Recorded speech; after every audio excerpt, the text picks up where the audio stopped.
Okay, let's get this party started. Now, today we're going to do a little skin study. And as we do skin study, we're going to do reactions. Along reactions, we're going to be making the animatic. So let's make this fast. So based on what I have here is that we need to figure out how to do the shading better. So we need to see what here. So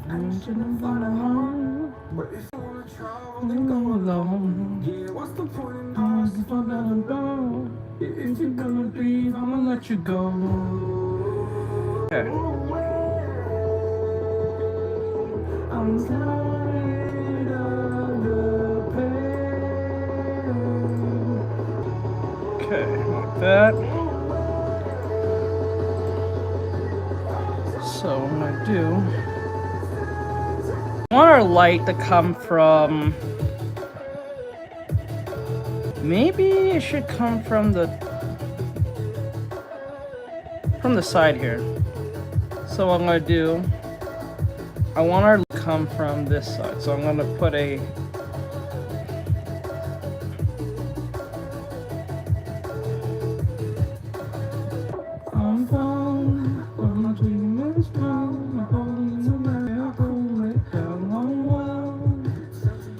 this out of the way for now. Now we push this here. 1, 2, 3. Oh, not better yet. We'll come from the opposite side. Like 1, 2, 3. So the light will be on this side. I mean the shading.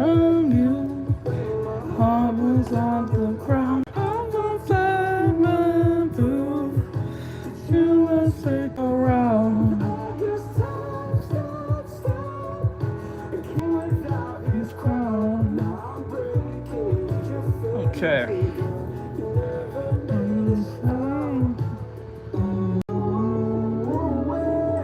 Okay, we grab the color. We're gonna put a little over here. I'm gonna push it all the way over here. We're gonna go straight down here. So the light's coming this way, so most of the shading will be on this side. Oops.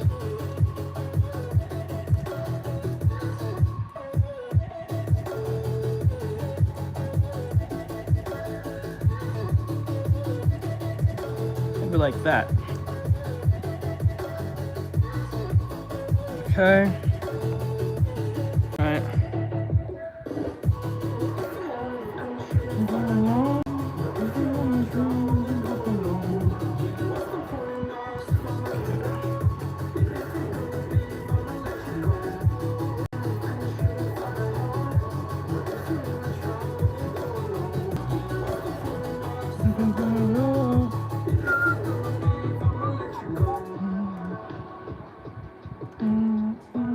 I'm using a milli pen. We gotta use a different pen.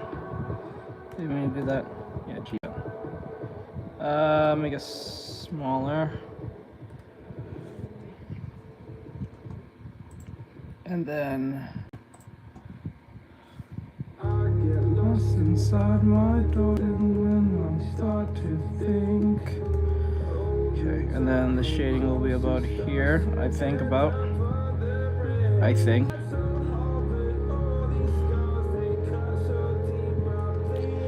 Alright. Shading will be looking over here too.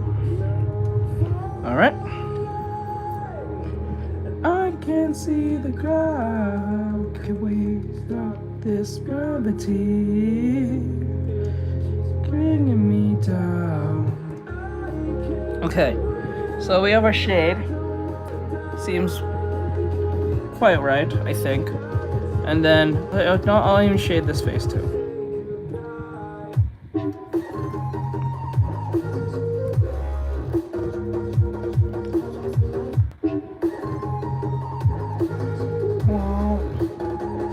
Okay. Okay, that's fine. We'll make it work. Okay. Then we will decide, since there's no actual like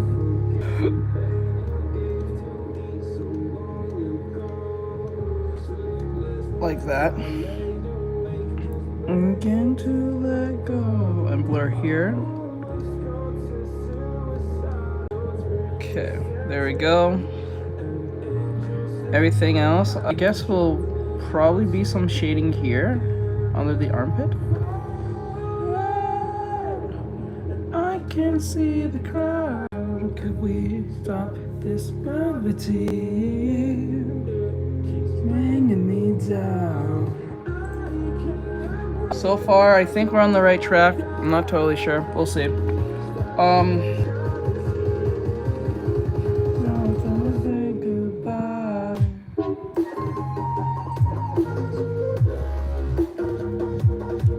Okay. Alright, so let me see. If the light's here,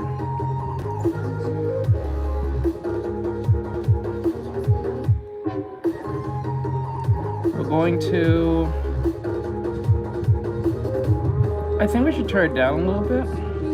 Maybe I turn it down. Like that. Right, and then what we'll do next is we will grab the color of the outfit and put it into the skin. So like, I'm going to glaze over it with a more glazing pen.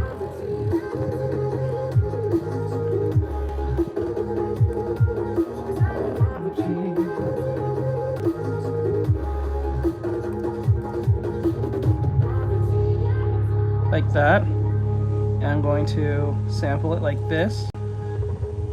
And then I'm going to take a, I guess, a soft brush.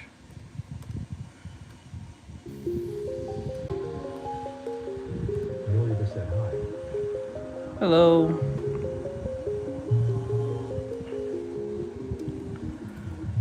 And then, see, that's the problem right there. I don't think that's quite right. I don't think it should be that dark.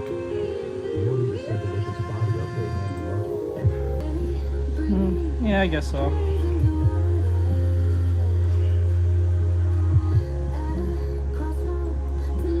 Okay. Like that. Okay. And then like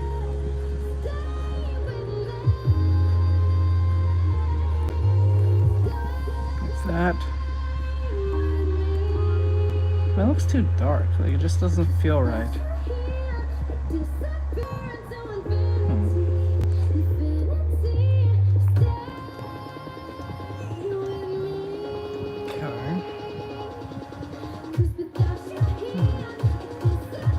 Now, even before I do that, you know what? Before I do that, let me get the actual sampling of the skin.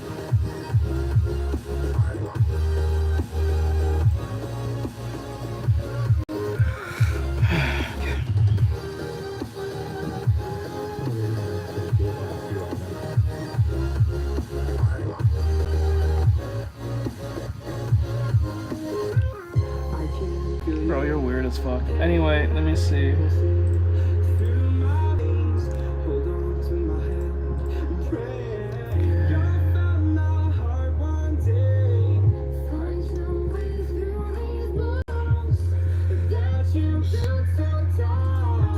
Okay, now as we do that, we're going to put it aside here. Maybe that might work.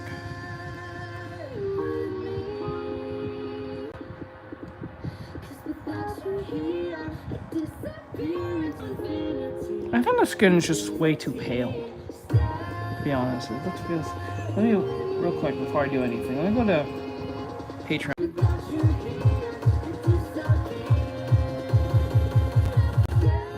I feel like I'm doing something wrong.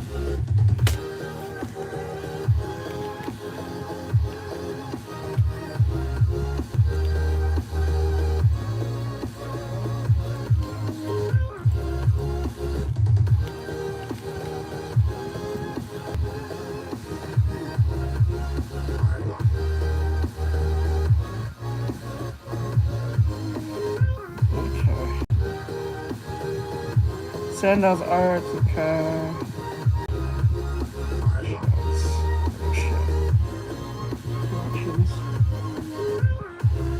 here and go straight to. Pause that. Stop. Okay.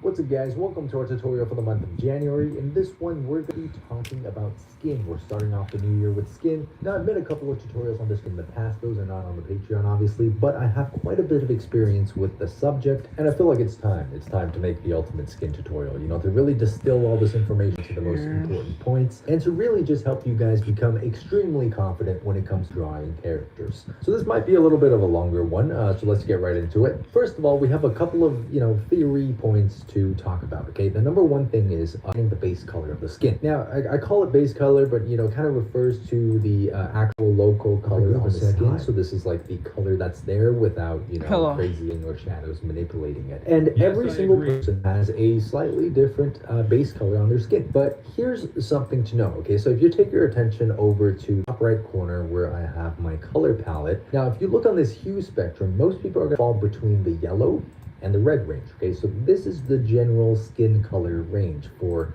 at least people in real life. Now, if you're doing like sci-fi characters, they might extend way beyond that. But I'm talking about real life. People in real life sit between yellow and red. So that's important to know because depending on the person, their skin might have a shift towards a study hue or towards a magenta hue. Now, I think by looking at these 4 images, you can kind of tell who has a more yellowish hue and who roses and roses, baby. So the first image on the roses and roses, baby. Person, skin roses and red hue shifted. The second portrait here, you can see her skin comes off a little bit more yellowish hue shifted. Right? And then when you get into darker skin tones, there's still the same level of variation. So for example, he sits a little bit more towards the orange yellowish hue. And on the far right here, we have someone who sits a little bit more towards the magenta side. So that's something that you want to pay attention to. Now, obviously something else to pay attention to, which I'm sure you guys are already aware of, is the actual value of the skin. You know, how light or how dark is the skin, right? That value coupled with the hue shift of the skin is how you get a person's base color. It's very simple. So knowing this, we can now try a fun exercise. You can do this with me, and that is to try to find the base color of each and every one of these portraits. So essentially we're just gonna ignore. That was fast. Oh my gosh, what the hell? Is that a Pop-Tart? It's a brown sugar Pop-Tart. What the hell?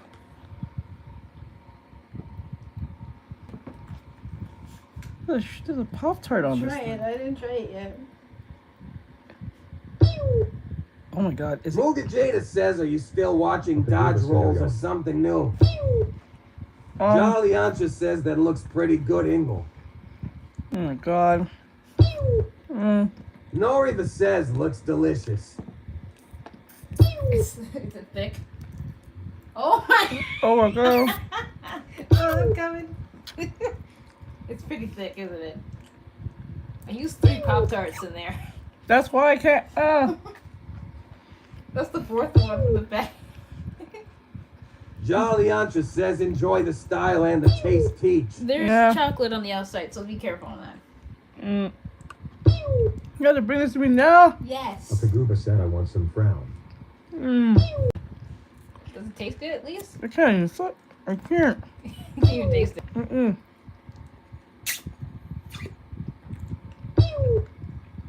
Mooga Jada says, what in tarnation are you drinking? A very thick milkshake. Or I'll say coconut shake. I use coconut milk instead. Okay. This back? I didn't get to try it yet. That's the thing. I might give you the rest. Okay, back to work. Okay. What the hell? You're really outdoing yourself here. Alright. So, let's get back to work. A little too fun. That was insane. Chocolate everywhere. I know, that's hard to hold it. That's like... Sorry. Oh.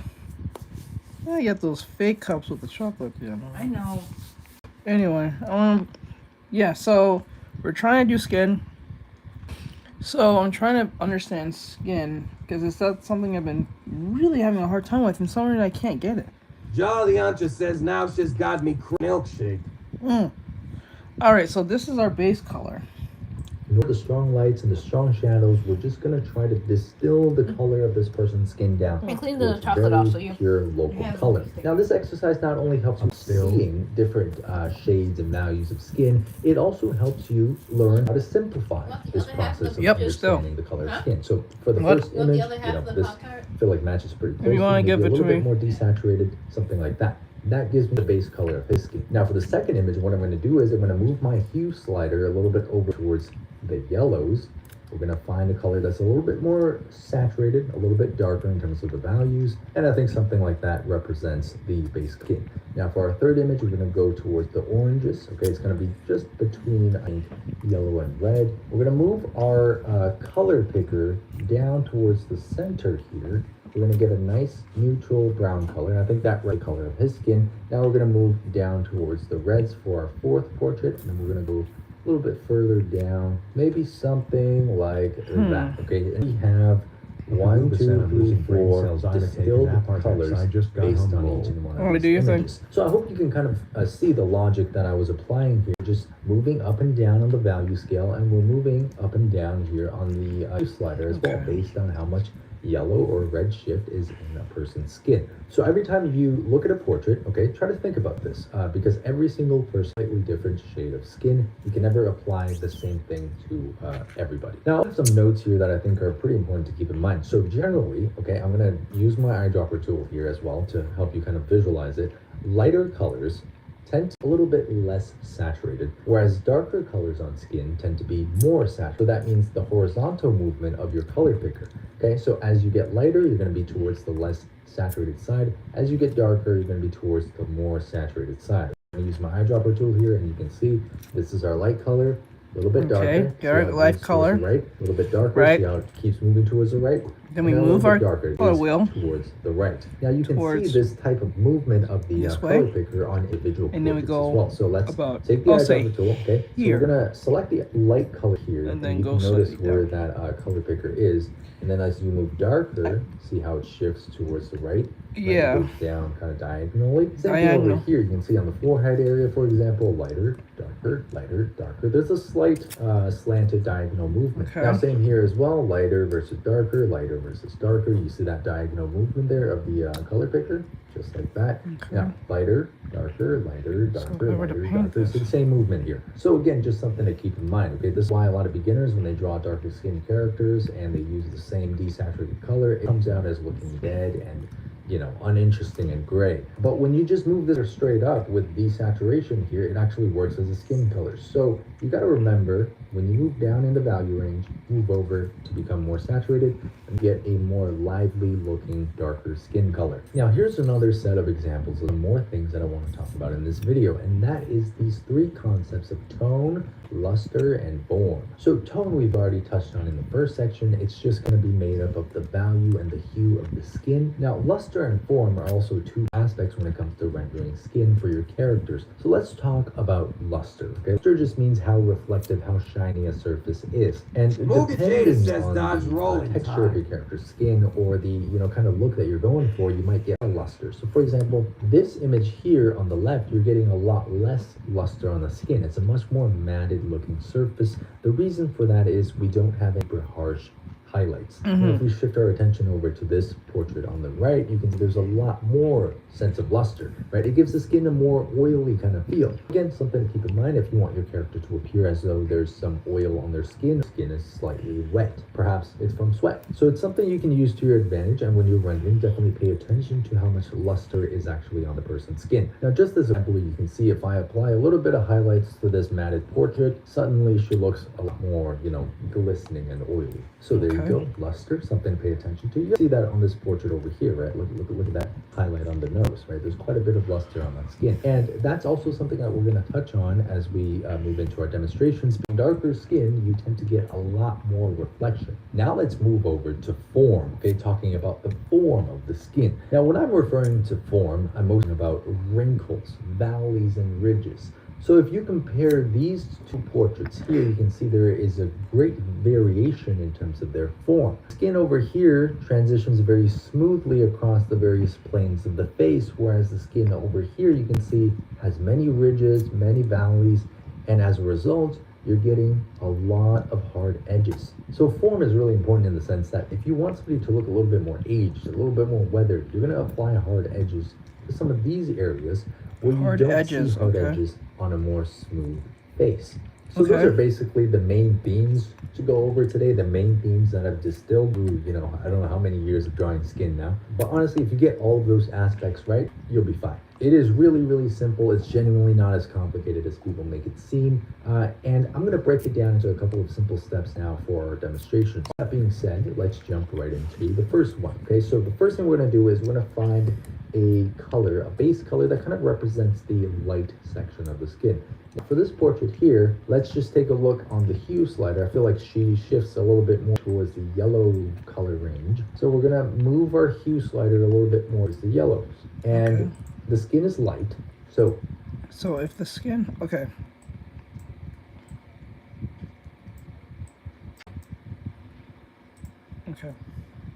And then take this away, make it light. She's gonna be pretty pale, I think, to be honest with you, but we'll go with it anyway. Princess says, what is that video called? Patreon video. You won't be able to get it on YouTube. I'm actually trying to show it off, but I need to learn this, so it kills several birds with one stone. Value-wise, we're going to be up here. Now, I am paying attention to light value, okay, so I want to make sure the light value matches up with the reference. Okay, so his is a lot more darker than mine, so let's see if I can match that.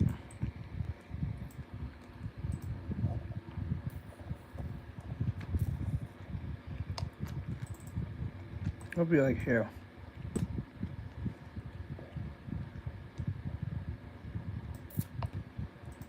There we go. And then we will, bam. Oh, a little too dark. A little more light. Orange. Go. Okay. Let's see what she said. We move it a little bit higher even, just like that. I think that works out pretty good. So once you find your base color here, and this is the base color for the light, we're gonna just apply it to the character like that. Okay, it's gonna be flat. I want you to use your brush without pressure opacity for this, because if you have pressure... Okay, use my brush without pressure opacity. So I'm gonna take my hard brush, my G pen, and I'm gonna go to its properties.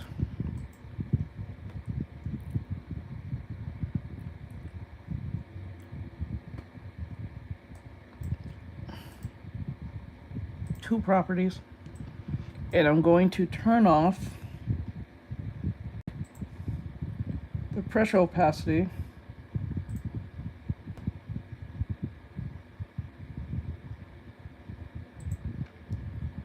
I turned it off. There you go. Okay. Right now, you're going to create a bunch of like lightness and darkness, and we don't want that right now, okay? We want to keep it simple. Now, this first example that we've chosen is relatively simple. The lighting's soft, and because of that, we're getting very few hard edges on the skin. So what this means is we have a couple of different ways that we can go about it. Right? You can use the same round and create a hard edge and apply a dark shadow like that, or you can use an airbrush and do something more like that. Depends on your personal preference. For the simplicity of this tutorial, we're going to use a hard edge round brush and just blend it. So the next thing that I'm looking for are areas where there's shadow. Okay, so if you get really confused and you're not really sure where the shadows fall, where the light is, take a step back and kind of squint your eyes. Okay, see if you can find any dark sections. Now for me, if I just take a step back, squint my eyes, I see that there's shadows on the sides of the nose, a little bit under the eyebrow on the inside of the brow ridge, a little bit under the eyes, not too, a lot more here on the side of the face. Again, this is because the light is shining straight on the character, okay? Just be aware of where the light source is coming from, what type of light source it, you know, whether it or not it's creating any hard or soft edges, okay? So we're gonna take a slightly darker shadow color. Now, usually when I move towards the shadows, I prefer to shift my hue a little bit, just to create some variation. Depending on the environment that your character's in, the hue might shift towards the greens or towards the reds, okay? Just go on a case-by-case basis here. Now, it just says, I know there is a thing called undertones, but I I don't want to say know the how reds to because use there them. seems more of a brown tone here, but then at the same time, there's also areas where you see a bit of green. This is where rendering gets really tricky, but we're just gonna stick towards the reds here. Say maybe something like this. Okay, I'm using a hard edge brush, and the goal of this is to really just simplify the shadow and the light into Okay, very wait, that up. Let's back that up. more here on the side of the face. Again, this is because the light is shining straight on the character, okay? Just be aware of where the light source is coming from, what the light source it is, and whether or not it's creating any hard or soft edges, okay? So we're gonna take a slightly darker shadow color. Now, usually when I move towards the shadows, I shift my hue just a little bit, just to create some variation. Okay, shift the hue. Got that. So he shifts the hue a little bit. He pulls this, just this circle thing, for those who don't know. There's a difference. This is your color picker, and this is your color wheel. This is your hue wheel. This is your color picker, for those who don't know. The color picker is based on your tints and your tones. Whenever your teacher says anything called tints, they're talking about how much in the color. And then whenever they say tone, they're talking about how much darkness is in the color. Okay? And then when everyone says your thing is too saturated, they're talking about the intensity of said color. So, say for instance, you have a color. I said, you need to add more tints into that color. That means teacher's telling you to go more higher and lighter. So, desaturate and go higher. Okay? So that's what they mean. If you're in art school or art class, that may answer your question. Jolly says, oh, so that's what they mean. I never understood that. So when they say tints, talking about how much white, as in light, is in the color. When they said how much tone you have, that means, or you put too much tone in your colors, they're talking about that's too much darkness you're putting in. Or black. That's what they mean. So, and then they say, you oversaturated your color. They're not talking about... Good afternoon, everyone. Hey, Bri. When they say you're oversaturating, they're not talking about how much dark.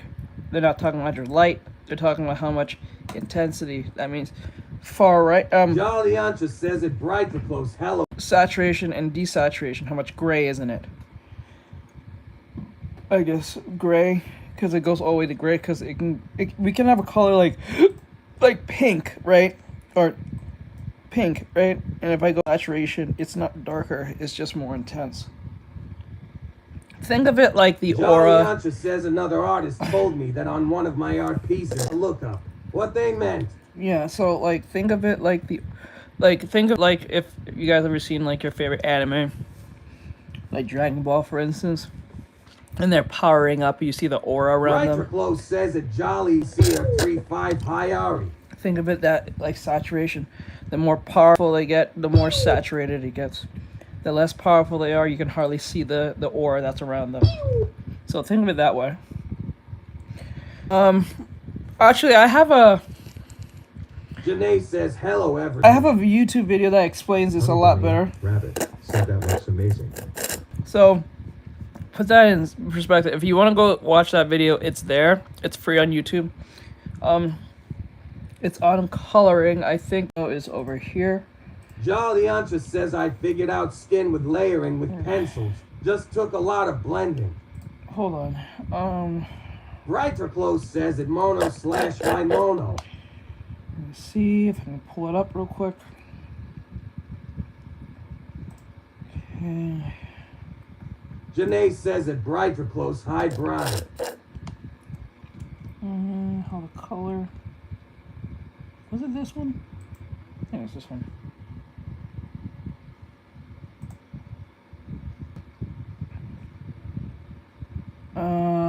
Let me see. Color matching. I think it was this one. So, for those who don't know, it was this video. Rabbit asks, when did you start the stream?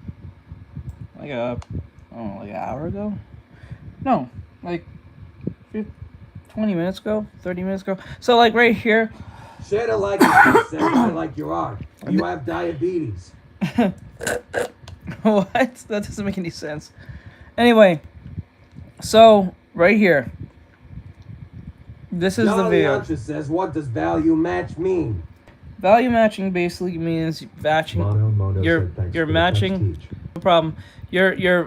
You're matching the value based on what color is or how much dark in the light. It's pretty much the tone and tinting thing I mentioned. So the video is right here. It says color theory, how to value match beginners. It's down here. It's 8 minutes long. Jolly Auntie says who? So if you want to check that out, you can. This explains this very saturation, tinting, and thing problem. Those who don't understand how that works is right here. So yeah. Depending on the environment that your character's in, the hue might shift towards greens or towards the reds. Okay, Ooh, just weird milkshake. go on a case-by-case basis here. Now, I think for this one, we can go a little bit more towards, I want to say the reds because there seems to be a lot more of a brown tone here, but then at the same time, there's also areas where you see a bit of green. This is where rendering gets really tricky, but we're just going to stick towards the reds here. Let's say maybe like this. Okay, I'm using a hard edge brush. And the goal of this is to really just simplify the shadow and the light into very easy to understand regions on the face. Now, I think for this example here, the Janae shadow says I have to go now. dark. So what we're going to do is Okay, Mono, later. lighten that. All right, up let's a get little to bit. this. Okay, bring Done. the saturation Okay, up, lighten it so up, something like that. Okay, now we're going to use this new color. We're going to apply the let's shadow. go back here a little under bit. the hair. I want to Again, see how you let's did that say again. maybe the environment that your character's in, the hue must shift towards the shadow. Okay, so Brighter if you Flow get really says it confused mono, and you're not sure Giano. where the shadows fall, where the light is, take a step back and kind of squint your eyes. Okay, see if you can find any dark sections. Now, for me, if I just take a step back, squint my eyes, the shadows on the sides of the nose, a little bit under the eyebrow, on the inside of the brow ridge, a little bit under the eyes, not too much, but a lot Janae more here says on the stupid side. doesn't let me because the say light is bye. shining It's straight okay. on the character. Okay, just There, be Mono. aware of where the light source is coming from, what type of light source it is, and whether or not it's creating any hard or soft edges. Okay, so we're going to take a slightly darker shadow color. Now, usually with the shadows, I prefer to shift my hue just a little bit, just to create some variation. Depending on the Janae says thanks again. No problem. You hit the color. Yeah, how much did you said a little, right? You said a little. environment that your character more here on the side, darker shadow color. Now, usually when I move towards the shadow, I prefer to shift my hue just a little bit, just to create some variation. Depending on the environment that your character's in, the hue might shift towards the greens or towards the reds. Okay, just go on. Janae a says case-by-case bwe basis bwe. here. Now, I think for this one, we can go a little bit more towards, I want to say the reds because there seems to be a lot more of a brown tone here, but then at the same time there's also areas where you see a bit of green. This is where rendering gets really tricky, but we're just going to stick towards the reds here. Let's say maybe something like this. Okay, I'm using DH a says hard it's brush. YT that are paid And, like the walk goal of this routes. is to really just simplify the shadow and the light into very easy to understand paid. regions on the face. Now, I think for this example here, the shadow I'm trying to figure this out. So, okay, so we take the color, hit that, your base color. Then we move the color wheel a little bit over 1, 2, 3. I'll say the 1, 2, 3. Then he takes the saturation, goes towards over here, and goes a little bit down. So it's like a diagonal thing that's happening. He also said turn off the color opacity. So we're going to put in the color. He said turn it off. It is completely off. Right? Mm-hmm.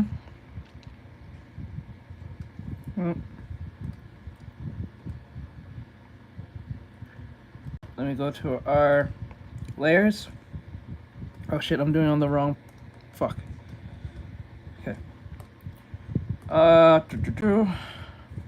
And then 1, 2, 1, 2. Says what tablet is that? XP Pen E22, link in bio if you want it, or you want to get it. EXP Pen, XP Pen E22. Can't speak today.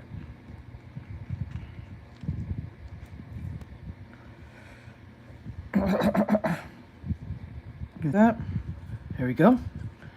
Pretty cool. Pretty cool. Pretty cool. Okay. Let me erase this part.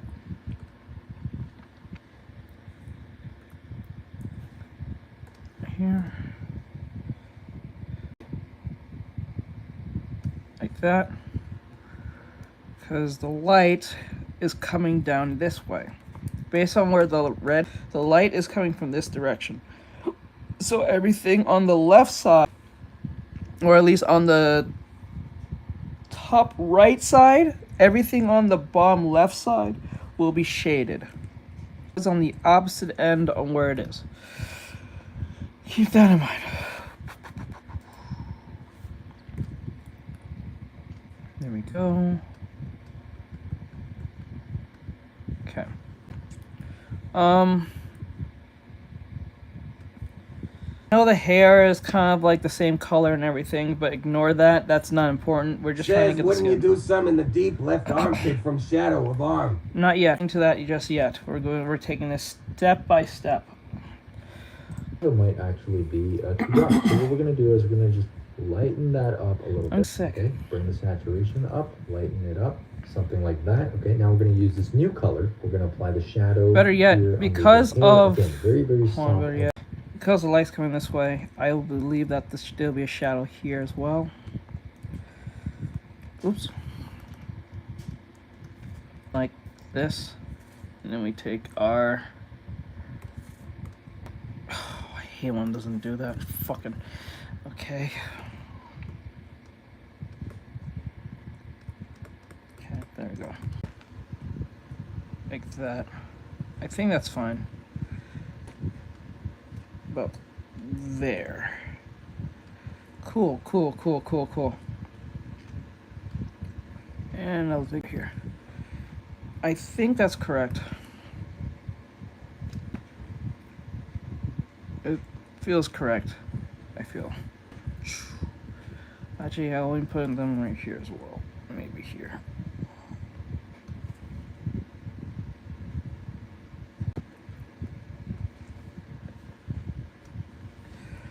Okay, that looks right. Let's go. Only shadows. So we're gonna have to blend a lot of these areas out. Now, a little bit of shadow just under the brow ridge here, a little bit of shadow to the eye, and a little bit of shadow on the sides of the nose. Let's be clear. I know his is different from mine, but the concepts are pretty much the same. Based on that, I don't need to copy exactly what he's doing, like in the sense of portrait he's using. It might make things easier, but I'm doing it differently because since I focus on more stylized work and he's doing more realistic, so apply these upon your stylized work to give it more surreal look. So that's why I'm doing that. It's going to see shadow on the bottom side of the nose as well. Again, more shadow here on the other side. And it seems like you're also going to get a bit of shadow here just under the lip, and this side of the neck will be, for the most part, in shadow. Again, it's a very front-on kind of lighting scenario, so the shadow sections aren't super apparent. It is very soft. Now, the next step we're going to do is we're going to blend it out. Now, in this specific case where the skin is so soft and matted, you could do this process with an airbrush, okay? For me, I prefer the confidence and the certainty of the hard edge round brush. I think to me the benefit of this step is that it really shows you the light and the shadow. So if something doesn't make sense, it's going to stand out. Whereas with an airbrush, you know, it seems to be a little bit more forgiving, and you Wait, can actually is he make using more it? Wait. mistakes. So what I'm doing here now is I'm using the blending brush and just He's using the blending brush. Okay, so I'm gonna grab the blending, blending brush. Can't speak today. The fuck. I'm gonna grab this, but blur tool, with the blending brush. No, I have a few of them, but I'll use. Okay.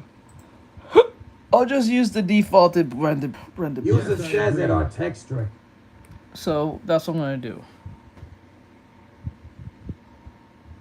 Okay. So let's see if I can do it. Okay. I don't think there's no need for I don't think there's a pressure for this, but we'll see. Very softly working in the shadows here. You know, there's very few hard edges in this lighting scenario, which is why it's a pretty simple lighting scenario, but it can also, again, be quite challenging. So, softening up all of the edges here.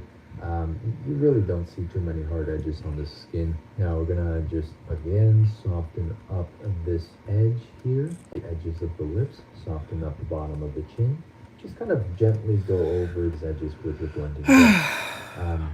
And any blending brush will do, you know, whichever one is you're most comfortable with. Again, soften up some of these edges up here. Okay, we're softening up the edges like he is. Just like that. Okay, now we have a pretty convincing texture for skin, right? So, Okay. So far, I think we're on a good path. I believe. I'm not totally sure, but we'll see. And how we'll see the results onto that. But I'm applying what he's doing very lightly. I'm not trying to go super fast. I'm not trying to outdo him. I'm just trying to understand. I'm not trying to be the best at it. I'm just trying to understand. And then when you understand the concepts, you can apply them a lot more effectively in future portraits or drawings or whatever the fuck. So don't try to make it into a race, because that's where a lot of us, I think, mess up. We tend to try to make it into a race or something, trying to be the best when we don't even know how to be the best. So, all right, play it. after this, after you've done this, okay, the next step I'm going to do, let me just add in a little bit of add to the neck here. And right there, okay, soften that up. Okay, that's better. The bare neck was bothering me. Anyways, once you get to this phase, okay, what I like to do is, you know, just take a step back again, assess your current situation is right. Now, for me, I think this looks pretty good, okay? Now, the next step, usually what I like to do, I like to add in a separate layer. I keep these all on separate layers because, you know, if you do make a mistake, it's easy to go back, you know, easy to erase things and redo things. Yeah, so Separate layer. Here, what we're going to do is we're going to kind of observe, you know, the cool and warm tones of skin. Generally, and you're going to see this a lot in my art, the skin towards the forehead and the skin towards, you know, the chin, as well as the neck, tends to be a little cooler in tone compared to the skin on the nose as well as on the cheeks. And I also like to add a bit of warmth to the tip of the ears as well, because that's also an area where you might see a little bit more of the blood vessels. So we're going to take the original color. You can see right now the character looks kind of dead, right? And that's because we haven't added in our logo. So we're going to take that original color, we're going to shift a little bit more towards the red, again, because the cheeks are a little... Okay, so we're going to make a new layer. We're going to color into our skin so we don't have to worry about going outside the lines. So I'm going to make a new layer. We're going to clip through that. It'll be on top of our shading that we did, or that we did. So we're on the top of our shading layer, okay? Now we're going to add red into the skin. The reason why he's doing this in life, I think the term is called subsurface scattering. For those who don't know, it's like the translucent-ish, or like the blood that's under the skin. It's like, how can I use an example? Fuck, I don't have... Like, if you see, like, okay, if you see at the edge of my hands, I know some of you can't see it that well since you're on YouTube. It's kind of dark for you on YouTube because I have no lamp in here because my sister's using the lamp for her video. So, if you see the edges of my hand here, like these, like here and here and here, you can see a bit of red there. That's the blood that's under my skin. That is called subsurface scattering. It's the light that's shining. It's the translucentness. That's what we're trying to put in to give it more lifelikeness into our skin. That's what we're trying to do. So most likely, this is where I usually fuck up, and I'm trying to fix this problem, because the reason why we're even doing this in the first place, for those who don't know, I am an anime artist who's trying to get into the VTubing scene based on making VTubers, and I don't feel too comfortable or too confident in my skin coloring. So to accommodate my clients who wants VTubing models like I made mine, I'm trying to recreate what I did before with my VTubing model when I had it the first time. I don't know if I pulled it off, but I did. So I can't like explain how I pull it off. I pulled it off. I recorded myself doing it on stream, I'm saying, but can't say out loud what I did because I can't remember how I did it. So this is why I'm trying to understand skin, so I can apply those concepts onto those VTubing models and also teach it to y'all as a future video. So it's not a random thing we're doing. This is something that's going to have merit in the future for future videos, and also clients who want VTubing models from me. a little bit more blushed, and just move the value slider down a little bit. Okay, so now. Okay, so he went to the red. Okay, so wait, did he go to the base color or did he go to the shadow color? Let's go back. Go back, you know, erase things and redo things. But new separate layer. Here what we're gonna do is we're gonna kind of observe, you know, the cool and warm tones on the skin. Generally, and you're gonna see this in my art, the skin towards the forehead and the skin towards, you know, the chin, as well as the neck, tends to be a little bit cooler in tone compared to the skin on the nose. Morgan as also well might as have on an the actual cheeks. pic of the And I translucent also like red to you're add a trying bit to of show. warmth to the tip of the ears as well, because that's also an area where you might you see want a to send, little you bit more can. of the blood. So we're going to take the original color. You can see right now the character looks kind of dead, right? And that's because we haven't added in our local color. So we're going to take that original color a little bit more towards the red, again, because the cheeks are a The little bit original more color, he blushed, says. I and think he means on by the base nose, color. as well as on the cheeks. And I also like to add a bit of warmth to the tip of Morgan, the or ears, ask because that's Einstein? also Where should I send? You can send on Instagram if you have one. If not, then use Discord. You can send it to Bri on there. an area with a bit more of the blood vessels. So we're going to take the original color. You can see right now He went to the original color. I don't know if he went to the shade. He keeps doing so fast. on the nose as well as on the cheeks. This kid- And I also like to add a bit of warmth to the tip of the ears as well, because that's also an area where you might see a little bit more of the blood vessels. So we're going to take the original It's the original color. towards, you know, the chin as well as the neck. Tends to be a little bit cooler in tone compared to this nose as well as on the cheeks. And I also like to add a bit of warmth to the tip of the ears as well, because that's also an area where you might see a little bit more of the blood vessels. So we're going to take the original color. You can So he see took a right color now- from the base color from our original skin. That's what we do. Okay, at least I'm not stupid. Okay, I did that right. All this time. Okay, so the character looks kind of dead, right? And that's because we haven't added in our local color. So we're going to take that original color, we're going to shift a little bit more towards it, again, because the cheeks are a little shift a little bit more to the red. So he means the color, I'm assuming. A little bit more to the red. So he didn't go straight to red. He went a little bit towards the red. And that's because we haven't added in local color. So we're going to take that original color, we're going to shift a little bit more towards the red, again, the cheeks are a little bit more blushed, and just Okay. move, you know, the cool and warm tones on the skin. Generally, and you're going to see this a lot in my art, the skin towards the forehead and the skin towards, you know, the chin as well as Jolly the Ancha neck says so, tends to like be a little bit reddish cool in tone compared Perhaps. to the skin on the nose as well as on the cheeks. And I also like to add a bit of warmth to the tip of the ears as well, because that's also where you might see a little bit more of the blood vessels. So we're going to take the original color. You can see right now the character looks kind of dead, right? And that's because we haven't added in our local color. So we're going to take that original color, we're going to shift a little bit more towards the red, again. So we take our original color, bam, and then we go to our color wheel. Okay, we shift a little bit towards to the red, like that. I don't know if he went saturated. I don't think he did. And that's been added in our local color. So we're going to take that original color, we're going to shift a little bit more towards the red, again, because the cheeks are a little bit more blushed, and just move the value slider down a little bit. Okay, so now at Bring this this, stage, he where I said want- bring this value slider down. So, base color, shift towards red a little. Okay, let me do it again. Base color, base color. Here. There we go. Maybe a little bit more. Then he said he went straight. Like down like this. But I don't know, that feels kind of dead. Maybe I saturate a little bit. No, maybe, no.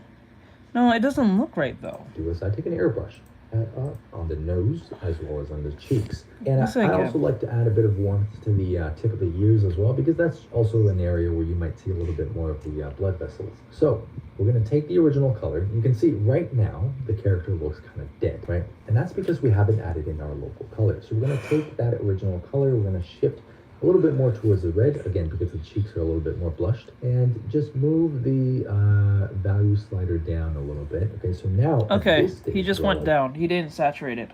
Jolly So- Ancha says, yeah, I agree, it looks off. Get this color, go towards red a little bit, and then down. Maybe more red. I don't know about this because it's gonna look dead. Let's see how he does it. Do is I take an airbrush, okay, and sure that layer is Takes on an airbrush like I usually do. Clipping mask, just like that. Now, using that airbrush, we're applying a slight pinkish hue shift to the middle section of the face. Okay, he's doing the face, but I'm gonna go for the leg. I'm gonna apply what he's talking about onto our character here. Just make sure we're separated in Morgan R said sent, I think. Okay, I'll go check. I'm gonna apply the edge of like that, but it looks how pinkish it looks. It doesn't even look right. Like here.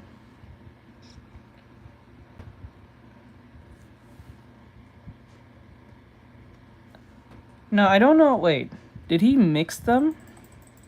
Because I'm just frying them. Hold on. Go back. Did he mix it? Just like that. Because a little bit on the forehead, you might see a little bit more of the blood vessels. So, we're going to take the original color. You can see now the character looks kind of dead, right? Okay. And that's because we haven't added in our local color. So we're going to take that original color, we're going to shift a little bit more towards the red, again, because it's more blushed, and just move the value slider down a little bit. And now, at this stage, what I like to do is I take an airbrush, okay, and make sure that layer on a clipping mask, just like that. Now, using that airbrush, we're applying a slight pinkish kind of hue shift to the middle section of the face, just like that. There's a little bit on the forehead there. See it mostly in the nose, a little bit on the cheeks. It is pinkish. Okay. So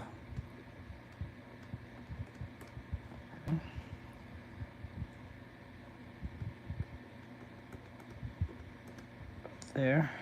But it looks so standoffish. Like it's, you can kind of see it if you pay attention to it. See, like, I don't know if you guys can actually see it, but like, as you can see, like, it's like. Jolly Antra says, oh, he said to shift it down mostly to red. Shift down. I did, but like, it looks pink. Shit. Oh no, did I put on the same layer? My god, I swear to god, fuck. Hold on. Oh no, oh, that's why it looks probably, okay. Wait, okay. He's not using any blending modes for those who are paying attention to this. He is not using any blending modes.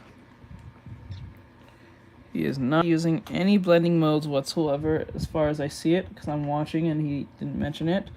And I can see his layers and it's not there. So I don't think it's that either. Let me put this in here. Go.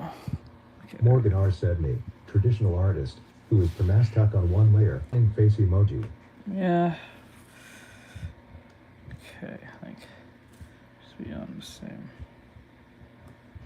Okay. Alright, so apply this. Well, it just feels so. Do it again.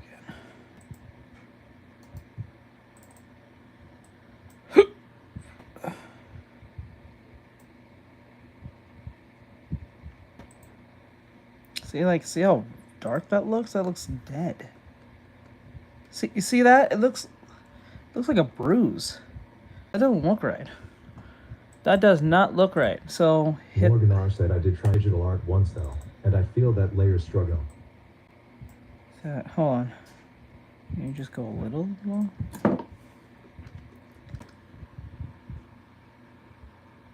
Maybe if I could go. No, this will. Morgan R said you'll want a deeper red. Okay.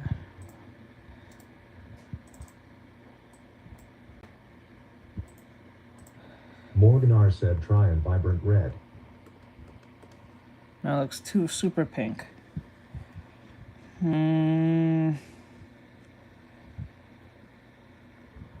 Or what we can do. Hold on. It looks really pink though. Go here. Go towards red. And saturate Morgan it. R said trust the deep red. The deep red. it's gonna be too red then. Then it's gonna stand out too hard. And he didn't mix it, so I'm just going exactly what he did. So you know what? Let me just the process and see where this goes, because I'm second guessing myself when I have the tutorial right here. So he said he goes a little towards red, and then he just goes a little down. And that's it. Leave it be.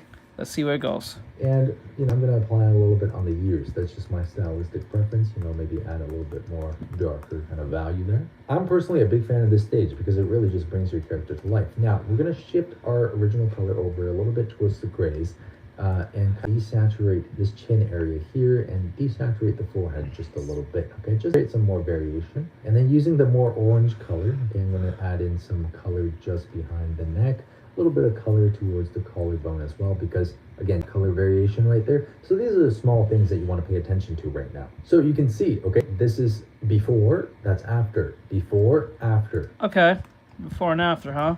Let's see how we look before and after. So does it stand out? Does it look weird? Let me see. We'll see. So we grab our character and we go before and after. This is for this is before, after, before, after, before, after, before, after, before, after.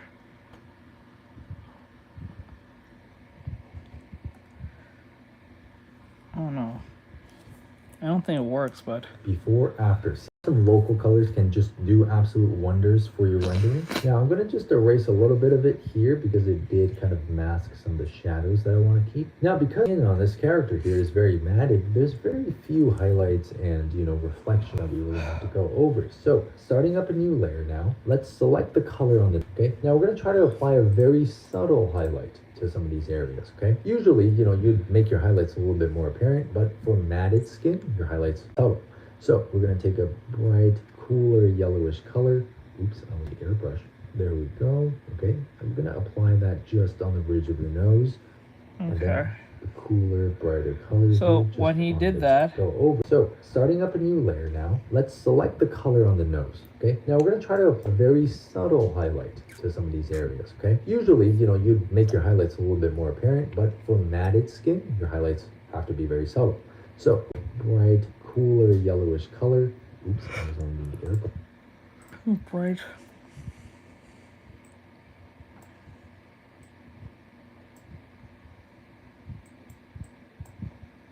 Okay.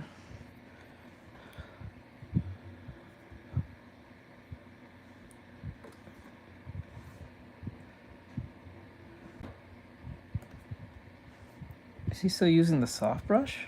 Did you try? There we go. Okay, I'm gonna apply that just to some of these areas. Okay, usually, you know, you'd make your highlights a little bit more apparent, but for matted skin, your highlights have to be very subtle.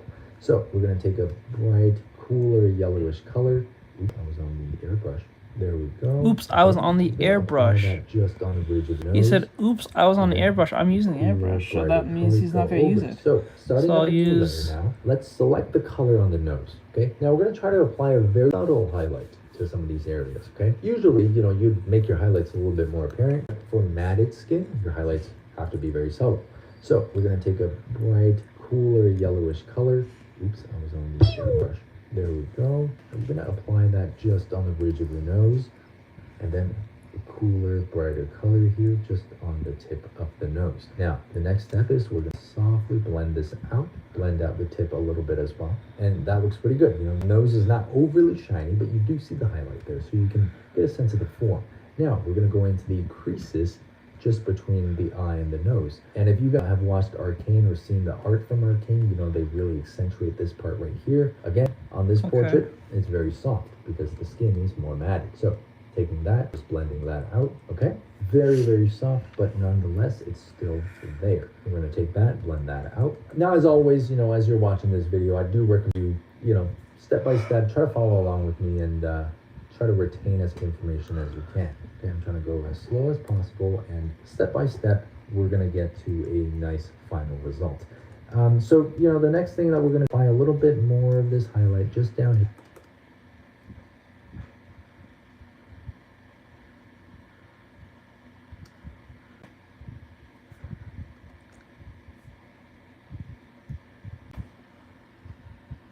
Okay.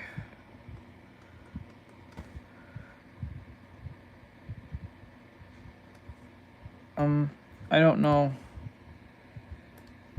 Should I blur it? No, I don't feel right.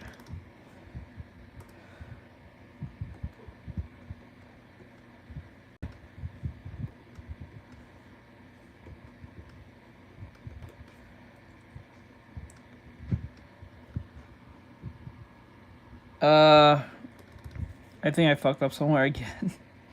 Why is this so difficult for me? Here it's going to be very, very soft though, okay? So don't overdo it. Very, very softly blend it out, Getting blend sick. it out. There we go. A little bit of highlight here on the neck, just like that. A little bit of highlight over here. Again, softly blend that out, blend that out. So before, after, before, after, before, after. It just gives your character a little bit more form, gives their skin a little bit more texture. Now you can also find a more red shifted color, darker in terms of values. Use your airbrush, fill that in, just like that, okay, so you don't leave that area completely empty. And again, you know, depending on the luster of the lips, you might get harder or softer highlights. The highlights are kind of neutral, I would say somewhere between hard and soft. I'm gonna just, you know, soften this up, blend it out a little bit, but maintain a little bit of hard edge here as well.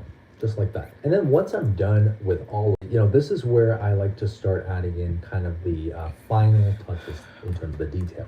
And the first thing to do is find the darkest sections, okay? And usually on skin, the darkest sections are going to be the nostrils. Morgan, just how dark that is. Reminiscent of the Naruto manga covers. So we're going to just select a dark color here, okay? And using a smaller brush now, I'm going to go into the nostrils here. Let me just turn down the original sketch layer so you guys can see this better. But right there, nostril right there.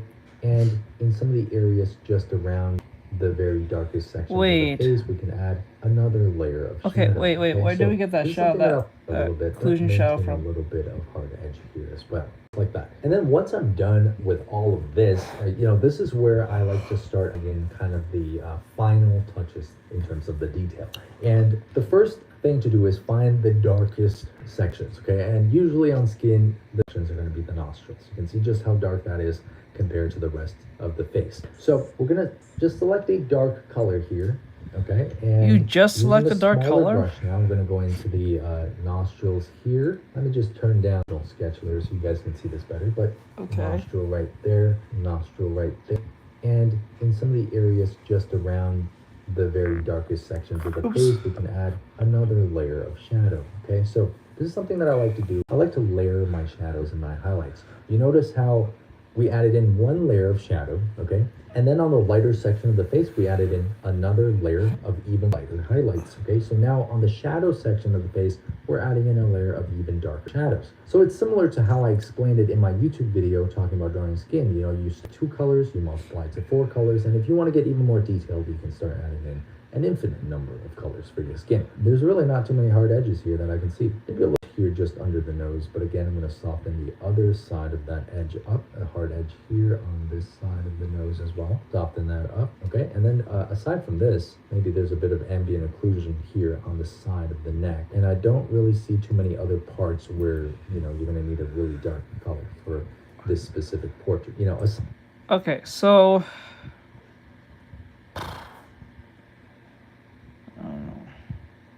I really don't know.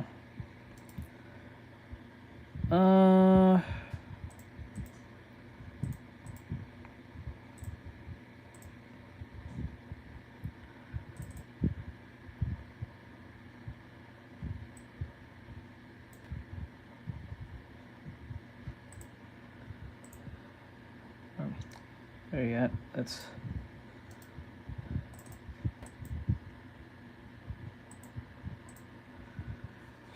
okay. And then I'll take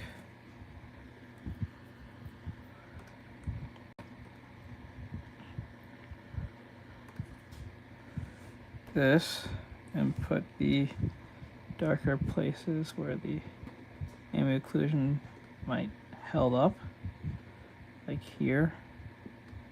It's pretty subtle in here. here.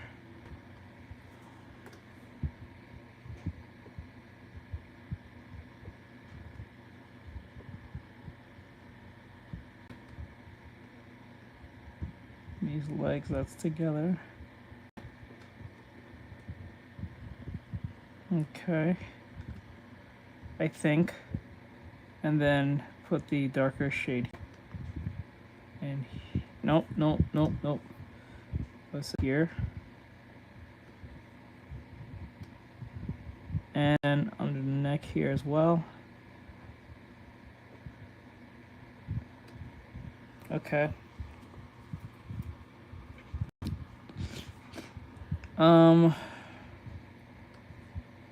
Okay. Here. And maybe here.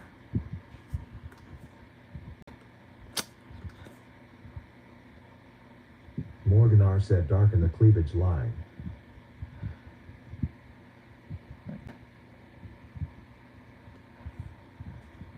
See there.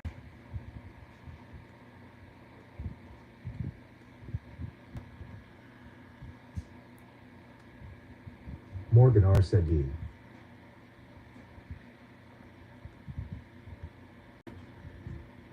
Okay.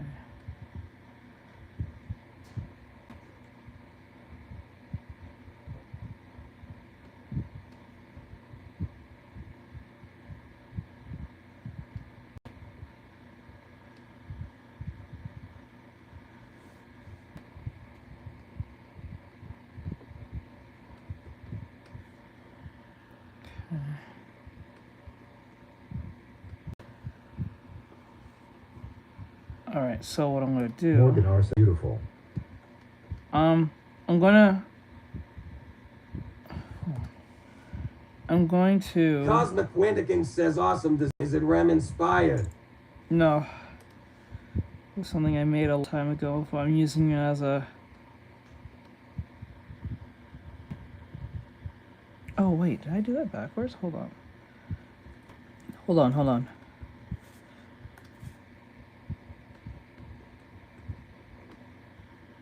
Cosmic Windikin says I love it. Hold on. Trying to think. I don't think I should have did that. I think they should be more. Okay, first thing, I just realized there's a. Okay, hold on. Take this one. And then go down here.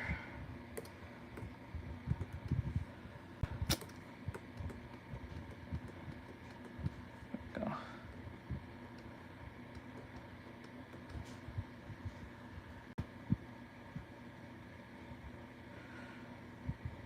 Okay.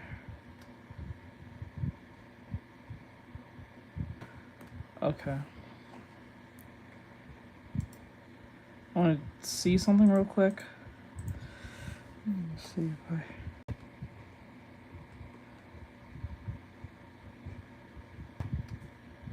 No.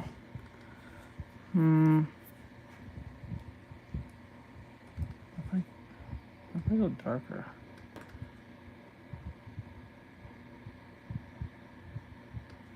And then Fabry Edit says what app do you use? Clip Studio Paint.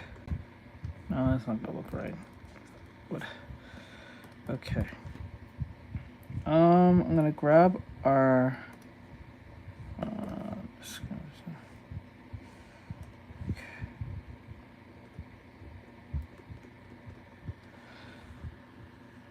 It makes it feel flat right there, and that's where that problem comes in. But I guess I'll leave it alone for now. What I like to do is like that. Aside from maybe the corners of the eyebrows and the corners of the mouth, but again, these are not the main areas for us today. We're just trying to render some nice looking skin. So there we go. Now, just to walk through this process again, start off with one simple base color representing the light, okay? And then we're gonna apply the shadow, okay? Hard edges, and then you blend it out.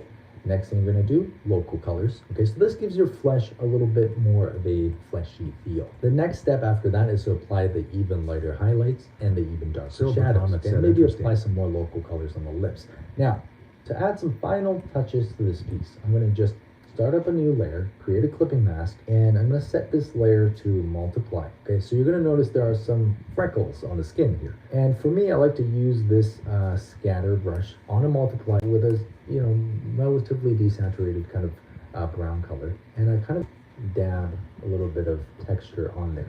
Okay, and it doesn't have to look completely 100% accurate. You just want to get this texture down. So now after that, I use my eraser, kind of cut back into it, keeping some of the areas where you see a little bit more and removing some of the areas where it's not really necessary. So coming down to the cheeks. Okay, we're going to erase away some of these freckles on the sides because you don't really see much there. And just like that, you have some very simple and easy freckles that apply to skin. Usually after doing all this, what I do is I group all of this together. Okay, I'll duplicate the group so I have a copy of it. And is that what you're getting? Copy. Or is it? Merge group. There we go. So now we have a copy of the entire render all on a single layer. And what this allows me to do is I can now adjust saturation, right? I can adjust the hue if I want to be more pink shifted or yellow shifted. I can adjust things like the curves, image adjustment curves.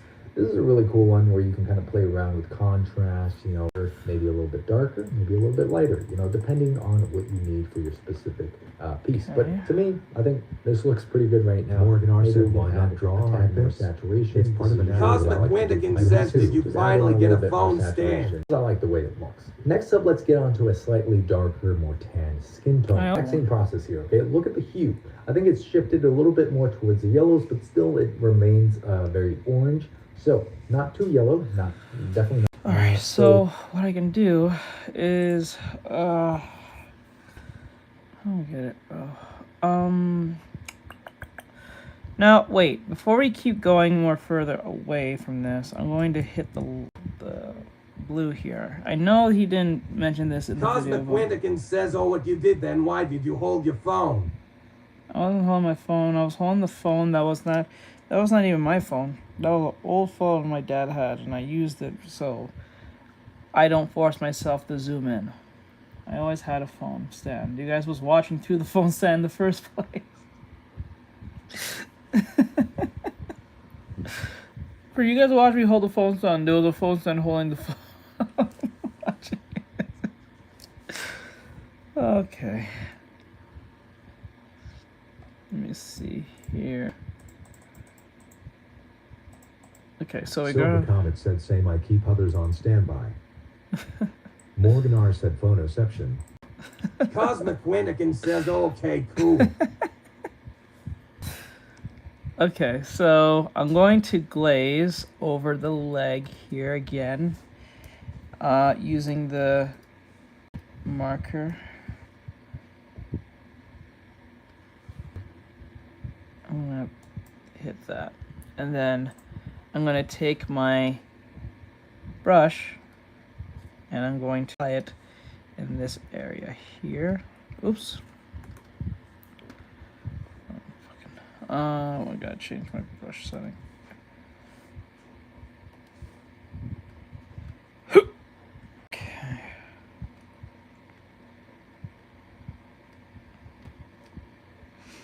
I won't even put that. No, I won't be that line. And then here. Here. And then here as well.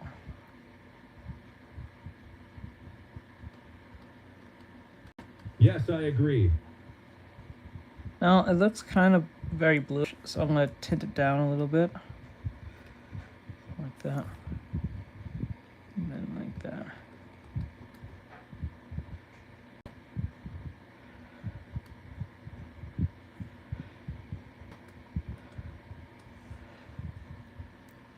I guess that's okay. If I do any more nonsense, I need let's go straight red, and then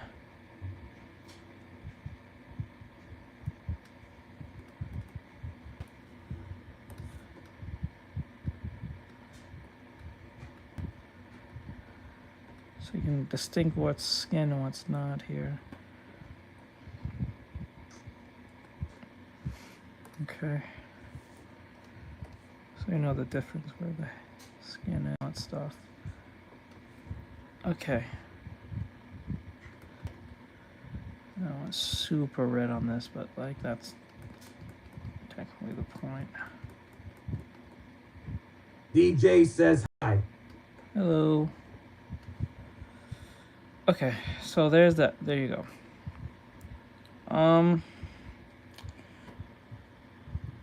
I still don't feel satisfied with this, but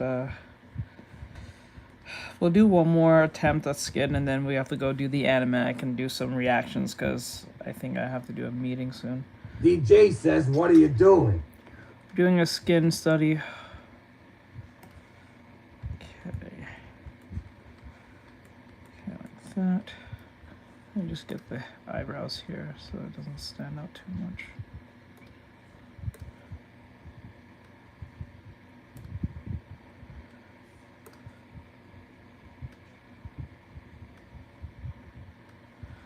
Okay.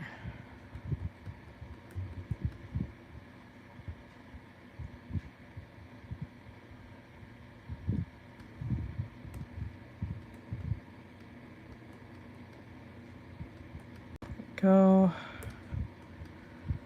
And then delete this side on the side of the eye here. Okay, there we go. Oh, that was a lot easier to stare at. Now, DJ says, let me give you some likes.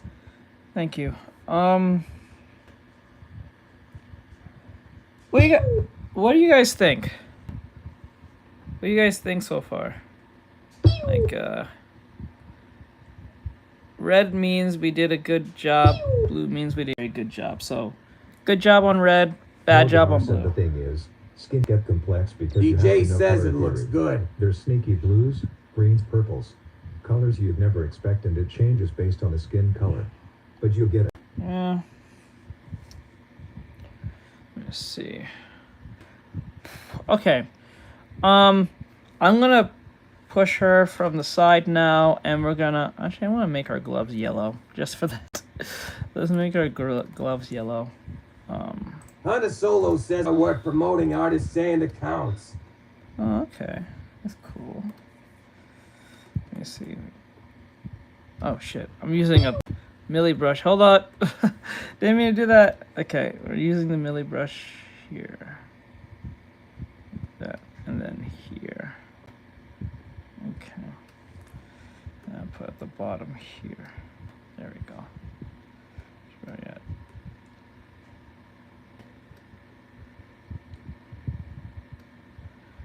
Okay, there we go.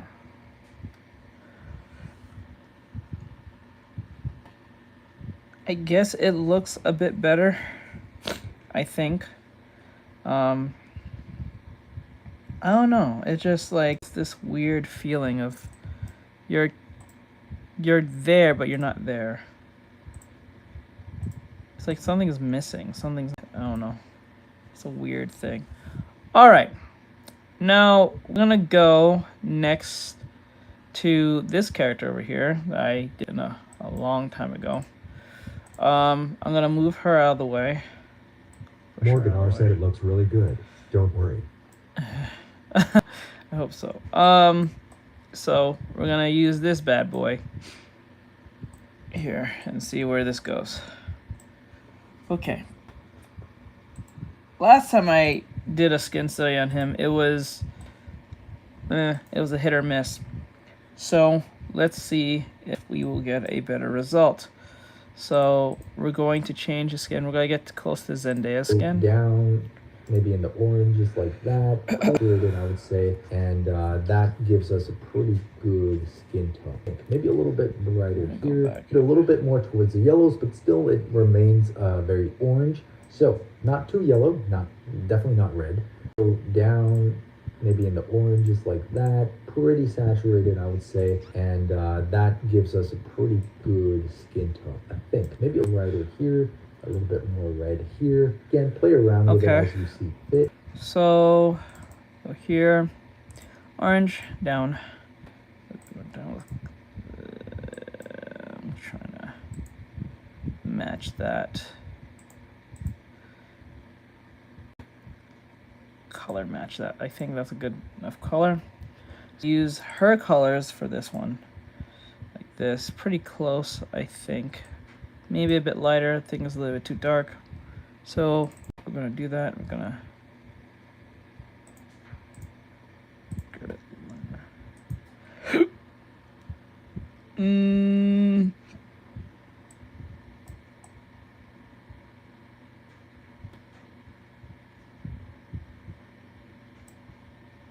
A little bit darker.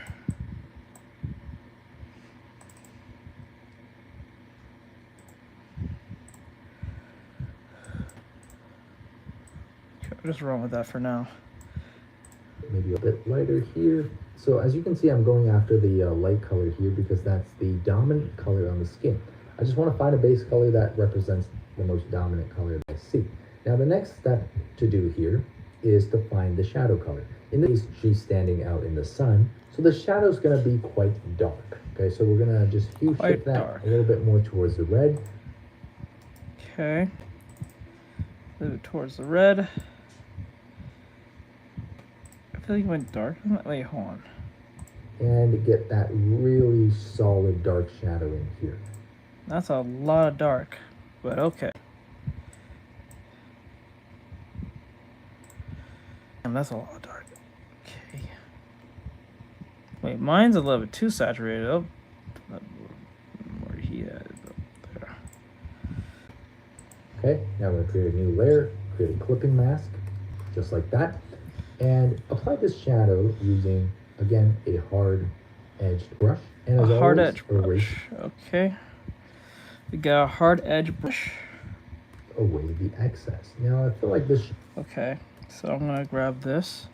Let's just say our light, based on our subject here, the light's coming from the right-hand side, so most of the shadows are going this way. It's going the opposite end, so I'm gonna assume that the shadow's gonna be here somewhere. Like, I don't have all that, so I'm gonna use a lasso tool just to get it out of the way, so like that, right. About there, and then some areas like here. And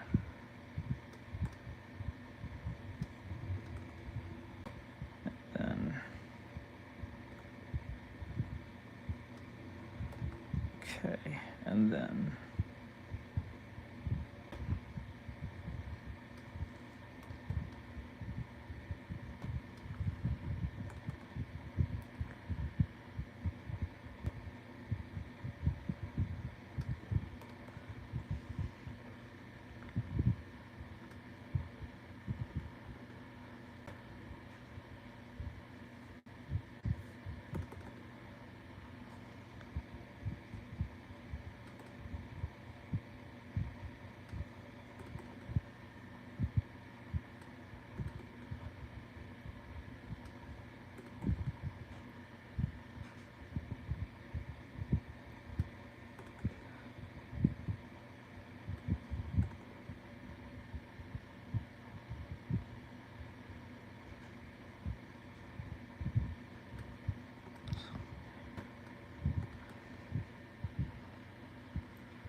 okay.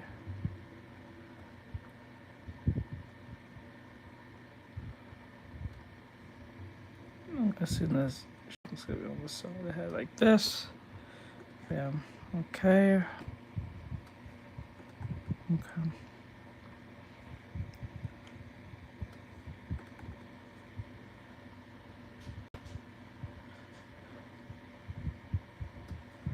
Okay.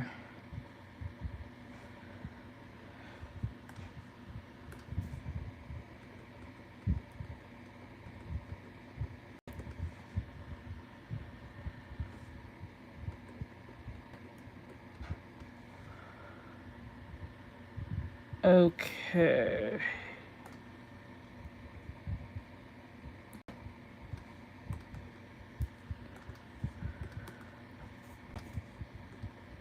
Bro, what the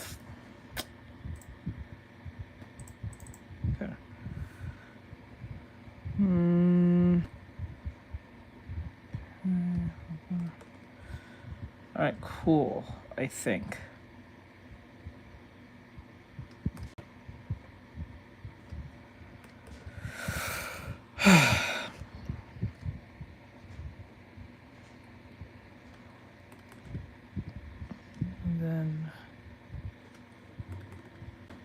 And let's erase this part.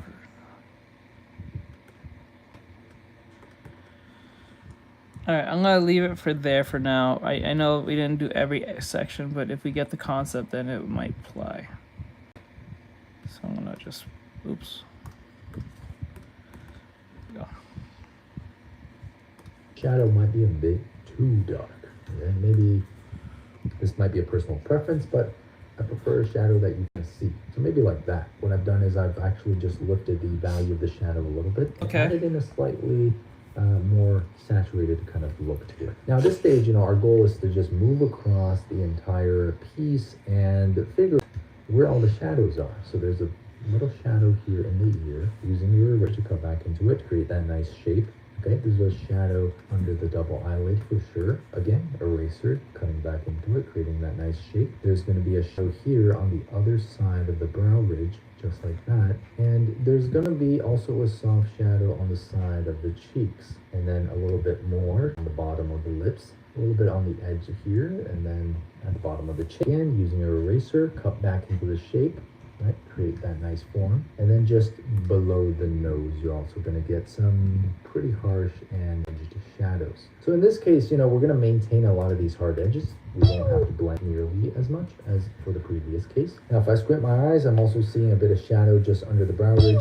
It is definitely not as dark as the dark tone that I'm using here. But regardless of that, I'm just going to apply it and kind of put a placeholder. I can lighten this up later on, but I just want to know how the lighting scenario is going to look. On the nose here as well, right? Just again, I'm going to erase back into it. It's a little bit of shadow of the forehead as well. It's not as dark as the color I'm using, but we can always correct that. So next up, what we got to do, let's just take our blending brush, okay? And then we're going to just soften got my blending brush. Soften up this skin. Some edges are soft, some edges are hard, okay? Just be very, very aware. Okay, so like, the cast shadow, this arm to this muscle is going to be hard edge, so I don't need to touch that. The sections where it either there's a form of what's the right word? At the tail place will be pretty blurred, or at least blended. Let me see. Most of this is pretty much hard edged.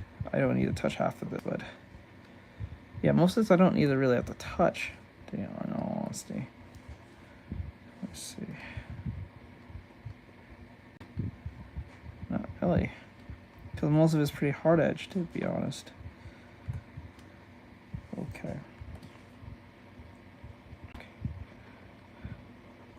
Okay.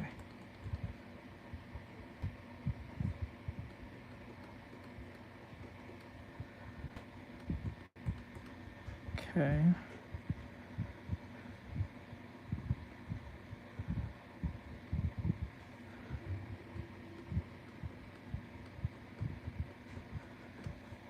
Okay, and then we will blend on the edges here to give it here and here, and there, there. Okay.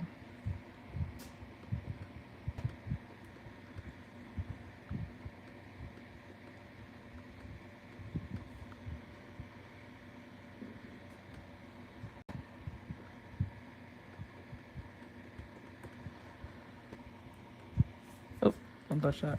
Okay. Not to soften all of your edges. Now I think there's a bit of a soft edge here, a little bit softer on the bottom of the eye. Again, just I'm going to blend all of that out. Definitely going to be a lot softer on the side of the nose here. Taking the eraser, erasing away some of the excess here, just under the eye, just like that. So I think that actually looks pretty good. Now, you guys know the next step, okay? We're going to create a new layer, create a clipping mask, and we are going to apply some local colors. So take your airbrush, okay? Take the original color on the skin. We're going to move it down a little bit towards the reds. down a little bit towards more saturated and darker kind of value. And again, just gonna gently brush this more warm color onto the nose. Okay, so he said, like he did before, he went to the So red. I think that actually looks pretty good. Now, you Take the guys skin. know the next step, okay? We're gonna create a new layer, create a class, and we are going to apply some local colors. So take your airbrush, okay? Take the original color on the skin. We're gonna move it down a little bit towards the reds. Move it a little bit towards more saturated and darker kind of value. And again, just kind of gently brush this more warm color onto the nose, a little bit more on the cheeks there, and brush that onto the ear as well. Just like that, very similar. You're gonna notice this kind of complexion on a lot of people. And then as we get to the chin, you see the color becomes a little bit cooler, becomes a little bit more greenish, right? So slightly grayer color on the chin, slightly grayer color on the back of the neck, more of a grayish color on the forehead as well. And I think it also shifts a little bit more towards the yellows. So again, just paying attention to that, applying some of these hue shifts on the skin, and there we go. All right, that looks pretty good. Now, while we're doing the local colors, I'm also gonna just apply some darker red color to the lips. Oh, Again, just so this area shit. doesn't look too empty. So depending on the style that you're drawing in, you could literally stop your rendering right here. You know, you don't even have to do the lush skin if you don't want to, because at this point, I think this works perfectly well as a skin render. And if you're drawing like some kind of concept for a character, this would be more than enough. But, you know, of course, this is being a tutorial. I want to show you guys the application details. So let's take the original skin color. Okay, we're going to move it up towards the yellows. Just, again, taking the color itself of the highlight. Now, a lot of people online might say stuff like, oh, for shadows, you move it to the purples. For highlights, you move it to the yellows. But, you know, that's based on common sense. It's like, you need to understand why you're doing something, okay? So if the shadows are purple, you want to ask, why is the shadow purple? Is that because the ambient lighting in the environment is purple? In this case, the highlight is kind of yellowish, right? So we can ask ourselves, why is the highlight yellow? Well, because outside in the sun has a golden kind of look to it. So let's move towards the yellows, create this bright golden color just like that. Okay, now we're going to start up a new layer and keep using my airbrush by accident. Hard edge brush, okay, there we go. Apply that highlight, bring it down just a little bit. That highlight just like that. You can see I'm using pressure opacity now. There is some variation in the highlight that I want to kind of get across. And now we can afford to actually have more variation in colors because, you know, we're kind of towards the detailing stage of the skin. Now, taking highlight color, applying it to the ridge right here. A little bit of highlight on the cheeks as well. Now, there's also going to be a bit of highlight here. Nose, a little bit right here on this section of the mouth. You're going to get some highlights on the lips, just like that. So if I don't do anything to this skin at this point and just leave it like this, she's going to look quite sweaty. But of course, if you want to kind of mitigate this sweaty effect, use your blending brush and just soften up some of these edges, okay? Especially on the forehead here. Soften that up. Soften up the hard edges on the cheeks. Soften up some of the edges here. Using the eraser, kind of cut back, create some of these hard edges, and again, soften some of them up. Okay, soften up the highlight on the nose just a little, okay, and also soften up the edge right here and right here. Now, when you zoom out, wow, look how convincing that skin, right? So if you follow the same steps, you should have something very, very similar to this. Now, the next example that I want to show is even darker skin. Now, on very dark skin, you're going to get a Okay, no, I'm going to stop from here. We gotta do the, I can't go even further. We have to go do the reactions. This was horrible. I have to do more practice. I gotta do more practice. Just gotta keep practicing until we get this. I'm gonna have to get this. I will, but like, it was an attempt. I'm gonna just call it that way. Yeah, so we're gonna do the reactions as I do and all that stuff. So for those who wants to come in and all that stuff. All right, so what I'm gonna do, I'm gonna restart TikTok, and then we're gonna go doing the reactions. Thank you for coming in. For those who want to watch the tutorial or watch me suffer, we're gonna get straight into that, and we'll see where that goes. So I'm going to stop right here, and I'm gonna come back on TikTok. Good practice today. Artextric. Good. But TikTok, I'm gonna restart you, and we're gonna go and do reactions, all that stuff. So, right back, TikTok. All right, so we're going to go to let me see. Oh, my foot. So what's today's reaction going to be? Let's get just the anime stuff out of the way. Actually, oh, one. Okay, this is gonna be a weird one. Okay, so we're gonna do 2 reactions, just to keep things normal. The other one's not. Let me see. Done for real this time. It's a giant flop. Let's see.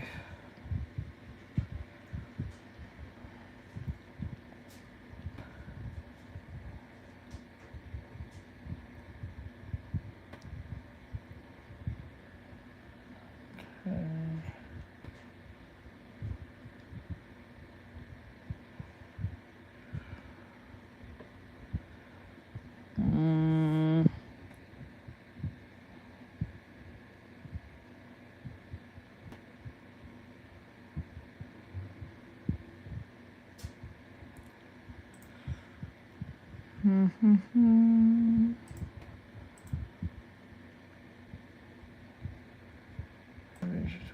Five.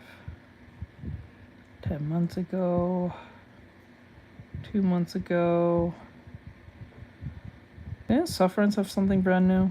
I'm pretty sure he did.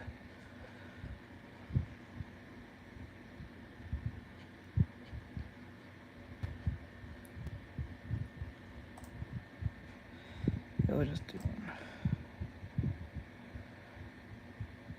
Okay, we'll just do his videos and then call it a day.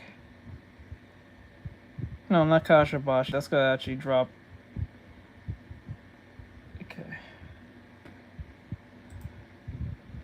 And 11 days ago. That's ranked. Okay.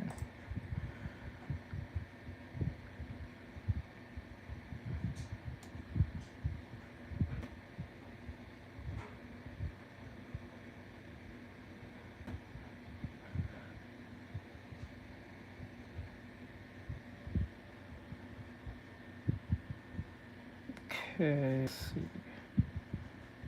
Not attribute.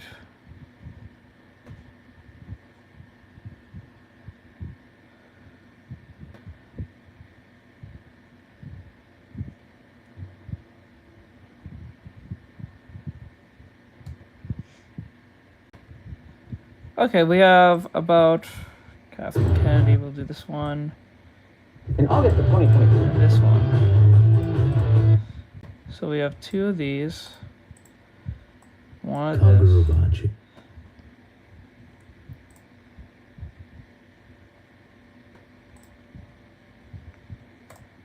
Sorry. So we'll do that one.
Oh, wait, I'm supposed to switch to the other one.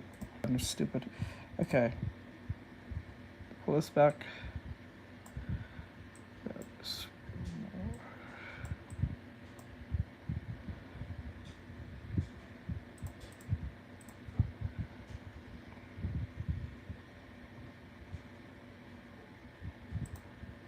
There we go. So make me bigger. Let me see. Where is the? Sorry.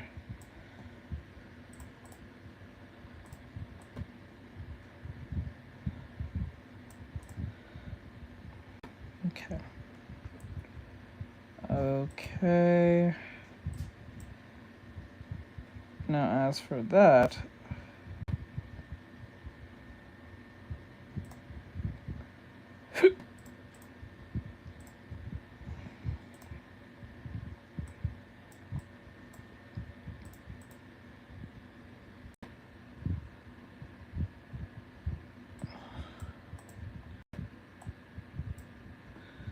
Oh my god, why is this such a pain in the ass to deal with?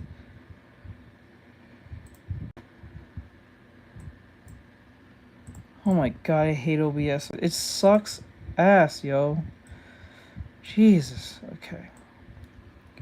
And then we'll grab the... I was maneuvering just for this to work.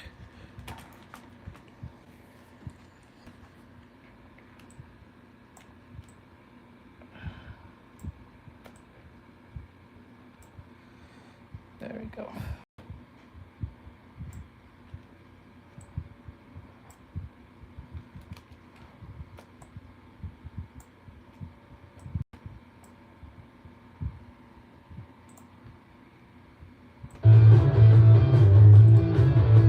Hey guys, welcome back to Clownfish TV. This is Neon. I am here with Geeky Sparkles. Hello.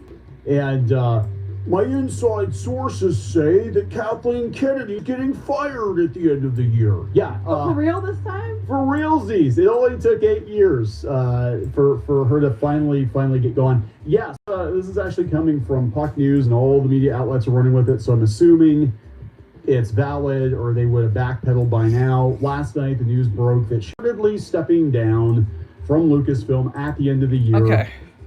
Good. Yeah, well, it's about damn time, if true. If true, you know what? I don't even get my hopes up anymore, because I know her one contract was pretty much ending last year, and she's still there. So I'm like, sure, yeah, I'll believe it when I see it. Let's put it that way. In this case, she's in her 70s. She sold her house, I think, a year or two ago, and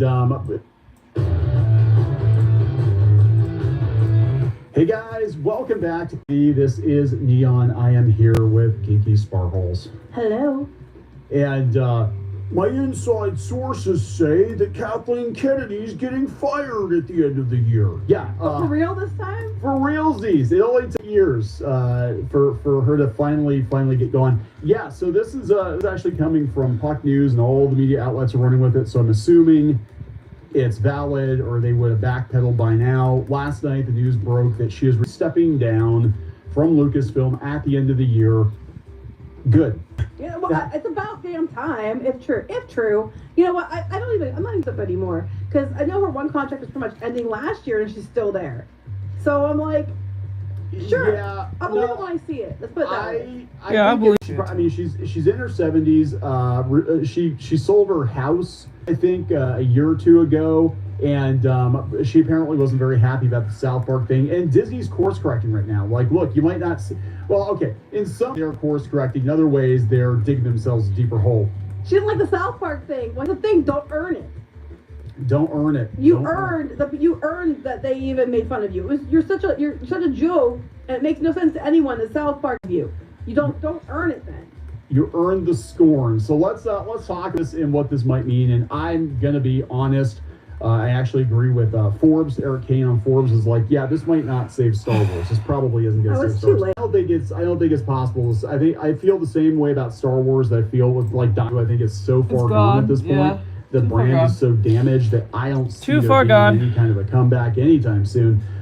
But let's talk about the strange case of Kathleen Kennedy and why the hell Disney kept her years beyond her expiration date. Oh yeah, she's way past expiration. I mean, she's definitely, like, it was, yeah. Anyway, before we get further, please subscribe for more pop culture news, views, rants, guys. You will get a woohoo if you do. Woohoo! If you're looking to get notifications, if you're not getting notifications on YouTube, clownfishtv.substack.com. every time we post a video, we'll post a link over there and we'll get notified. Not our fault if YouTube is not sending them. So this comes from Variety. Star Wars boss Kennedy is planning to exit Lucasfilm at the end of 2025. She intends hopefully for realsies. For realsies, is it for real this time?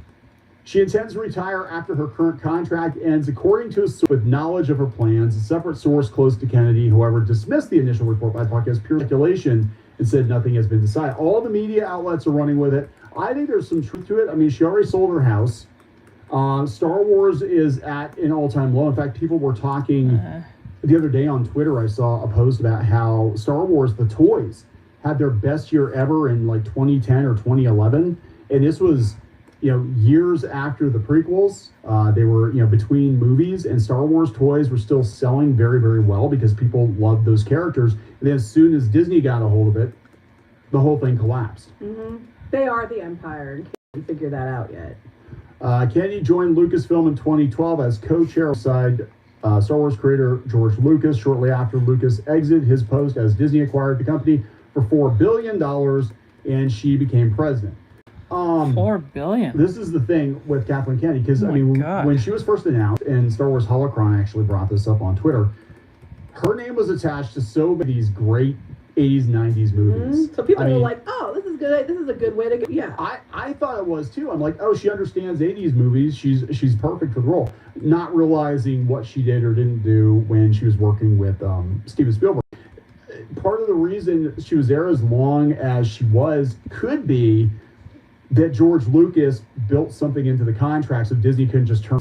She was his pick. And I don't know. I don't know. I'm giving up on you know what?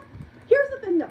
I've never seen a company do everything. If there is something that you can do that was going to shoot yourself in the foot and screw you up, Disney does it. So I don't know if they're angling for write-offs or what, but I've never seen a company like you have to try to go that hard at this point, just across the board with Disney.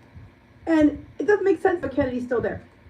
Especially after The Last Jedi, and the fact that it didn't do well, it fell off a cliff right after. I mean, it started out okay, and then it fell off a cliff. And there was clearly no plan, clearly no overreaching story.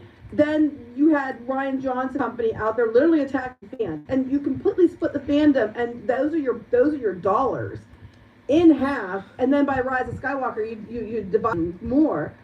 That she still had a job, because if money was what you wanted to make, these choices were not good. Then you had a win with Favreau and Filoni with The Mandalorian, and then you found a way to fuck that up too.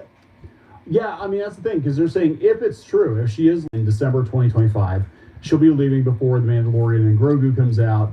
But that being said, like, how much was she actually involved in that, right? There's been, she really wasn't involved in it. But yeah, that fell off a cliff too. That was like, Star Wars was starting to lurch back to life with The Mandalorian. Okay, people were like, okay, hey, we'll come back, we'll give it a shot. And then it was like a 1-2 punch. It was, the show got stupid, right? And then the Gina Carano situation. And, so they just like blew off both legs with a shotgun at that point. And now people are like, you know what? Fool me once. And we're out. Well, we're already seeing it. Even the shows are going bad. Acolyte, we all know what happened there. Skeleton Crew, people say it wasn't that bad, but people didn't watch it because they were over it with light. Same with Andor. I still watched it. Why are you yelling at me, bro? It's actually pretty good, but second who cares? season comes out in April, so who cares? But yeah, I mean the sequel trilogy. I mean, look, this is beyond a dead horse, right? This is a gutted tauntaun. But the sequel trilogy, there was no plan. That should have been the first indication that, like, okay, yeah, she's got to go. You can't even get 3 movies. You can't even get a damn sticky note to kind of sketch out what's going to happen in each of these movies. The bare bones. And I understand that's what George Lucas did, but he's the guy who made it. They were making it up as what's they go. writing 101?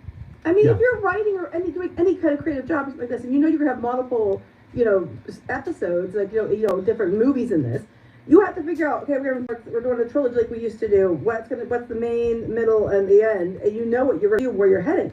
They were just setting stuff up. I'm doing it, letting somebody else do what they wanted, and it was a complete disaster. Yeah, that's the problem. They just kind of give it to, hey, and all that shit. Do whatever you want with it. And from that point, part of the disaster. It's a pain in the ass. So many. They don't really say the continuity in check. Everybody gets fired. Why do we have the little Leia show instead of, actual Obi-Wan Kenobi show about him and Luke? Because of Kennedy and Co.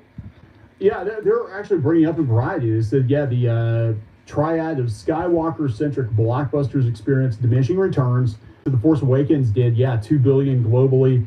Rise of Skywalker did do $1 billion, but that's like half as much as The Force Awakens. You can see it movie after movie. It should have got more and more and more. It should have snowballed the other way. It should have. Solo lost money, and Solo, I didn't think was terrible. Indiana Jones, they have that up too. Indiana Jones, it only did $383 globally against a $295 million budget, losing around $140 million for the studio. They said Star Wars has struggled to return to the big screen with The Rise of Skywalker, but she's had so many other movies in production that she's canceled. They're all shelved. Patty Jenkins, James Mangold, Charmin Obaid-Chinoy, Taika Waititi. Every time you turn around, there's somebody else assigned to the Rey movie, trilogy, whatever. They're constantly, it's like one creative difference firing after another. This film parade with this woman. And then, because then everything gets changed. Like Obi-Wan's supposed to be one, got a new writer, completely changed it, and then we have a little Leia show, and all that crap. Yeah, because she keeps wanting to I believe it's her at the top making these decisions. She keeps wanting to push Star Wars in a more female-centric direction. That's working out so well. We've seen time and time again. They've had female protagonists. We've seen the toys sit in the shelves. They don't know their audience. I mean, you can want to change the audience, but you're stuck with the audience you have, right? Here's the thing: they've had an audience for decades, and we showed that study before. They looked at Marvel. No, they think an audience is like a hat. Marvel can have a couple crossover into more female-centric. They think that's what the problem is, and they're ass hats for even thinking that. Towards a female audience. And that does not mean that there aren't diverse people who like Star Wars. There's always been diverse people who like Star Wars. There's always been diverse. Look at the pictures. People waiting in line. Men, women, kids, all different races, everything else. Everybody loves Star Wars. It was not something that needs diversified. And they keep trying to make it into something else, the X and all this other crap. And all they did was ruin it. You have decades of fans, and you somehow managed to you got the new fans you wanted, but they're not that many, and you got what you wanted. Unfortunately, that's not a good thing. Yeah, it's not a good thing. They basically are left with it. This is just like what happens for classic franchise that chases the quote unquote modern audience. They get a bunch of like progressive freeloaders that don't really buy, but they cause a lot of problems. And they complain online, and it's not even now. It's the mainstream media, and that's the actors, like an acolyte. The actors were out there. The actors going at people. Like, what gets me about this is people are allowed to say that they like these shows, and you're supposed to like, okay, and I'm like, if you like it, you're allowed to like it. I have no problem with it. Where I have a problem with it is, if I say I don't like it, then I'm a terrible person, istophobe, and they think they have a right to call you names and bully if you don't agree with them. And hell no. Well, the whole thing with Lucasfilm was, rabbit hole went deep. You want to talk about all the stuff that's coming to light with the regime change in the White House and Musk and uncovering what was going on Twitter and the USAID supposedly bankrolling journalism and all that. I can't believe that there were people at Lucasfilm, activists at Lucasfilm, that were trying to shut up channels like ours. Oh, rewriting Ripley, the one chick was from there. She was from there. So they were going out of their way to try to paint anybody that's saying negative about Star Wars as being a literal Nazi. And the problem is that people didn't like it. Like, you can't do that because you have a whole silent majority. Well, that's like I did a video yesterday talking about said that Kevin Feige needs to step aside, and talking about how he's no longer defending Marvel. Right? They're not defending Marvel. They're like, it is what it, because normally, like with Captain America, everybody would be like, oh my God, guys, look, the bigots are mad. Look how much money Captain made. And they're like, no, actually, this is diminishing returns, movie after movie after movie. And it's kind of, it feels like we're at that place with Star Wars, or we've been at that place for a couple of years now, where it's okay to say, yeah, these Disney Plus shows suck. Star Wars is a brand in decline. If you said Star Wars was in decline in 2018, we know firsthand they would call you a literal Nazi, and now it's just accepted as fact. Star Wars is in decline, right? That's and funny. You can point the finger at Kathleen Kennedy. The buck stops here. She's at the, and because it's not just Star Wars. It was also Indiana Jones. It was also Willow. Every franchise of value. She ruled. Right. everything Lucasfilm had that had value on her watch became completely devalued. Okay. Well, yeah, what? Because every one of those things they tried to make it girl power. Girl power. Yeah. They kept trying to change the audience. And again, I want to. People keep saying, "Well, there's nothing wrong with making it female." There were women who loved all those shows before. The male audience It was just predominantly. you never have. What it was. One thing you learn about these type of audiences is you never get just one gender liking thing. That's the one thing they don't really get, and I don't know what's their problem. So, like, say for instance that the drawings I do is usually more male focused, right? But there are females who actually enjoy the females that I draw. I'll never get a 100% male rating. Cold. So Cold says I gotta go to court later. But I don't think they'll take gotta go fast as a medical condition. I don't think so. But like the thing is I don't know, it doesn't make any sense. They think like all men are just into Marvel. Not every man is into Marvel. And not every woman's into Marvel. There are women that's into Marvel, may not as much as men do, gender-wise. But then again, there's women who are into Marvel. And just the way it is, too. So That's what price they just still don't is, get and there's that. nothing wrong with that. But that does not mean male don't like these shows. That's not true. But that's what she did. Indiana Jones, and then to make it about his goddaughter, and then we had Willow, and then to make it about all the side, the princess and her girlfriend and all that, and then we saw what happened with Star Wars, and they keep trying to push diversity, inclusion, and all that crap.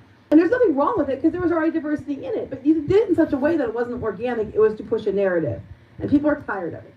I keep thinking, like, even the Millennium Falcon, they even turned the Millennium Falcon into a chick, with a chick robot. Oh, that's right. I forgot about that. Yeah. Because the chick robot they put, for those of you who haven't seen Solo, the Falcon, I guess the reason the Falcon's so temperamental is they take Phoebe Waller-Bridge, she ruined Indiana Jones too. Phoebe Waller-Bridge's droid, who I can't remember the name, they took her brain out. Activist droid. Droid rights. They took her brain out and stuck it in the Falcon, which is why the Falcon's such a miserable bitch. I guess, they can't get started half the time. Wow, are you serious? They're hitting the Falcon. They're hitting a woman. Are they slapping her? Oh my god, that's hilarious. Serious? Work, bitch. Somebody is dead. Is that what happened? That's crazy. Are you serious? Forbes. That's crazy. This is Eric Kane, and he's right in this, because like even if she does Candy leaves behind a mixed legacy, that's in keeping with Lucasfilm tradition. Lucas himself struggled to make use of the that is crazy. The original trilogy. That's true. So people versus George Lucas, remember? The thing you think you heard is he got tired of people shitting on him. He got tired of hearing about the prequels and how much people like the prequels. Now, said, wow, shockingly, the good guys aren't people good love guys anymore. People love the prequels, and they wish he would come back. But why the hell would he? That's when everyone's successful and have a story that becomes, such a pop culture phenomenon of Star Wars and such a big moment across, many generations.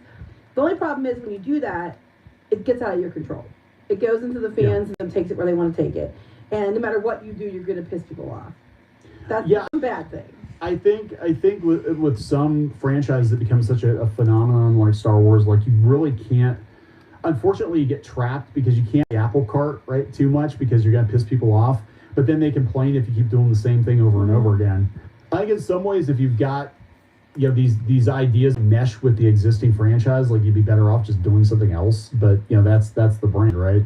But he's basically saying like even if they get rid of her, they don't think it's going to come back to where it was. I don't think it's going to. It depends on who they put in. They put they put some like purple-haired activist in as the head of Lucasfilm. Be more of the same crap as long as all those people at Lucasfilm, those fan-hating activists at Lucasfilm, are still there. It's going to be the same crap over and over again. I don't know if they can save it at this point. They really can't. It's too damaged. You'd have to like literally pause it. They're going to because they're going to go to Mandalorian and Grogu. But you need to literally pause it and then, start over a few years later. Yeah, and that's, it's interesting he brings this up because I mentioned this a couple of weeks ago. I said, Star Wars at this point basically dies with, Gen X and Millennials because it doesn't mean anything to Gen Z. It doesn't mean anything to Gen Alpha. It was a perennial brand that they could have kept, evergreen for years if they handled it right, but they destroyed it and it's lame.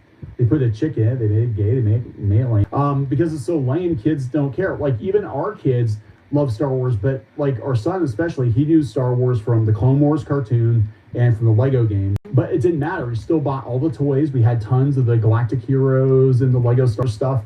And he loved Star Wars. Just to him, Star Wars was this new. It's funny, that's the thing about me. I remember having one Star Wars toy, and I didn't even buy the damn thing. It was kind of just given to me. I forgot how the circumstance even happened, but I remember getting a Star Wars toy, and the Star Wars toy was just a random stormtrooper. I don't know why I took it, but like it was a random stormtrooper figure. Huh.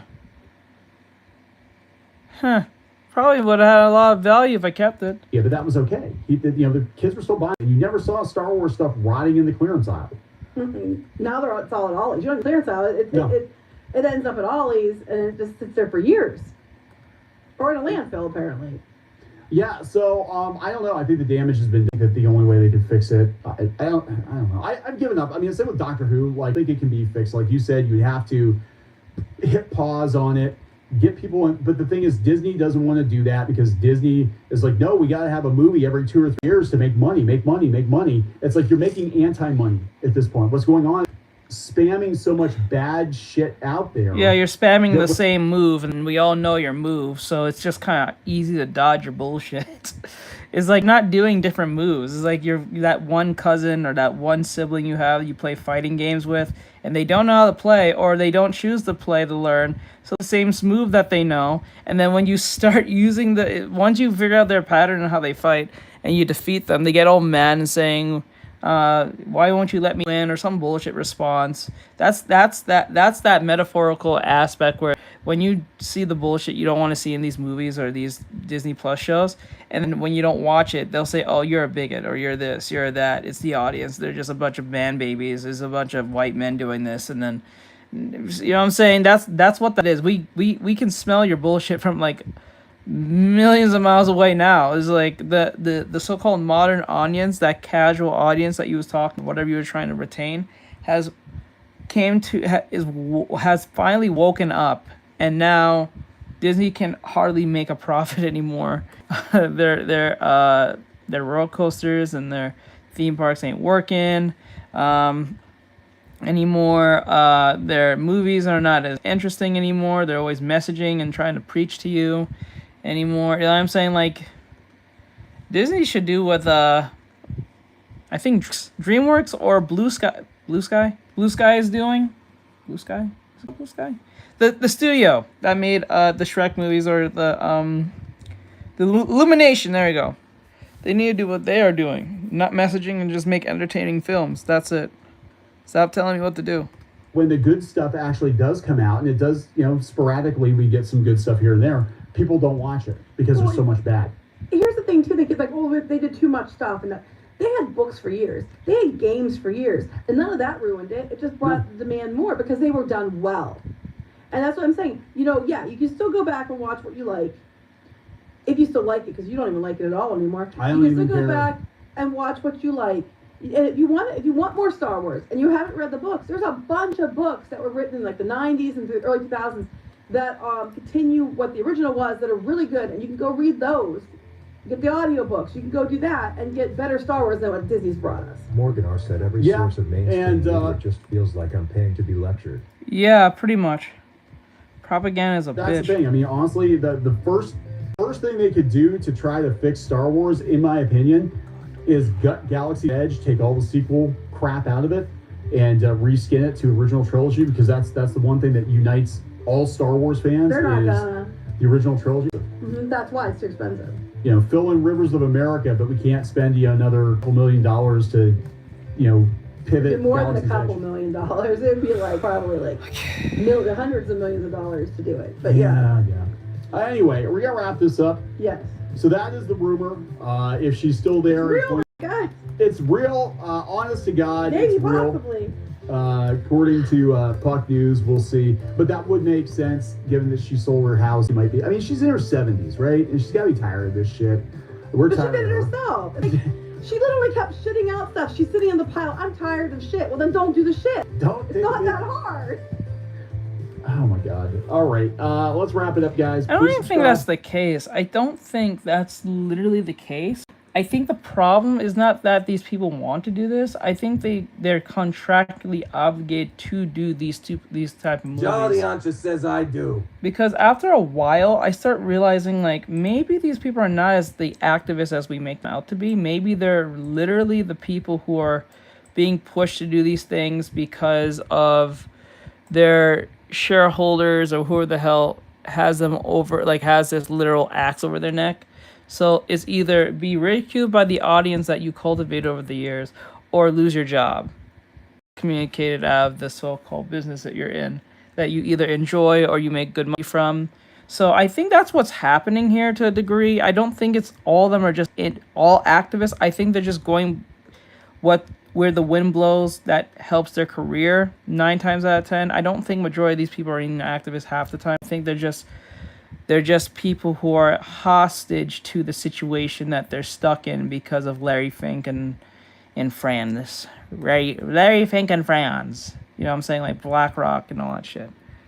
It feels more like that to me because if you're losing this much money and you're knowing the pathway that you're going isn't making any money. You know what I'm saying? Most people with a brain will be like, let's not go that way anymore. Right? It's kind of like playing a Metrovania game, right?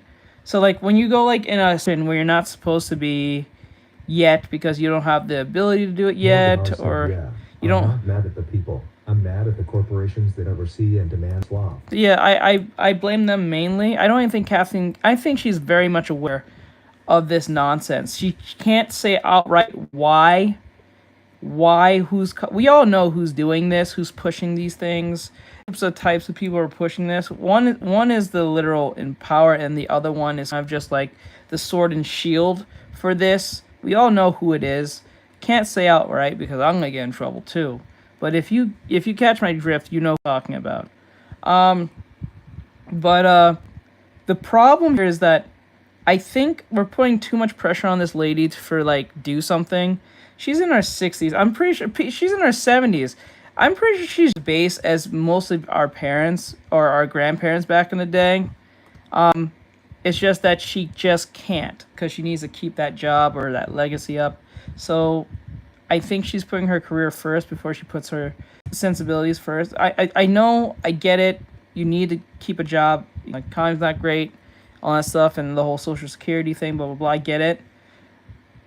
And it's a hard sell because it's like, how can I bring back what works without offending my shareholders who are technically my boss? And how do I avoid getting scrutinized by the years of work I put in these companies because moron or a bunch of people who feel like there's something else has to be forced upon me and I have to put it in my works. Remember, to get her, you have to put certain amount of people in there, a certain number of gender in there. You have to put certain people who identify as such just to get an Oscar. You know what I'm saying? Jolly Ancha says facts. You know what I'm saying? So, like, to a degree, as much as I don't like, say, like, Neil Cuckman, because he is, there must be some semblance of, like, self-awareness down the line, knowing that the stuff that he's saying, the rhetoric that he's pushing is not working, but because of Larry Fink policy and a lot of these other things that are, like, you know, ingrained in majority of these people's contracts. Remember, it's not just some people at like Sony or some people at Marvel, some to Lucasfilms. Jolly Ancha says I think they're aware, but I doubt they want to listen TBH teach. I know they're aware, and it's not that they don't want to listen; they just can't. So what they'll do is, out of frustration, call you a name and run away. Because what can they do? Because if they try to as base as like as and being based is pretty much common sense. It's not even like you're some badass person just so different. No, you're just kind of saying basic shit, and the basic shit gets you in trouble because, like I said, certain groups can't handle reality for what it is. So, like, you know what I'm saying? This weird rock and hard place between the fan base you built over the years in this company, and then the bosses that are now at this point. You gotta pick, right? It's frustrating, and I can understand where this lady may be having this issue, because I'm pretty sure if you really have room by yourself and then asked her, do you think the shit that you're posting or putting out there is working? I'm pretty sure if there was no, like, any chance of she getting in trouble for saying what she really was, I'm pretty sure they'll tell you the truth. I'm telling you, they'll tell you the truth. Like that dude way back when, I think it was last year, he was literally spilling all the beans of the nonsense he was doing at Disney, saying that they was being discriminatory towards white men, they was being discriminatory towards people of color because they don't look as ethnically representative enough. So you being biracial may not be good enough because you're like kind of white adjacent. If you're white adjacent too, you have to look as urban as possible. That's what they said to the black guy, to the biracial. They said you are not ethnically representative as yet as we want to be. You are perfect for the role, yes, for whatever movie they had coming out, but because you're not ethnically looking, good grief. You know what I'm saying? Harsh. That's the racism just comes back full circle, right? So like the very thing that they're trying to stop is causing within their means. So it defeats the whole purpose, because I thought if someone's biracial, somehow, especially if they have black in them, all of a sudden that black side just overtakes the other white or other ethnic side of them, and then they're that thing, which I don't believe that's a thing, but like that's a thing. So how is it okay for you guys that this biracial person isn't ethnically representative, but if some white guy were to Jolly Ancha said, I feel bad for people that have to deal with that on a daily basis. Yeah, and it's stupid because if a white guy out of nowhere said this on the street to a biracial person, they'll say they're a person of color. But you just told a person of color that you put on your ranks, saying they're not represented enough of the very thing that you're trying to represent. You know what I'm saying? It's madness. This is why I don't follow this racial Marxist totem pole nonsense. It just ends up eating itself, and you're not doing good. You're doing more harm in the long run, and then you just make more racist people without realizing it. You know what I'm saying? That's where that problem comes in. You know what I'm saying? Morgan Arcetta thought segregation was abolished several years ago. Yeah, it's abolished, but it's more corporate, right? It's more corporate. It's more corporate than it is now. Just being like just more corporate, if you think of it in that sense. Hey guys, welcome back to Clownfish TV. This is Neon flying solo in another video. Some dental work done. She's recovering, so you're stuck with me. We're gonna talk at Screen Rant, being like, why is the MCU so divisive after Endgame? Marvel movies really worse now? Well, yeah. Well, yeah, it always was for a good while. After Endgame. They are. They really are a lot. If we're talking, guys, just imagine how much great stories we had if Activist wasn't in Marvel, right? In Marvel Studios. You know how crazy the multiverse would have went hard. Do you know how hard it would have went? Jolly Ancha says FR. Like, let's be honest. Like, if there was no crazy activist messaging nonsense, we will still be in phase 4 right now. Is it phase 4? Phase 5. With a bunch of great stories, a bunch of cool set pieces, a lot of crazy things happening with the Eternals. If they didn't write the Eternals to be like a college brochure, you know what I'm saying? Like, and then we would have been the cosmic realm and stuff like that, and the quantum realm and all these cool things that Kirby and Stan Lee wrote back in the day. Too much crazy shit would have went down. But no, we have to write certain things and make certain things apparent and been forced at the same time. Therefore, these movies are not only trash, we're trying to rush to the finish line of literally rebooting everything. We're literally trying to, well, not we, but Disney is literally trying to rush the finish line. Stupid. Jacko says facts. That movie felt so rushed. So, like, the proof is they're getting, like, Robert Downey Jr. and trying to bring back the rest of the other Avengers who are dead or alive back into the MCU and a final hurrah to keep everyone in check. You know, just to keep people interested enough to get back into the MCU zeitgeist. That's why they have to bring Robert Downey Jr. Because if they was doing fine, they would never ask RDJ to come back. They wouldn't have to. Robert Downey Jr. is a perfect example of that is going to hell because they can't do anything without him, sadly, and that's not a bad thing to a degree because I love RDJ. He's funny. I like those. I like his videos. I like his movies. I like how he acts. He's pretty much he is Tony Stark personified, bro. I admit that highly. He's still the best Tony Stark there is. I don't think anyone can out Tony Stark, RDJ, at all. I don't think so. It's like literally up there with Tobey Maguire.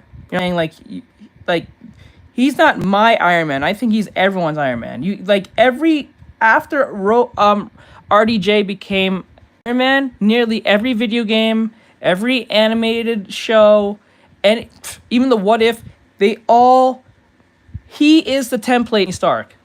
RDJ's performance as his charisma, his everything is Tony Stark, right? So like every show you've seen that is a reimagining, anything like that is always RDJ centric. Like if you play Marvel Rivals, the dude who voices Iron Man sounds like RDJ. Everything, the conversation between him and Rocket. You know what I mean? Like with Steve Evans does a great job as Captain America, but as great as he is as Captain America, he has not been personified as Captain America. Like in the iterations of Chris Evans. Chris Evans, my bad. Chris Evans, right? I thought it was Steve. Like Marvel Rivals, he doesn't sound and even look like Chris Evans. They do have the game skin, and I get that, but like he doesn't have Chris Evans to me. He just feels like Captain America. That's it. But when I see Iron Man and he's talking, I hear RDJ. Audience Morgan said reaction. Steve We're Rogers talking. is Captain America's name. Yeah, Steve Rogers, yeah. Rotten Tomatoes scores. Most of the I'm talking about the actor in general. Endgame have not been doing as well as the ones before Endgame. So we're going to talk about this damage control. I think people are just talking about because look, there is no more debate, right? There's no more debate. There's no more, pro Marvel, anti Marvel people, whatever. This argument is over. It's very clear that Marvel is in a bad state right now. It's so bad that the co-creator of Deadpool is saying that Kevin Feige needs to step away from Marvel because he's ruining it. But is that going to happen? Probably not. I mean, how long have Star Wars fans wanted Kathleen Kennedy to step away from Star Wars? And they just let her do more and more and more damage. I think they're going to let Feige run Marvel through Secret Wars, at least, and we'll see where we're at with that. And I'm going to be honest, I have zero excitement for Secret Wars. I might have to start, but like I don't think it's. I don't know how I feel about Secret Wars though, because since I didn't see the Fantastic Four and that's not out yet, I don't know what to make out of Secret Wars. I'm hoping that it's not a girl boss sucking off Sue Storm. Morgan Jada says, "Did you hear about the press Star Wars?" No, I didn't. Wait, is that my Kathleen Kennedy? That's her. Yeah, I don't know how I feel about the whole like Secret Wars thing still, because like Morgan Jada says she's retiring. Oh yeah, we did that video. We just did that video just more like a second ago. But yeah. Jacko says, I think they learned from the Captain Marvel movie they need to put in better scripts. I don't know. We'll see because me worried about the Fantastic Four isn't even the video. It's not the Ben Grimm problem. It's none of that stuff. It's literally Pedro Pascal. He plays very emasculated men. Whether it's reimaginings like in The Last of Us, he plays pretty emasculated men majority of the time. So, and he's on that shit. So I don't know. I don't know if they're going to like made Reed Richards like a crying baby bitch. Aliancha says, "Oh yeah, that has me worried too." Or he's gonna be some type of weird simp and not have like make his own Crimson decisions. Future says the end. So I don't know. So he does a great job. He's not a bad actor. He just really plays Jacko characters. says, "I can't remember. Was he like that in Mandalorian?" No, I don't think so because one, it's hard to really tell based on several things. Like one, he's wearing a mask on his face, so it's really hard to make any distinction of what's going on until he tells you. That's one thing. And you can sound stoic when when your head is in a bucket. You know what I'm saying? Like, and you're next to a little toy, your baby Yoda all day. So, it's hard to say he's getting mad. And then it's just him and the Jacko toy says, yeah. half the time. So it's not Jackson like... God Simpson says, "What are you doing?" We're doing reactions as I do gesture drawing. We already did our lesson for today. So we're just like talking about what's going on in Marvel. What is this made of? It's coconut and lime. Coconut and lime? The lime and the coconut. And roll that up. Not bad. Oh, it tastes like pina colada. Yeah. Brighter Close says, Mine is "Hi, the sis pineapple. extra." Hi, Brian. That's great.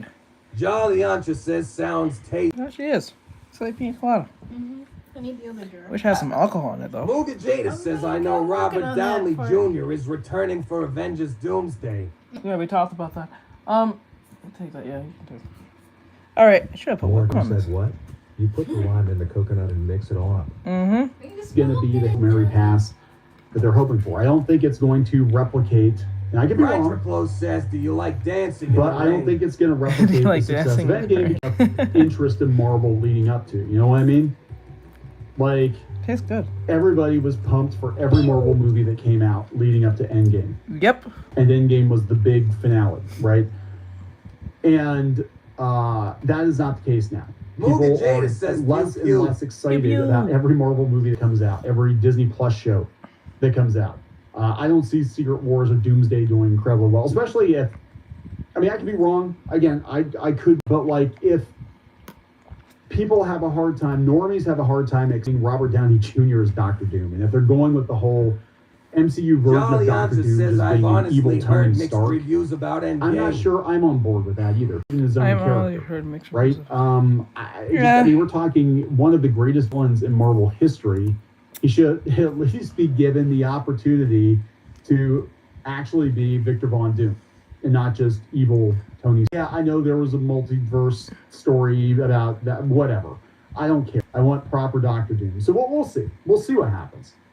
So let's talk about this. Before we get into it any further, I think it was Robert Downey Jr. that became Doctor Doom, and then I think Reed Richards became Doctor Doom at one point.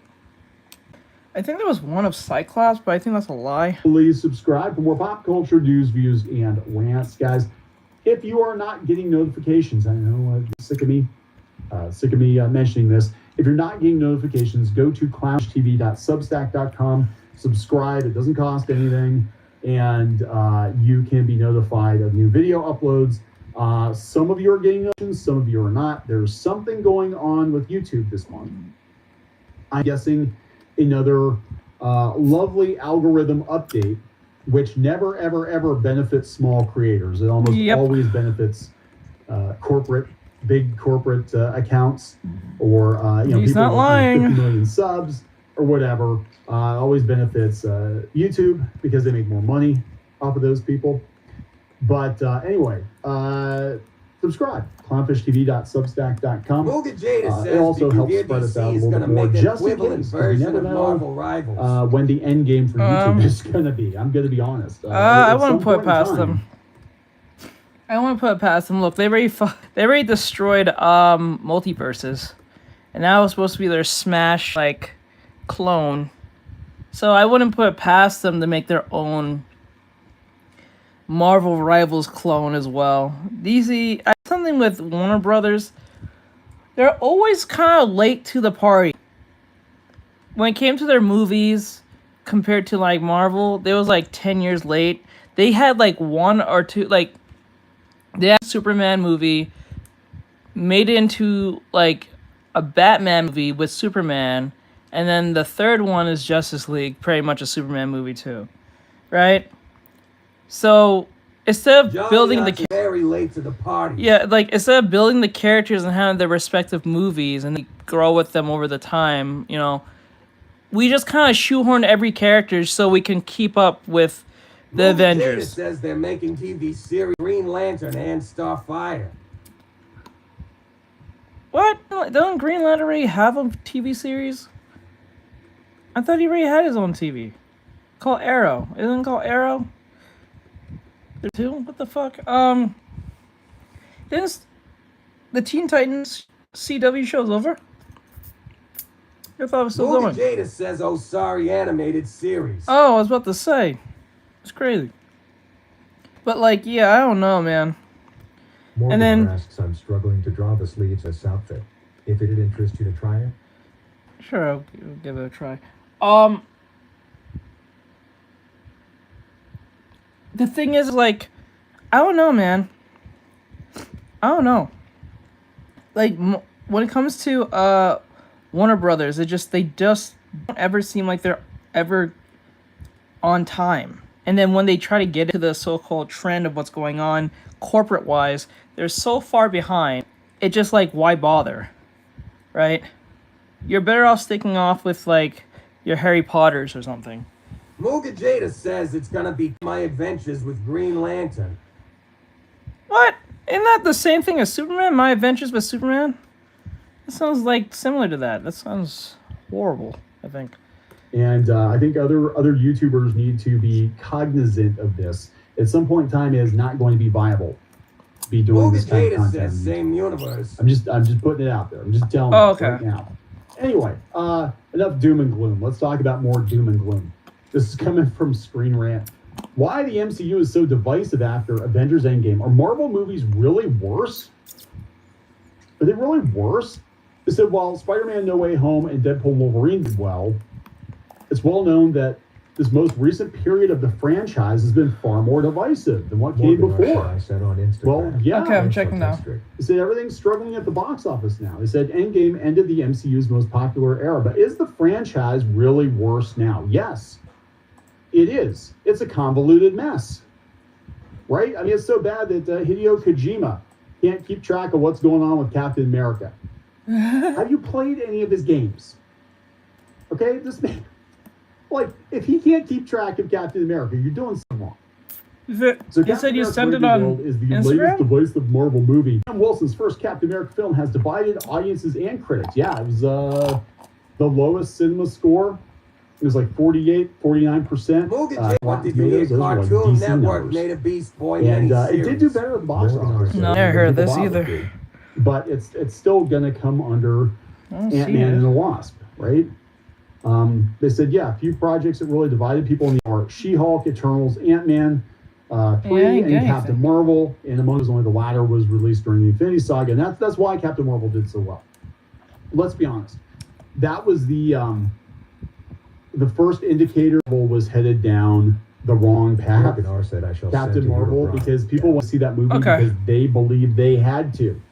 They believe they had to because the last thing Nick Fury did in Infinity War was a page to right? Send a page to carolers, and people thought they had to watch Captain Marvel, and then she shows up in Endgame. At the far end, useless. She is absolutely useless in Endgame, and friggin' Thanos flicks her like a booger, and that's pretty much it. He's not wrong. The slot between the two biggest Avengers movies to date pushed Captain Marvel to over $1 billion. Yes. That's the only reason why people went to see that movie. The Marvels has become the MCU's lowest grossing film. Yeah, because if you let Captain Marvel stand on her own, she fails. Just like Ms. Marvel. Doesn't matter, the kid that plays her on Disney Plus, she's pretty cool. She seems pretty cool. But that character, they have tried so many times to make Captain Marvel, Ms. Marvel happen, and they don't happen. They never happen. So then they try to prop them up artificially. Oh, we're gonna make her the lead character in this game. Oh, okay, that failed. Yeah, that we're failed. Gonna make her the most important X-Men character now. That failed. That's gonna fail too. It's crazy. They say Captain America: Brave New World is not the major hit the MCU expected. Did they actually expect it to be a huge hit? I don't know if they did. The film has a low 40%. Wow, 40% on Rotten Tomatoes. Is that correct? 40%? It's 49. 80% audience, though. Yeah, Captain America: Brave New World also holds the lowest cinema score in MCU history. Okay. It was a misfire. It was a misfire. Like, look, the mainstream media is acknowledging it. This is what's so infuriating. Because we have people out there Jacko says it's that the are writers. like, it's all those YouTubers' fault. And all those YouTubers are trying to paint a negative picture when things are totally fine. Yep. Like every media outlet is actually with the YouTubers now. It's not about the chuds anymore. They were just doing damage control for Disney. They're trying to deny it. And now you can no longer, it's misfire after misfire after misfire. Rob Liefeld pulled up something from Scott Mendelson. He laid it all out. He says it's not a secret. It's beyond a trend. It's the norm now. Jada says, didn't they make Doc Marvel the main character in Marvel's Avengers? Don't we want better movies? You get curiosity, game, yes. crowd, then plunge. Yeah, that's pretty much it. The only movie that's been a huge hit in the last couple of years Horrible. was Deadpool and Wolverine. Right? So, and that one was Like, more the whole fun. game was horrible. It's not even about her. It was about her, but, like, the game is horrible. Had a bunch of... The game was not fun. Felt like a giant chore. Skins was boring as hell compared to, like, Marvel Rivals. People make comparisons to them, and you can see a stark difference from them. I'm like, damn. They're really not putting a lot of effort in these skins. This shit is ass. Thing. It was I think the more- worst was the Wakandan Black Panther outfit where he's wearing like that skinned, I think, wolf thing on his head. Compared to the Marvel Rivals one, I'm like, bro, that is like compared to what you see in like Avengers, the video game, that looks like someone bought it from Party City. Bro, look like he got it from Party City on a deal. It looked horrible compared to the Marvel version. I'm like, bro, like this is not good. This is not good at all. Ryan Reynolds thing. That was an MCU thing. I mean, they tied it to the MCU, but it people went to go see it because it was a follow up to the Deadpool movies that came before, before Disney bought Fox, and a follow up to the X-Men movies. I don't know what you want me to say here. So this is Mendelson. Mendelson said, as noted yesterday, before the summer of 2021, there had an MCU movie that dropped more than 62% played any Naruto games or Brave Star New Wars World, games. 8 such movie in 3.5 years. Black Widow, 68%. I have played only like 3 Star games. I think back when I was a kid, I used to play the Boba Fett game. I think most of us know what I'm talking about, the Bounty Hunter one for GameCube. Then I played the Lego Star Wars one when it was back in the 3 era. And then I played the Xbox original version. Original Xbox, or Xbox Prime is for those who the old one, Jedi. It was like I forgot what it was called. It was like when you have the sabers, you can actually like what was it called? It was for Xbox Prime. I forgot. I play the one with Starkiller. What's his name? Something Force. I forgot what it's called. It's with Starkiller. Mooga Jada says I played Force Unleashed and Force Unleashed. There we go. And no, never played that. I also played the Jacko says Unleashed. Star Wars Battlefront, the first one. I think that's still the king of all the Star Wars front games. I think the one is the very original. That was fun to play as a kid because it actually felt like you was in a Star Wars like battle. I'm not saying that the new ones are bad or anything. I'm pretty sure it's still good to a degree, but I just really feel like the original one is way better. That's just me being biased. Eternals, 62%. Spider-Man No Way Home was 67%. As for Naruto, I following- played a little bit Ninja Storm, but I never bought it. I used to play at like a friend's house or a Movie cousin's Data house. says Force Unleashed deserved a third game. I did play the first Naruto game for Xbox, that open world one. I'm surprised that Xbox never tried to do another one. If they did, I don't remember if they did. What the hell? Anyway. Muga Jada says Broken Bonds. Was that one? Was it Broken Bonds? It was the open world one. And they had a mechanic where if you wanted to do like hand signs, you had to do it pretty fast with like the right. And I thought that was kind of interesting. Was it Broken Bonds? Wasn't that a sequel? I'm so certain that was a sequel. A $200 million debut. Yeah, No Way Home, everybody went opening weekend. And people went to go see that one more than one. It was good. But again, that was more of a Sony thing. You see what the I really outliers appreciate are? it because you can When actually like run around. Disney does it themselves, they screw it up. But when Sony's doing it, it's so weird. I can't believe I'm saying is, you know, their villain movies have been terrible. But like that was kind of a Sony thing. And Deadpool and Wolverine was kind of a Fox thing. But just straight up MCU movies, Avengers movies are not doing good. Doctor Strange had a 67% drop off. Again, the exact same problem. You hatch WandaVision to know what the hell was going on in Doctor Strange 2. Yep.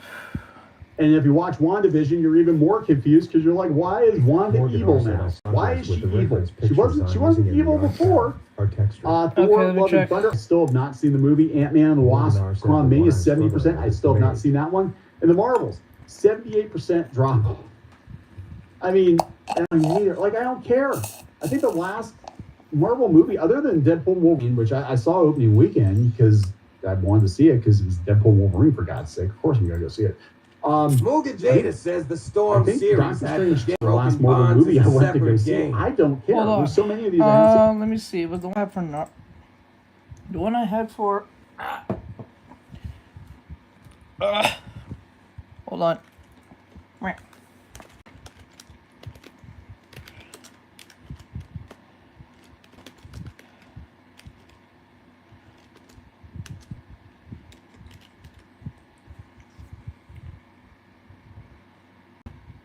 Shit, so man, though. It was Rise Ninja. That was that one. The first one, the Rise of a Ninja one. That one was the open world one where you can actually be Naruto, run around and stuff, and fight enemies, and then you can leave the village and you can do that all the hopping shit. That was kind of fun. That felt more like the anime to me, to be honest. I don't know if they did that. Well, I guess you can kind of do that in the and still playing that? Is anyone still playing that that Xenoverse Naruto game? Anyone playing that? It was this one I had way back when. I played that on 360, and it was pretty fun. No, online was kind of ass, but the single player was fun.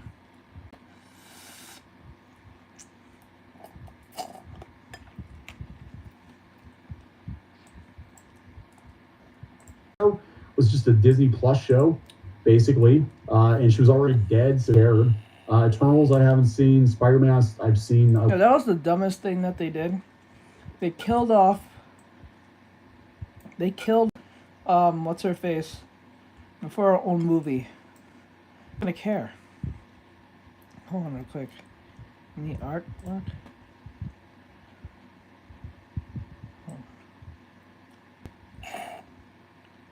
Post Malone.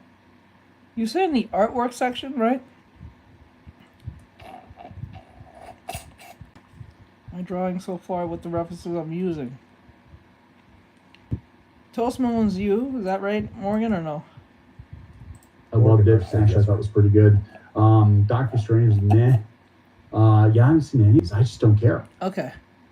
Tom Connor says Scott blocked me. He's such a Disney show. Yeah, that's the thing. All these people are turning now because you can't hide it anymore. You cannot hide Marvel's failure. Just like Star Wars, you can't hide this anymore. They've been trying 5 or 6 years now, 7 years. They've been fighting. These mainstream journalists have been fighting with YouTubers and podcasters' voices and say that they're liars and that they're all doom and gloom, and if things are bad, it's because they're out there making things bad. But no, the movies are bad. Focusing on Bruno. And normies are checked out. They're just not going to see it. I mean, look, occasionally they get it every once in a while, right? But it's not back-to-back hits like it was before. Is it really sleeves? I mean, what are you supposed to do? More You've like got everybody. You've got everybody like calling you out. Marvel is failing. Star Wars is failing. What are you going to do about it, Disney? Absolutely nothing. I mean, if we've learned from Kathleen Kennedy, you can keep failing, and they just keep giving you more chances. You can just burn more and more money. Every Disney Plus show does worse and worse and worse, and all those toys, Pop Ollies, piles and piles and piles of unsold shit, Star Wars shit. So, like, if I now were to draw unsold Marvel shit, at what point do you say, hey, enough is enough, we gotta stop bleeding out, we're gonna have to change things up? And again, this Green Rant, right? They were showing hard for Marvel. They said the reasons for the divisive reception to the multiverse project vary, going from external factors not related to the MCU to the quality of the projects to risky choices. Sadly, female-led I think projects mostly the trick of drawing clothing, any other item, or shields or what, it's not to actually draw them, but draw them as convincingly as possible without doing a set much. So, like, for instance, I already know that if I were to draw this strap, I draw one to where the beginning and end, so I just kind of lightly draw everything kind of lightly like this, and then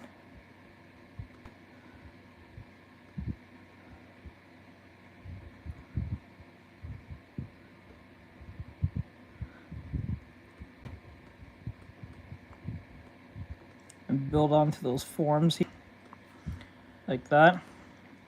And now I'll just kind of erase the top here because it looks like scales, and then I just tie it down like that. As for the frills, depending, because I'm seeing here with the frills, it's more of like making a cape. So like if you make a cape, so like say a cape like this, you put a bunch of wiggles like this, and then you kind of just connect the edge. And it just kind of makes sense once it comes back to the original person doing it. Like that. So how I would do it, how I would do it, like 1, 2, 3, and then I kind of paired here, and then build on here.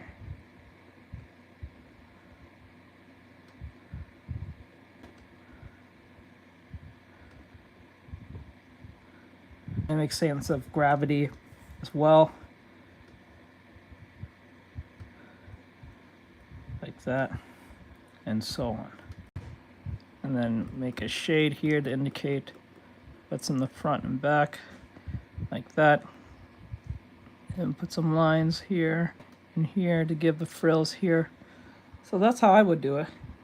Was Marvel and She-Hulk suffered but that's from more being very bombed for racist really and fast sexist how I ones. did. I would take more It's time not onto it. I'm not saying there wasn't some negative reviews left because people had hair up their ass about whatever, but sometimes projects aren't good, right? People didn't go see the Marvels because they didn't like Ms. Marvel, they didn't like Captain Marvel. And add the straps after. They don't know who the hell Thank you so Photon much. is. No You know problem. what I'm saying? Like, No problem. they don't care. And it's not necessarily racist or sexist, right? Because they just don't care. They're not the ones, the people who didn't go see the movie aren't the ones that are leaving the negative reviews. We're talking Yep, the normies, they didn't go see. and they're just not going. Just Marvel movies aren't worse now, but the narrative has changed. Yeah, the narrative has changed. It absolutely has changed. The mainstream media is actually agreeing with the YouTube chuds. It's not possible to say the reason the MCU is divisive now is that the movies are worse than they were. No, they are. Films like Iron Man 2 and For the Dark World are among the franchise's most criticized. Okay, that is fair. Those two movies were ass. They were. A lot of people forgot about them. They just kind of skipped over them. They were birthed near the first Avengers movie, which made the MCU extremely popular, starring main heroes from the shared universe. The truth is that Avengers Endgame was a unique event that Marvel did from 2008 to 2019 beautifully. It's a cinematic achievement that's hard to top. And I'm telling you, I do not see Secret Wars doing better. I do not see it. Again, you had excitement building up to that, and there is no excitement. Jacko says everyone was mad at Ultron and it came out because they didn't like it as much. And that's the truth, right? You don't have to like it, but that is the consensus now. It's indisputable. The numbers are not good. There's a decline. It's very noticeable. There's no plan. Just like Star Wars, there's no plan. I think the whole Ultron thing should have been a little bit more longer. They should have did the Ultron thing just to give his significance, and then somehow tie in back to Thanos. I think that would have been better, because they give his character more fleshed out, because he was like pretty much a evil lord version of, I guess, Tony Stark, if you think of it in that sense. So wasn't even a plan for the sequel trilogy. They didn't even know what they're doing movie to movie. They're making it up as they go, and that's what Phase 4 and Phase 5 felt. They're just making it up as they go. All they cared about was content for Disney Plus, which they stupidly thought was going to put butts in. Mugen Jada says Age of Ultron Part 1, Part 2, but they then counted Part the fact 3. that a lot of That's people what they weren't should have watching the did. Plus shows, including Hideo Kojima. They weren't watching the Disney Plus shows and know what the hell was going on, so they just checked out. There's no big bad. There's no, like, if you were gonna do Doomsday, you were gonna do Secret Wars, you needed to set that up with No Way Home. Yes, you needed to start teasing Doctor Doom back then, but they didn't tease Doctor Doom back then because they didn't know they were going to use Doctor Doom.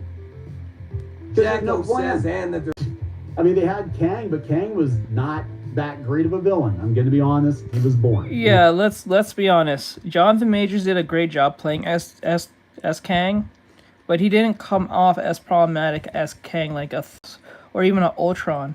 He was just kind of like charismatic, but that was it. He was not threatening. There's a difference between being charismatic and threatening. The ability is to be charismatic and threatening, because there are stakes that are involved.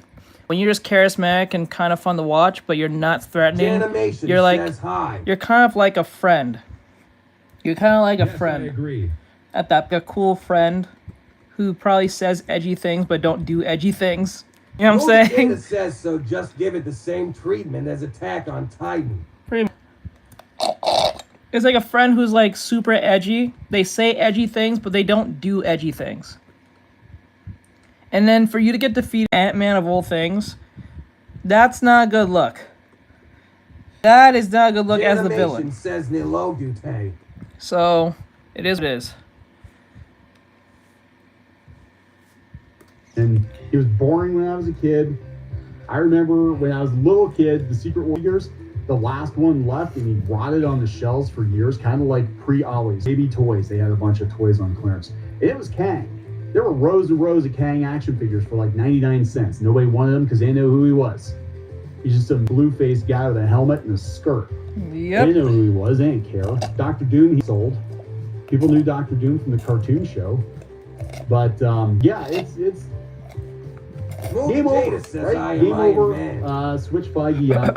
Jacko says with the multiverse. Yada, yada, yada, yada. So I'm going to please subscribe for more pop culture news, views, and rants. And we'll talk later.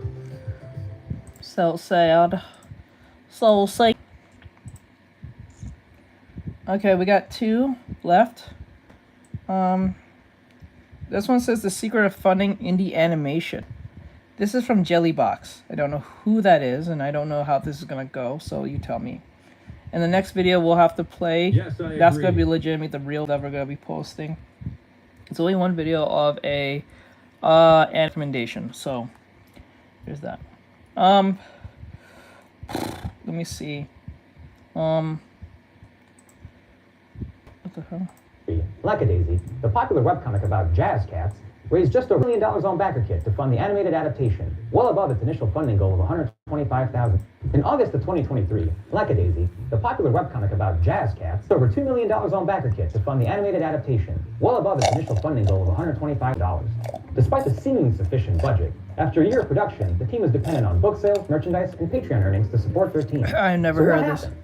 How does an indie animated production $1 million in funding and still struggle to produce 5 animated episodes? They had the indomitable powers on their side, so why wasn't it enough? Well, it's obvious. Animation is expensive as hell. It is expensive. It's time consuming. Hey, what's up? I'm Gene. You might know me from Hyperboard or Planet Pen. I'm also the creator of Jellybox, an indie animation studio that you might know for our work on No XP, Number Lore, or those animation labor shorts that spawn so much yaoi. You may or may not be aware, but the animation industry isn't really doing Jada too well. says, did you Over the check last out few the years, Unity combination year-end of fight corporate mergers, video that overseas No Frame Plus outsourcing, made? and massive layoffs. Oh, no, I didn't. I already Animation seen it workers before, losing their but- livelihoods, benefits, and savings. And I'm We can let after this. A common response to all of this is just go indie, or indie is the future. And it's really not that simple. While I do hope independent animation grows and becomes profitable, Look at Jada just like said, your hey. own studio, this is a far more difficult thing to do than people realize. Why? Because of money. Independent animation is independent because it's free from corporate investment. But then where does the funding come from? Not everyone thinks about this part of Just Go Indie, but it needs to be talked about to have a fighting chance. Let's talk about funding in indie animation. Cash out, cash in, cash out, cash in, cash out, cash in, cash out. The fuck is a skibbity? Based on my experiences on Twixter and 2 comment sections, I'm really not well. Some animation fans have been announcing, I'm starting an animation studio. Means that some invisible force sends you a stack of cash to make whatever you want. Boy, I wish. I'd make a reboot of Reboot, but with a lot of Matrix and a lot less of this freak. The simple truth is, it doesn't work like that. Indie animation is funded out of pocket at worst, and by complicated and stressful crowdfunding campaigns at best. To really break down and understand funding in the indie animation space, we need to talk about animation makes money in the first place. The basic textbook definition of advertising is the action of calling something to the attention of the public, especially by paid announcements. But how does this apply to cartoons like The Sponge Man or The Yellow Family? How does it apply to cartoons The that are Yellow broad? Family. Animated films are able to make their money from box office sales and subsequent merchandising. Television animation makes its money the same way that all broadcast programs make their money, advertising. The Flintstones existed to sell cigarettes. He-Man existed to sell homoerotic action figures. And cartoons existed to sell shit like Nerf. I guess you could say it was or nothing. Basically, kids started flocking to Cartoon Network and other new and emerging kids channels because they liked cartoons. And studios took notice, pitching their network to product-slinging advertisers as an ideal place to market to kids. Thus, the 6-to demographic was born. Yes, this pillar of animation, often cited as the most important demographic of the medium, holds such importance not because of the content of but because that's the age group that all those toy companies were marketing to, and that's an important distinction. The animation we grew up with only got greenlit because they could sell ads, and potentially merchandise, but we'll come later. However, the rise of ad-free streaming service models has eroded the television industry, and the high cost of animation has made it harder and harder to justify IP productions, much less anything which carries more risk without a built-in audience. So why does animation cost so much? Well, thanks to the Animation Guild, we know exactly the current acceptable wage minimums and how long productions take, so we can roughly estimate how a 22-minute episode will cost. But because hearing a bunch of numbers is boring, here's some footage of me wrestling gorilla. It's a metaphor or something. For an animation worker living in Los Angeles, current guild rates range anywhere from $1,200 to $3,350 a week, depending on the position. This information is available on the Animation Guild website, factoring in pre-production and post-production costs, because animation production is not just the animators. A single 22-minute animated episode can cost anywhere from $575,000 to $1 million. I swear to God, TikTok, if you swear, I I swear to God, TikTok, if you get me in trouble, I'm gonna curse you out, and I'm gonna say a bunch of slurs towards you. Rent prices have now gone up around 65% in the last 10 years. Housing prices have gone up 280% since 2000, and food is costing people upwards of $300 a week.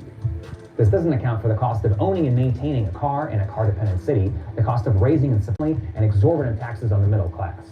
Add to this the increasingly shorter length work contracts, and these wages are barely enough.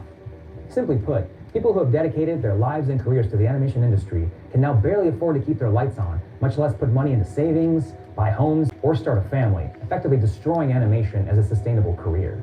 This is what the Anime Guild has been fighting for all year, and will continue fighting for years to come. Hashtag stand with animation.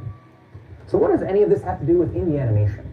A lot of animation happens outside of the US, where the cost of living is much lower, and the internet allows for indie productions to work remotely, with people living in these more affordable parts of the world. But that doesn't solve all the problems. Animation is still labor.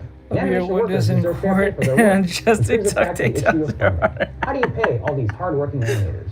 Where do indie productions get the money if they're not selling? Oh my God, if this was like violence or something like that with an ape that was not real, I'm gonna be so angry. We gain insight into what the production budget for such a gorgeous show looks like when made independently. Black kids are paid $1,000 a week for their labor, and animators and artists are paid $800 a week. Okay. Factoring in pre-production, post-production, and animation, a single episode is estimated to cost than $250,000. Applying this to a 5-episode season, and assuming all kinds of taxes, massive fulfillment costs, and overhead, you can see how quickly that $2 million budget gets eaten up. Lackadaisy has been able to generate additional budget from book sales and merchandise, but even this often leads to criticism from parts of the fandom, accusing the producers of being a merch business. Simply put, illogical. What do people think broadcast animation is? It's a merch business. Hell, streaming cartoons have merch rollouts. Literally all big IP media has merch rollouts. Entertainment is a merch business, plain and simple. And the only difference with indie productions is that the money is going to pay the crew, not give a big CEO a giant salary. So without studio back, how do indie creators fund their amazing shows? Tell us the secret, Gene! Tell us! Truth is, there is no secret. Independent animation is independent because it's working out the studio system, not beholden to the demands of execs and investors, which is a good thing, but it's also without financial backing, which means there's only two routes: crowdfunding or paying out of pocket. Folks still believe YouTube is lucrative, and it's aggressively not. The payouts have gotten worse over the years, and there's very little revenue to gain even from having millions of followers. Sponsors are the close equivalent to ad revenue, like the networks get, and even these numbers are dwindling. YouTube payout depends on how well your video does, and the algorithm demands you upload as much as possible. Muga which Jada works for says, video boy, essays, if but can't DC sustain the cost Studios of is making of my adventures with Green Lantern animated series. Well, you know, at this point, if... I guess. Management of animated productions. Now, some indie productions manage to strike gold and gain massive fandom. This does help with merchandising, which can be very lucrative and help self-fund further production. However, with how fickle the internet is and how damaging algorithm-driven feeds are, this is not something you can depend on when starting out. And most indie productions never reach a point where merchandising is profitable. Man, this is dark, huh? Yeah, imagine living it. Between cable, streaming, and YouTube, animation fans have gotten used to getting their content for free. But there is another way. The closest sustainable model that I can think of is indie games. There's a lot of problems with that market too, mostly oversaturation. But there's a pay-to-play aspect that provides steady income for publishers and developers. So why are animation productions expected to just give everything for free on YouTube? Why aren't we charging people admission to watch our hard work so we can keep paying our team to produce more? Prominent independent platforms like Try Guys, Nebula, Watcher, and Dropout are streaming services that are looking to eliminate the fickle middleman of the YouTube ad revenue system. They ask the fans to pay for their hard work. So why can't we do the same for animation? This system needs to change. If indie games can do this, if indie games can make that jump from free games to the Xbox Marketplace, to Steam, to PSN, etc., then this can happen with indie animation. But if we don't make these changes now, says they there's should no make chance for of indie Batman animation and ever the being able Flash to as well, survive same purely on universes crowdfunding I'm pretty and sure they will. merchandise that might not ever happen, and so on and so on. But hey, G, I'm an animation fan, and I can't change any of that, so what am I supposed to do? It's very simple. See projects when you see them. Donate to Kickstarters, buy some plushies, and if you can't do that, be loud and vocal about the projects that you support. It takes some effort, but just doing a thing or liking it is frankly not enough. Projects spread by word of mouth and enthusiasm, so share your favorite indie projects across social media. Fighting against the algorithm is an uphill battle, so really share stuff. Repost constantly. Make fan cam TikToks and post the projects that you think everyone should support. Sharing and spreading the word costs nothing, but it means everything. Thank you so much for watching. We don't have a sponsor for this video, so if you learn anything from this and want to support us, consider donating to our Patreon or Ko-fi. Also, if you're here or studio and you're interested in running your crowdfunding campaign, we can help you. Jellybox's merchant branch, Jellywares, will help you organize your campaign, provide merch coordination, and fulfillment. Send us an email at merch@jellybox.studio. Thanks to the Animation Guild for listing their wit, and thanks to the Lackadaisy team for speaking with us. Next video, I'm going to talk about my reboot of Reboot and how hot up Andrea was. Muga Jada says those would sound Not pretty until indie funny. animation is fixed. Alright.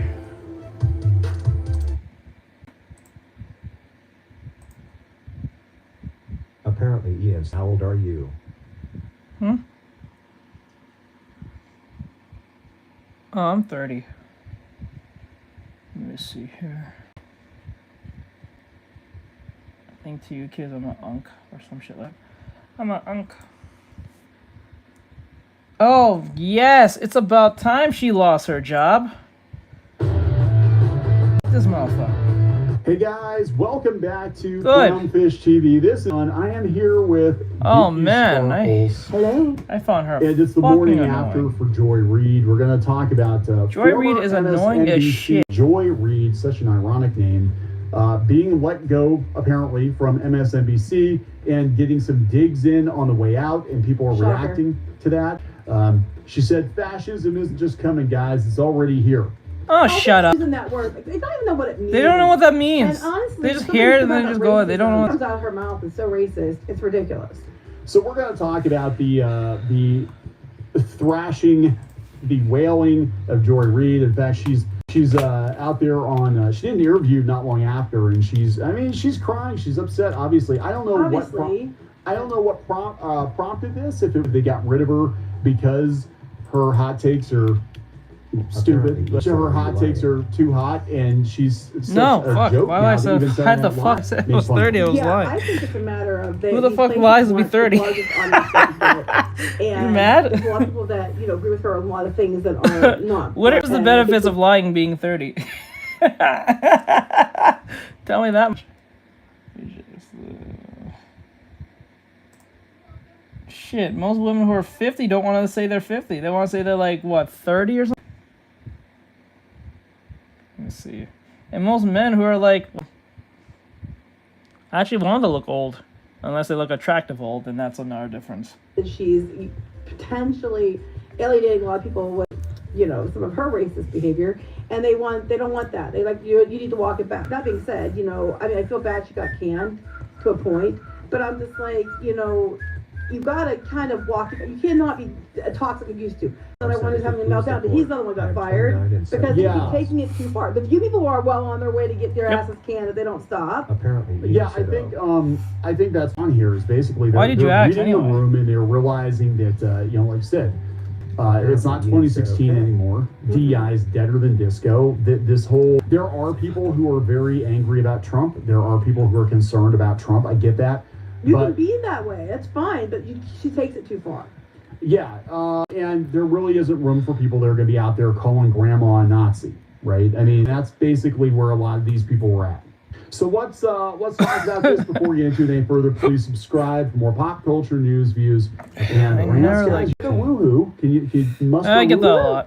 lot. Yeah, Geeky is dealing with severe dental pain today, so she's muscling through some videos. They gave me a shot. It's starting to wear off a little bit. Go ahead. Okay, so we'll try to be succinct here. Hey guys, if you're not getting notifications, some of you are, some of you aren't, go out to clownfishtv.substack.com and you'll get notified when we post new videos.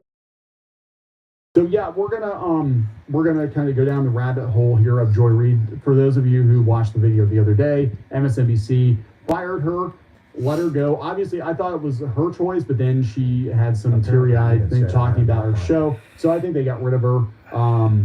Her contract, I guess. No, I is get up that. for Renegotiation. Well, they offered her less money, so I think You're not the some of first she person to probably tell me. said no. I say, okay, fine. Yeah, 17, 19. So it's not, it's less money. why but- she's not Because I yelling read at us in this somewhere video. she felt like she let her team why down. she's So I like- wonder. Yeah, if oh, she that tried to, like, too. She hardball does with them yell and they're too like, much. yeah, no, I'll admit that. That's not going to work anymore. Sometimes look, it's unnecessary. They just scraped Eddie off the bottom of their shoe and they punted it over to the Spinco company, right? And they're paying Rich out $25 million a year. Mhm. It's going to be hard to Bella get more money Barton from them. says hi. Let's go from the Hollywood Report. We'll go out and Hello. watch the clip though. But they said Joy Reid opens final MS show with message of resistance, just like 2016. Fascism isn't just it's already Okay, here. you know what? You can without even listening to this stuff. It's usually these are the talking points. Everything's fascist. Trump. You're gonna hear oligarchy. Somebody's a Nazi. White supremacy. Whatever. And it's going to be racism, fascism, and you can just write shit because it's Elon Musk wasn't elected, etc. And it's like it's so predictable at this point. It's just predictable. And you know what's the irony in all of this? Majority of these people who keeps calling racism and Nazism and what do you call it, white supremacy is usually married to the so-called problem that they have. Apparently, Ian said I subscribe. That's the part I don't understand. Most of them are usually married to the so-called enemy. Or a descendant of the enemy. Thank you, Productions, for Make it sending make one sense. extra. Don Lemon is married to a white man. AOC is married to a white man. White man. Like, think about it. Who else is in there? Fuck, what's her name?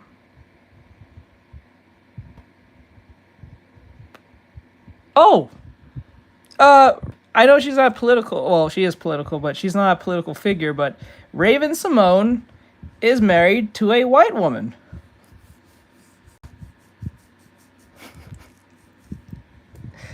I don't. It's like that must be really uncomfortable. Like at family dinners, shit. That must be horrible at like Thanksgiving dinners. So she says not sorry for going hard on hot button issues. After her final show, Rachel Maddow called out the network of the cancellation. Well, she might be done after her first 100 days in Trumpland. She keeps this up, right? Oh, fuck her. She was annoying from day one. Let's go out and watch the actual clip. Happy Monday, everyone, and we begin tonight with what I think is the question. The Humming When you are Garden in the says midst I of a did hear crisis, once and on a live show specifically that she a wouldn't crisis. hire a black person. I heard that too. I actually heard that too. Of democracy, how do you resist? When fascism isn't just coming, it's says already that here. melodic productions. Fascism is on your doorstep. Okay, so when everybody else resisted I heard that too. Black crap for years, that's just because they were bigots and Nazis and all the other stuff. But now it's just the right people, the real people, are the ones going to resist fascism, correct? Yeah. Okay. It's usually people who cry shit like this is usually the people who causes the shit like this. Normal people know what these things are, but they don't preach about it every 5 seconds. They kind of know of what it and stuff like that, and they can kind of live their lives normally. These people here, they don't. They need these so-called systemic problems to keep a job. That's the whole point. Like Jesse Jackson, he needs racism for him to have a job. See how that's funny? His job is to stop racism, but for him to have the job, racism must exist. So it's a parasitic relationship. You can't be the superhero if the supervillain's not around, right?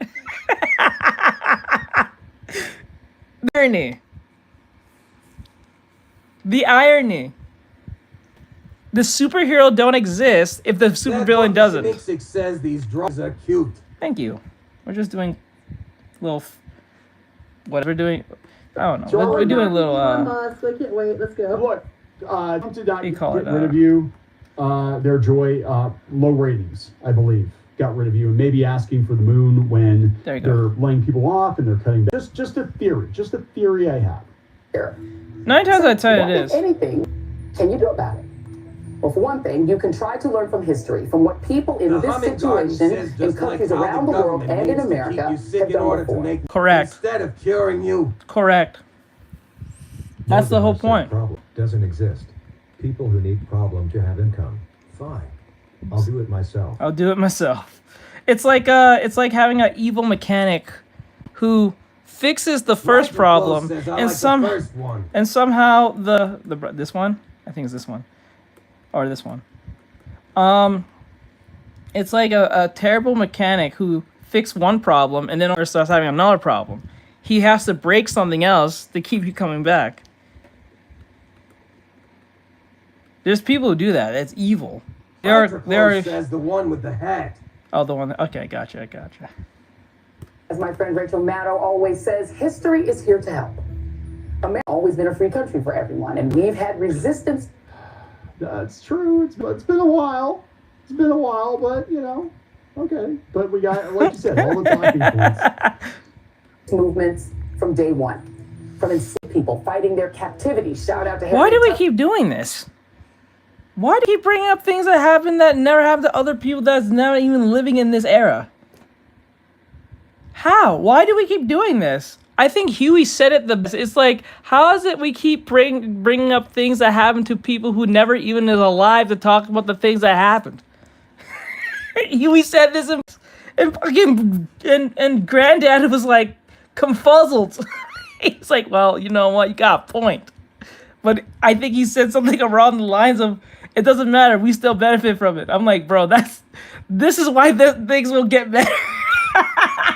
He said that to him, and remember, Huey's the smart one of everyone, and he said it. He's like, Granddad, why is it that we keep talking about things that happen to some people and not to everyone's currently living? Most of those people are long dead.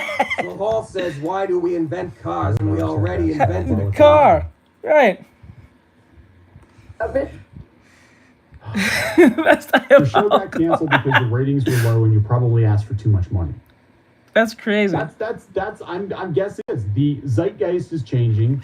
People are not becoming more fascisty. Just getting very, very tired of the bullshit. These people like talk about fascism and they try to make everything about racism and white people and stuff. I'll make some room people that for are the bottom white half. are actually of slaves. I'm just pointing that out there. You know, there are people that are black that aren't, and there are people that white that appear white that are. So Yeah. it's just He's to me not because wrong. they just like, you know. That does exist. White presenting. It was 92%er before 92%ing was cool. And even up arms during the Civil War, to the women's movement and the workers' rights movement and the Stonewall gay rights movement. They've all been These movements. No one notices this is a problem? No one sees, like, a movement is supposed to solve a problem to a degree where it's totally non-existent anymore, to the point that it's not a problem. You notice when a movement made, it never goes away? It never truly goes away. It just kind of, it's just there now. Like, at first it had its purpose. The Hunt Garden Right? says, I didn't even know there was a movement. Right? Like, Jacko says no. like for- It is especially when they loop all the movements in together just like... thank you. They put them all together as one, and they're not even for the same cause. That's the weirdest part. Majority of them and the irony in it, most of them actually are kind of opposing of one another. Right? Like, perfect example. Jacko says yuck. Yeah, like, perfect example. If it was last year when the Pride Parade was happening, guess who was messing up the Pride Parades? It wasn't the bigots. It wasn't the Nazis. It was the climate people. They wanted to mess with the Pride Parade because their cause is more important than their cause. Remember that? Does anyone remember John that? says if they're opposing each other, then why are they sticking around? No, they're not sticking around. They're opposed of each other based on sections away from each other. But what happens is the media has clumped them as one. This is why diversity is a problem, because they clump LGBT rights, civil rights, women rights, all these rights in one. So they feel like they're all in the one section. So say, for instance, like when people were saying to Hispanics about X, Y, and Z, the Hispanics attacked, and then they were attacking the black people, and the black people was attacking the Jacko Hispanics. says yeah. You know what I'm saying? Not all movements are the same. And then, like, when the coronavirus was happening, right, they kept on saying there was a lot of violence happening to Asian Americans, which is true. But when they looked in who's doing most of the violence, it wasn't white people. And you notice something. Remember they said, stop Asian hate, right? Remember that was a whole month of that, and that just died off? Why? Why did that die off so fast? Why that movement just don't... When's the last time you guys said, stop hashtag Asian hate? Jacko says yeah. It's the funniest thing. They got a bill. No, they really... No. Alianza says yeah, except if they tried to say anything, then they would go after them next. See, because what happens is because they had Olivia Munn. I remember Olivia from Attack of the Show in G4, and then she was on the X-Men movie. I think it was Days of Future Past 2, I think. She was playing a Psylocke. She was in that commercial, Stop the Asian Hate. It went for one straight month, maybe a month and a half at max, and you never saw it again. Ever. Why? Because when CNN MNSBC or whatever the hell they're called, and all these different progressive news articles started talking about the whole Asian hate thing, when they started putting up the statistics on who was at Asian Americans, it wasn't white men. Remember that the people got real feisty about it. They had like, I think they were showing videos of like hackers attacking Asian people, right? And I think there was like 20 videos that they showed, and 22 out of the 20 was white. The rest was everyone but white. So it was like, wait, this kind of goes against our narrative. Oh shit. Maybe it's best we don't talk about this. Let's talk about the shit that's going on in the overseas. That's what happened. And that died off it was sad, but like it died off real fast. I wonder why. You never hear about it ever again. That movement died because the media let that die. You see how these other movements are still around, follows their agenda? But last year when the Pride Parade was happening, they was doing their Pride thing in June? They was doing their Pride thing in June. You notice that the people who do climate change ran up on the Pride people and started fucking with their whole movement. And then it put the media in the weird situation where they can't call them bigots because they're here for the, been doing this for a good while. And we can't go after the LGBT because we protect them too. So we kind of just ignore it and pretend like it doesn't happen. So people like Decoy Voice and Cloudfish TV and all the indie people bring it up. And it was one heck of a cat fight. Yep. It was wild. And then, you know what's funny? Most of those climate people are part of the LGBT. There was a bunch of white liberals or a bunch of feminists, or there was either part of the LGBT somewhere down the line. So it was like kind of the LGBT feminist movement all attacking each other at once. Yes! Go check. Type in climate change, traffic stuff. Majority of them are blue-haired, dyed-haired women, men who are on that spectrum. So it was the LGBT attacking itself under circumstances of different ideology situations. So no one talked about it. No one said anything. Jolly says, I believe, it's just insane. So this is why these movements are a problem, because after a while, it becomes the Ouroboros snake. It starts eating itself. For those who are Full Metal Alchemist fans, you know what I'm talking about. This is the Ouroboros tattoo. It just starts eating itself. It's a snake eating its own tail. Problem.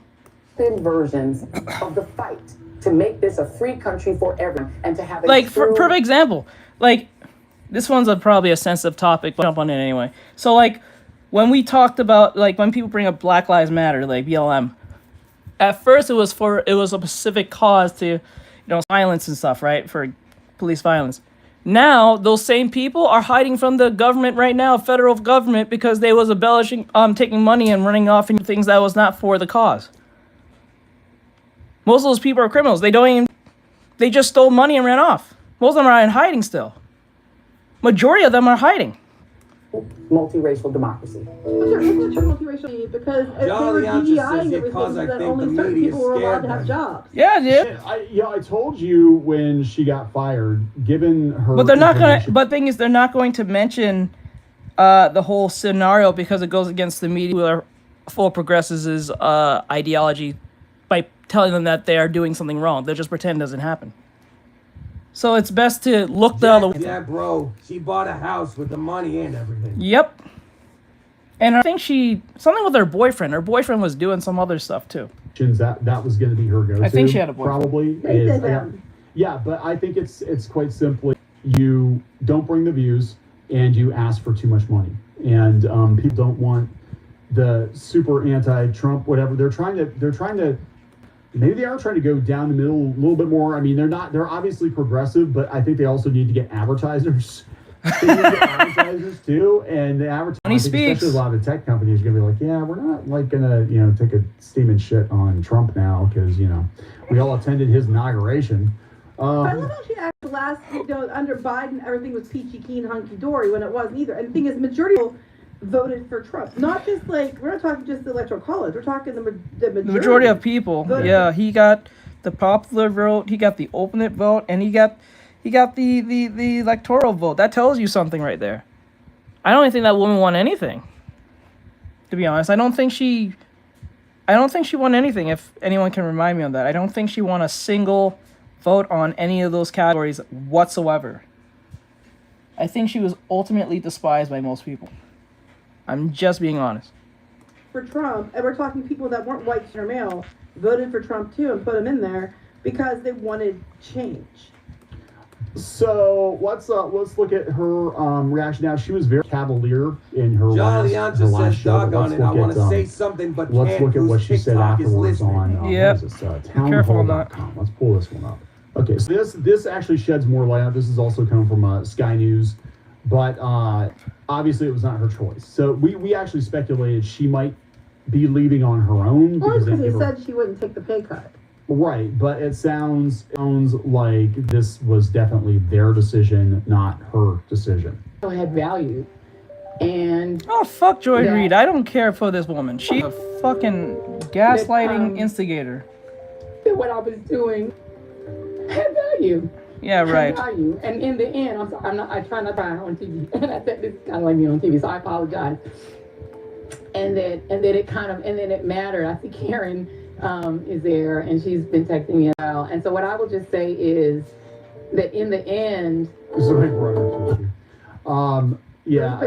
I like how it's fascism when she lost her job and she's blamed Trump, but at the Jolly time, Ancha says, I am convinced she does they for money. yeah, she is. Like at the time when she in 2016, she still had her job, past Trump, past Biden, and then when views are not going the way that they have, they get rid of her. She blames Trump. So Trump just ignored you, although you talk crazy about him in 2016 and up. The 2020. And he just came after you today? Why would he do this? Like, what the fuck? Judge says, yeah, cause the media started to wake up to reality. And I'm not gonna lie to That's you. an eye-opener. Trump was a lot more combative when he was president the first time. He would combat nearly everyone and argue with them on virtually anything if was anything rude about him. I remember he got in an argument with one of the news people in those newsrooms there. It was funny as hell. I thought it was funny as shit. It was about the virus, the C virus, right? Jolly Ancha says people said it's because it was his first time, but yeah. Yeah, but like, what was funny, like, why would he, as bad as he was, why would he ignore you, Joy Reid, all the times you criticized them? Because he talked about Don Lemon too, and he didn't lose his job. You know what I'm saying? He talked about majority of these people said they were unprofessional and stuff, and they lose their job. And he was president. He's president again, and he's been, what, 2 months now? Lose your job. The fuck? It's I guess in some ways, I mean, it's hard. I don't want to like start crying on camera like that. He didn't bring her tissue. He brought her bounty. Was it Finger picker upper? Oh my Finger god. upper, yeah. What's up? You know, that's a big spill. No, look, I do feel bad that the fact that she's upset, but she's also said a lot of things that make other people upset and didn't give two shits. Yeah, so that's the thing, right? This is like it's all boomeranging. We have so many, and we're gonna do some other videos here, but there's so many people are getting dawned from mainstream media, and it really comes down to, like, look, if there was for what you're doing, and you were bringing, I wouldn't be surprised if she was married to a white woman or a white man. I wouldn't be surprised. I would not be surprised. I would not be surprised at all if this woman's married to a white man or a white woman. If she's on that side, it would not surprise me, because majority of these people, I think Decoy Voice even pointed it out. Majority of these people who cry racism all day and fascism and all these different things, they're usually people who are Jolly Ancha says married to a white person. That would want her TBH. Fucking Tariq Nasheed, he's married to a white woman, and he talks about white racism all day, all damn day.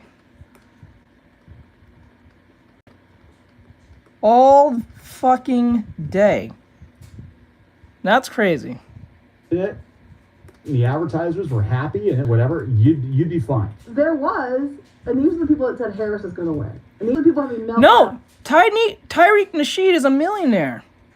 He has money from his grift. That's crazy. That's the crazy. He has money. He doesn't have to do what he's doing. But he has money. But somehow, you have millions of dollars, have a name, you're famous, and somehow white supremacy is still destroying your life? How does that make any fucking sense? Huh. X-Ink Beast says off topic, but I like studying anatomy like you, smiley face. No problem. I'm sorry about that. But I mean to get into political stuff. I really don't, but like it just kind of falls into what I do. But like, based on the medium and the things we listen to, because you can't really escape. But like, I get you. Jolly Ancha says makes me sometimes being self-conscious of being and they human. couldn't understand it. Right. So here we are again, 2016. You guys sat around and you're like, we don't get it. We don't understand it. I'm like, what is there to not understand? X-Ink Beast said To not understand. So Rachel Maddow Trust me, is the trust me. premier- For those who are listening or watching, I'm not really political like that. I do point out things that are there, but that's how much what I do. I don't try to get into big discussions about it because it's boring and no one really gives a fuck. And I'm not here passing laws, so no one cares. So She's actually ripping her own network. She's the highest. Well, that's going to work really well for her. Yeah, well, the contract negotiations come up. I think she already knows she's done. Like, it feels like MSNBC on borrowed time. But Well, they could yeah, just start their own network then. they can, yeah. Rachel now rips own network for axing Joy Reid's show and other non-white host programs. Oh, for heaven's sake. But wait, Oh no, my it's funny God. to me is you know they're going over to Washington Post and all them and pulling the people breast from is a there little too wonky to here. bring It's into too the small. new DC, but they're getting rid Gotta of, pull it up more.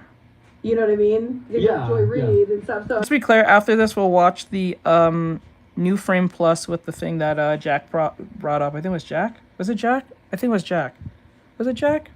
Someone brought up. Oh. I mean, it's like, what are you going to do? Rachel Maddow is only 51. She looks like she's like 62.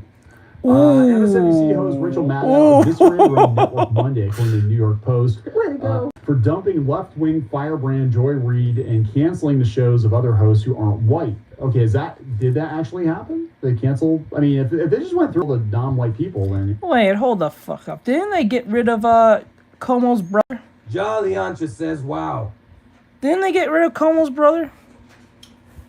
Dad, who's Como's brother's name again?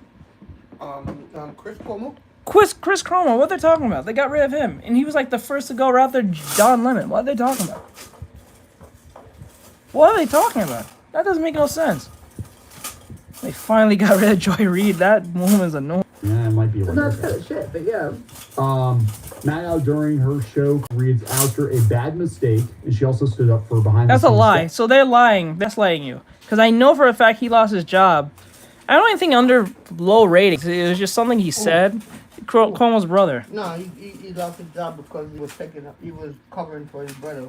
Oh, there we go. Sexual assault. Okay. He was covering for his brother. There we go. Staff across the network who are at risk I of thought their he said. jobs are being forced to apply for new positions if they want to stick with MSNBC. Look, the company has been scraped off the bottom of NBCU's shoe. At this point, Right? you have to perform to stay, yeah. At this point, yes, I hate to be that guy, but MSNBC is getting dosed.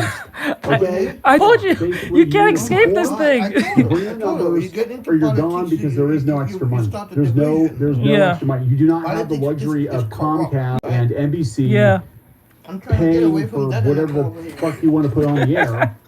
You know what I'm saying? Like, this is just the new reality This is across why all people- media. There is no more free money. This is You're what going people to talking have to about. work your money. You're You going to know, have to this is why bring the audience.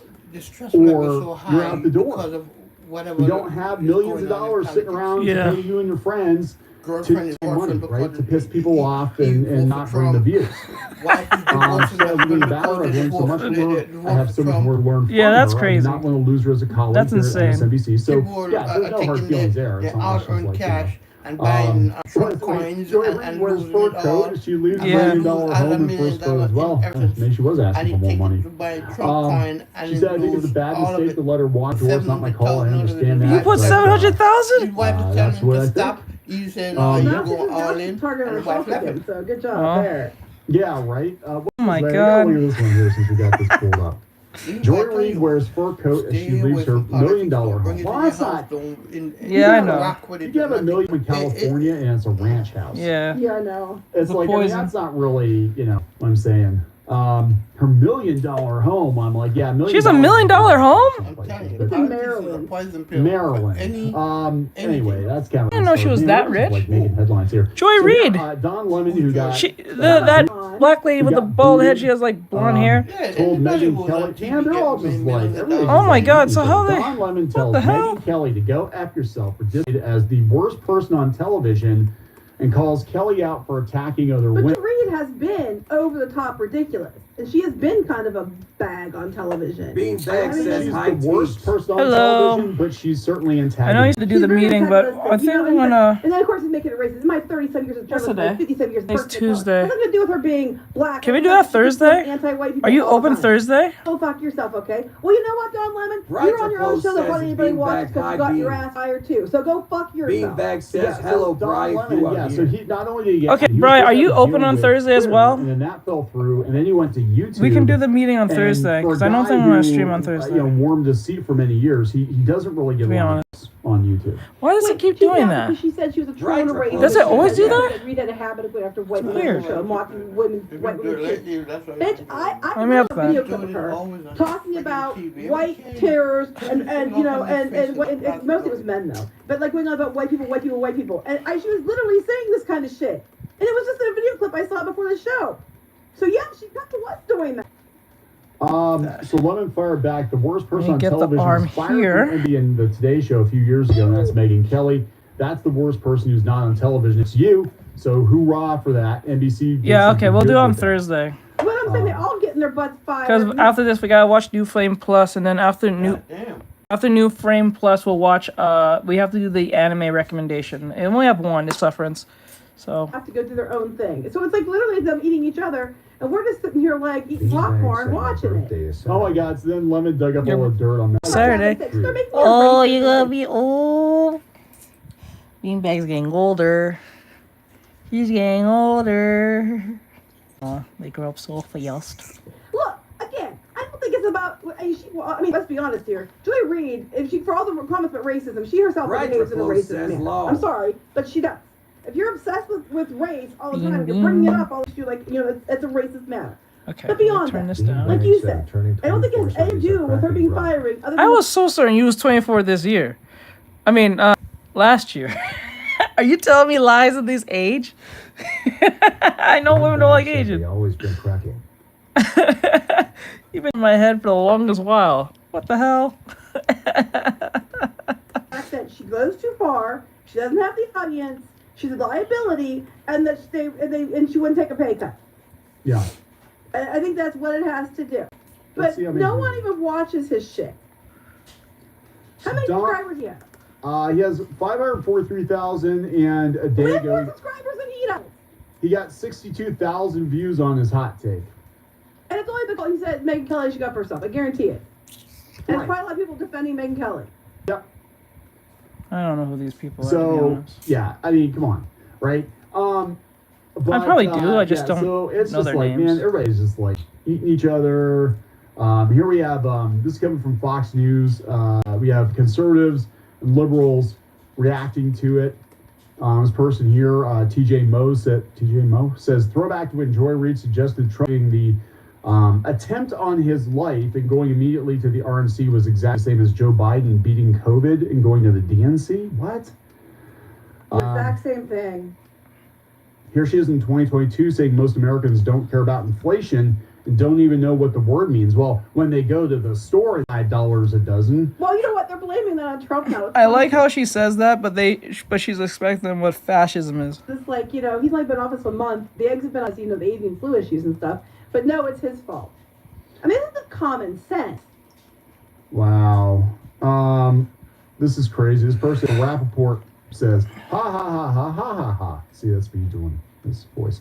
Good, and not only because I want to see, anyone lose a good, but because you had an opportunity and pissed it away with short-sighted, racially weaponized, core truth garbage, and they did it on a Sunday morning double. Ha ha ha ha. Ha ha ha ha ha. Well, look, I mean, you shouldn't have to work for a reason to have a job. And I don't think not liking Trump is necessarily the problem. It's just that she takes it way too far. You have to be like, look, and this is the thing. The line gets crossed, and it goes from. This is on the other side too, right? Not everyone on the left is.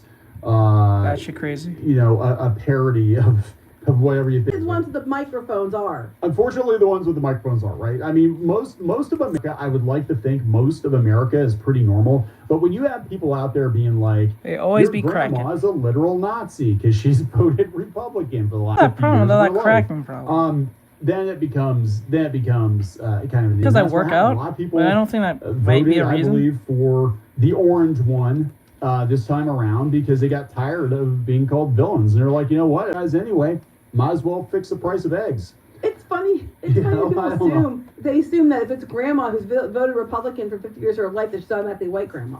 Because I guarantee you there's a lot of black grandmas who were also Republican and voted Republican. There's a lot of them. The black folks. I mean, that's what I'm saying. They keep assuming it's just white people, and it's like, it's not. Stop making assumptions. Stop, just stereotyping everyone. That's what they got so upset about, is there were a lot of black folks, a lot of Hispanic folks, a lot of women that vote for Trump, and here we have these, elitist, most of them, except for, Joy Reid, obviously, but we have a bunch of, like, elitist white, ivory tower media types being like, the Americans are just so uneducated. All these, they can't excuse anymore. Do you notice that they dropped that for the longest time? It was like, oh, it's just a bunch of inbred, hillbilly white guys with MAGA hats. And now they're not. Now they're just like, no, the whole country's just full of Nazis. Well, no, they're doing the uneducated. The whole country? They did the other day. I just don't think it's because they're uneducated. I don't even think people in Germany at the time who actually had Nazis everyone was a Nazi. I'm pretty sure some of those people did not agree with what those Nazis were doing at the time. They just couldn't say anything because, well, they actually would get destroyed after. Uneducated black people, uneducated Hispanic people, uneducated women. They try to do that. I'm like, meanwhile, PC. I have one degree and almost a second degree. You tell me I'm uneducated. Okay. You're uneducated. You're uneducated. You're not like us. You don't have your degree from journalism college and your whatever. Well, I'm smart. No, it's not racist to ask people for ID. Oh God, I think they're saying, well, it's no wonder they can't blunt black women. Like, look, I think what actually might have done it. I'm gonna be honest. Too far. A lot of I think she went too far, but I think what might have actually done it. Always. They're never like in the middle, bro. Like, you just need to be in the middle. Being in the middle is a better place than being far on the other side or whatever the case may be. Because to happen when you're too far on one side, you lose sight of everything else, or you lose sight of most things. You don't have like the nuance of things. So like, you shouldn't take everything everyone says so seriously. And you shouldn't be like quick to, I wouldn't say the word judge, but quick to react as fast as possible. This is why I say to people who come to my stream, the thing they see is woman, and then they ask stupid question as in, is this the hen? If you get what I'm saying, the hen and, and then that's the first few seconds they see. But as soon as I draw a man, either two things happen. One, they don't say anything at all, or two, they ask if it's like, No, the answer is no, I don't get it. It's like yaoi stuff. I'm like, dude, I'm drawing a dude. Like, I'm drawing just a dude. I can be drawing a dude strong, whatever, and then they'll ask if this is some type of yaoi nonsense. I'm like, bro, you're seeing a dude standing and you think yaoi. That's how far gone majority of you are, and probably extremely oppressed at the same time. Or seem to think you are, when you really aren't. You're just too active, if you get what I'm saying. Get off TikTok and do something productive. Or something. Because, like, the first thing, it's not like I'm actually drawing something, even insinuating such things. It's just that they see. Just says FRN, they charge us too. It's crazy. It's just madness. Saturday Night Live, they made her look like a fool. Well, that's because, okay, when it's so bad, we said this in the video. When it's so bad that South Park's mocking you, then you know you've done effed up. And when it's bad that Saturday Night Live's mocking her, and they usually lean left, let's be honest here, that they're mocking her, because it's so over the top. What's that tell you? And You then lost her- the plot. her contract negotiations, she probably asked for more money as they're bleeding out money, because a lot of these media types don't understand there is a finite amount of money.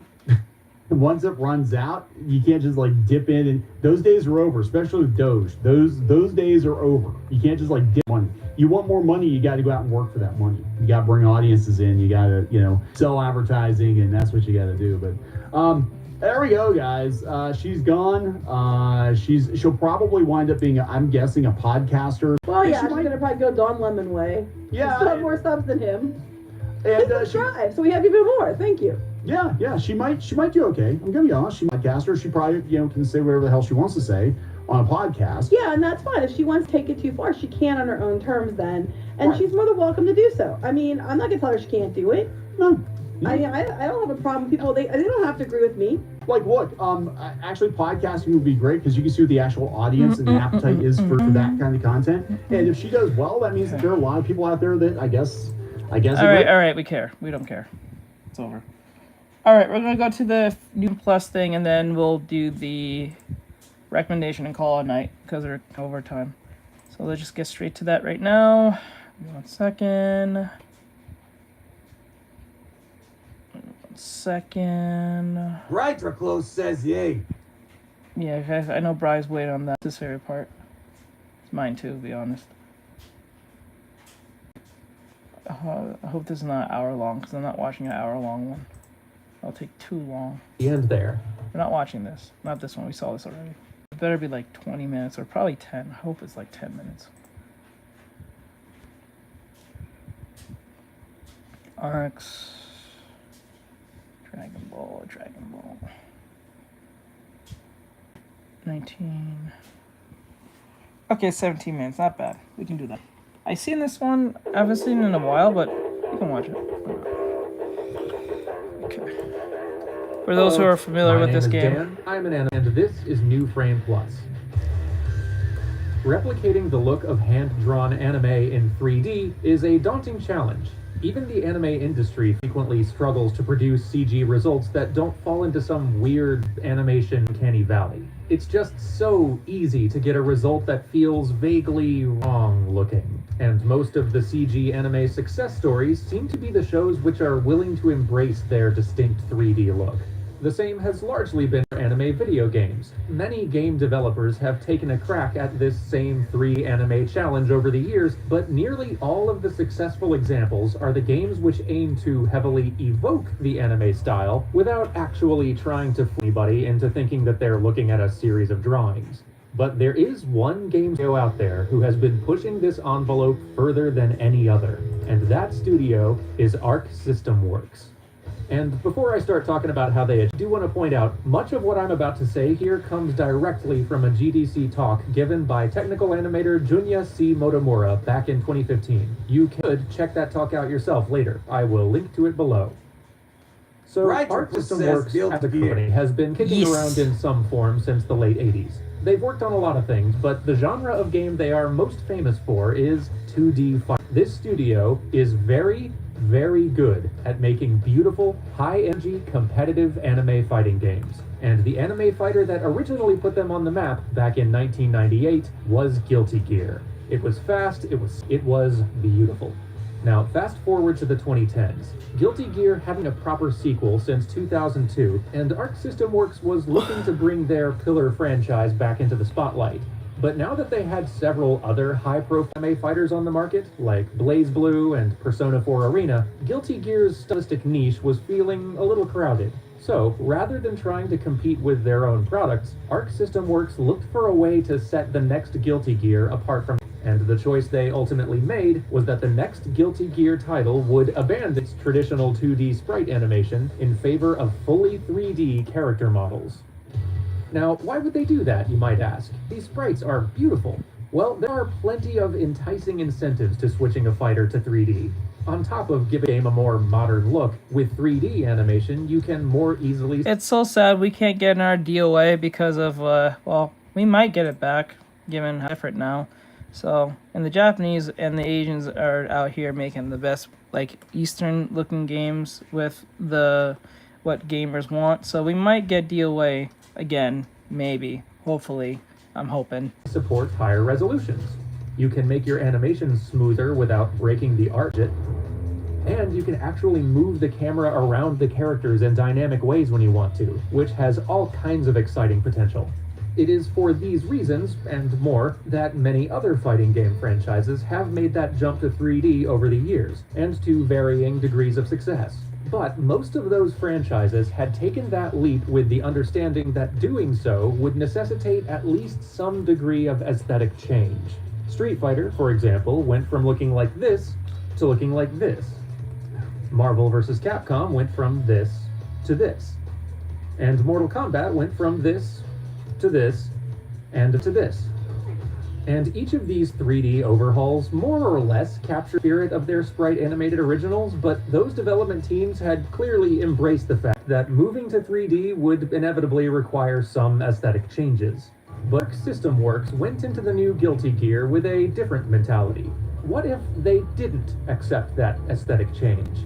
What if, instead, they set out to make their leap to 3D as invisible as possible while still reaping many of the benefits 3D has to offer? And so, Arc System Works set out to tackle the challenge of building a 2.5D fighter with 3D character models while still retaining the look of the series' sprite-based origins, which meant we're going to have to figure out how to make 3D anime look right. Fortunately, Arcs had some big advantages going into this project. First, they had a lot of 2D experience. Their teams had been producing 2D anime fighters for years, intimately familiar with the visual style that they now needed to recreate. And second, their team had actually been using 3D tools as part of their pixel animation for a long time. Every pixel art character in BlazBlue began life as a 3D model. In order to streamline their pixel animation workflow, each character was sculpted and posed in 3D first to lay a foundation, and then the pic used that posed model as reference, which not only sped up the entire animation process, also ensured more stylistic consistency across all the artists on the project. So Arxis had both the experience and the tools they needed to make this work. What remained was figuring out the how. The first step was getting the fundamental look of an anime character right, which they achieved through a combination of character model design, some really clever texture mapping techniques, and some impressive customs designed to replicate the look of traditional anime character shading. Most importantly, the application of this shading effect was highly customizable. Says, wow. The team's character art would endlessly tweak and finesse how light and shadows fell across each character's unique features. What's more, each character got their own independent shading. Oh, damn. In most forms of 3D animation, you often want to make it look like your light sources are affecting every character or object in the environment similarly, to sell the fact that everything in the scene is inhabiting that same 3D space. But in Guilty Gear Xrd, every character has their own individual light source which affect their body and nothing else in the scene. Later versions of the game would add the option for more dynamic scene-based lighting, but this original problem was really clever because it mimics the way those classic 2D sprites would have already been colored, with each character having their own shading hand-drawn in and no ability to change that shading based on the character's environment. So now they had the character right, but there was still the remaining problem of getting them to look right in motion. And that's arguably an even bigger challenge, because anime has a very distinct style. See, anime's unique look is a byproduct of its production limitations. Still framing. Animating any television series is a challenge, because you've got to produce an entire season of TV on a fraction of the budget that most animated films get. That is a daunting problem, and the approach that TV animation studios around developed to solve that problem is limited animation. Limited animation is a technique, or really a huge collection of techniques, that TV animation have been honing for decades. The goal of limited animation is maximum efficiency, to find as many cost-saving and corner-cutting measures as possible while sacrificing as little visual fidelity as you realistically You know how hard that is? all in order to get the most bang fucking from hard. your limited buck. Almost This is impossible. why you so frequently see characters hold on a single drawing for as long as possible. It's kind of like the equivalent of what I always say when a student says, I have art block, and they say, when I really just synopsis it to the point of like, how can I draw something that looks as look something as appealing as if a professional or someone who are highly experienced can draw it without me putting too much work and effort or sanity to drawing this thing, or make me look competent enough. That's what this is, and that's hard. That's very Mel hard. says, why don't you have music on? So that's usually the problem. It's all about animating performed actions using as few drawings per second as you possibly can, while still making sure that you're doing enough drawings to adequately sell those actions. How few drawings can you get away with? And if you have to create additional drawings to make something, can you get away with only redrawing specific parts of the Rifle character? Close says Maybe it, Mel, just because we're watching their a eyes, video. their hair, or clothing? Sure, you can make this action look great with 10 drawings, but can you make it look great using just 8 of them? How about... See? Mel we can says, only what afford is your 3, favorite so good song? luck. You see limited I animation don't on have one, to Western be TV honest. as well, and it's really fascinating seeing how different sectors of this industry have found different approaches and solutions to that same problem. But if to truly imitate the look of anime specifically, capturing the feel of this limited animation style is the key. And Guilty Gear's animators achieved that by throwing out standard 3D technique and approaching their animation pretty much exactly the way 2D animators do. Rather than crafting a series of key poses for the computer to smoothly interpolate between, the animators treated each pose as a still drawing, a series of handcrafted 2D images. That must be See, daunting. one of the inherent benefits to computer animation is the way the computer can fill in the gaps between your poses. Like, if I put this ball on screen and I say, I want keyframes here, here, here, and here, the computer can be like, oh, here, let me help, and make the ball smoothly travel from keyframe to keyframe, which can be really, really helpful. But what Arxis's team basically did was say, no, stop it. Just have the ball be here, and then here. And we have animatory terms for this, like stepped keys and held keys and whatnot, but the point is, by not allowing the computer to smoothly interpolate between their keyframes, Arc System Works' animators made it so that each pose they made behaved just like a 2D drawing would. And they could then choose exactly how long they wanted each drawing to linger on screen before the next one popped in. Again, exactly the same as a traditional hand-drawn animation workflow. And the same as their old sprite animation workflow too, if you think about it. You can even see examples of holding parts of the body still, just like a 2D animator would when they didn't want to have to redraw the whole thing for the next frame, while still animating secondary parts of the character, like or clothing. It is completely unlike how we would animate something in 3D normally, but it absolutely evokes the look of anime's limited animation. That, my friends, is just the tip of the iceberg, because to complete the look of 2D anime, the animators also had to add a generous helping of imperfection. See, perfection is something that computers are great at. A computer can make every moment perfectly smooth, every body proportion perfectly consistent, every light source, shadow perfectly correct. But hand-drawn animation, by its very nature, contains imperfections, subtle variations in expression, no, we're watching something slight about changes in body frames and proportions stuff. from one frame to the It's next. not like gaming. So, to maintain the illusion of something hand-drawn, the animators had to force 2D's imperfection back into the computer's perfect system, tweaking each keyframe ever so slightly to implement those laws that make traditional animation look handmade.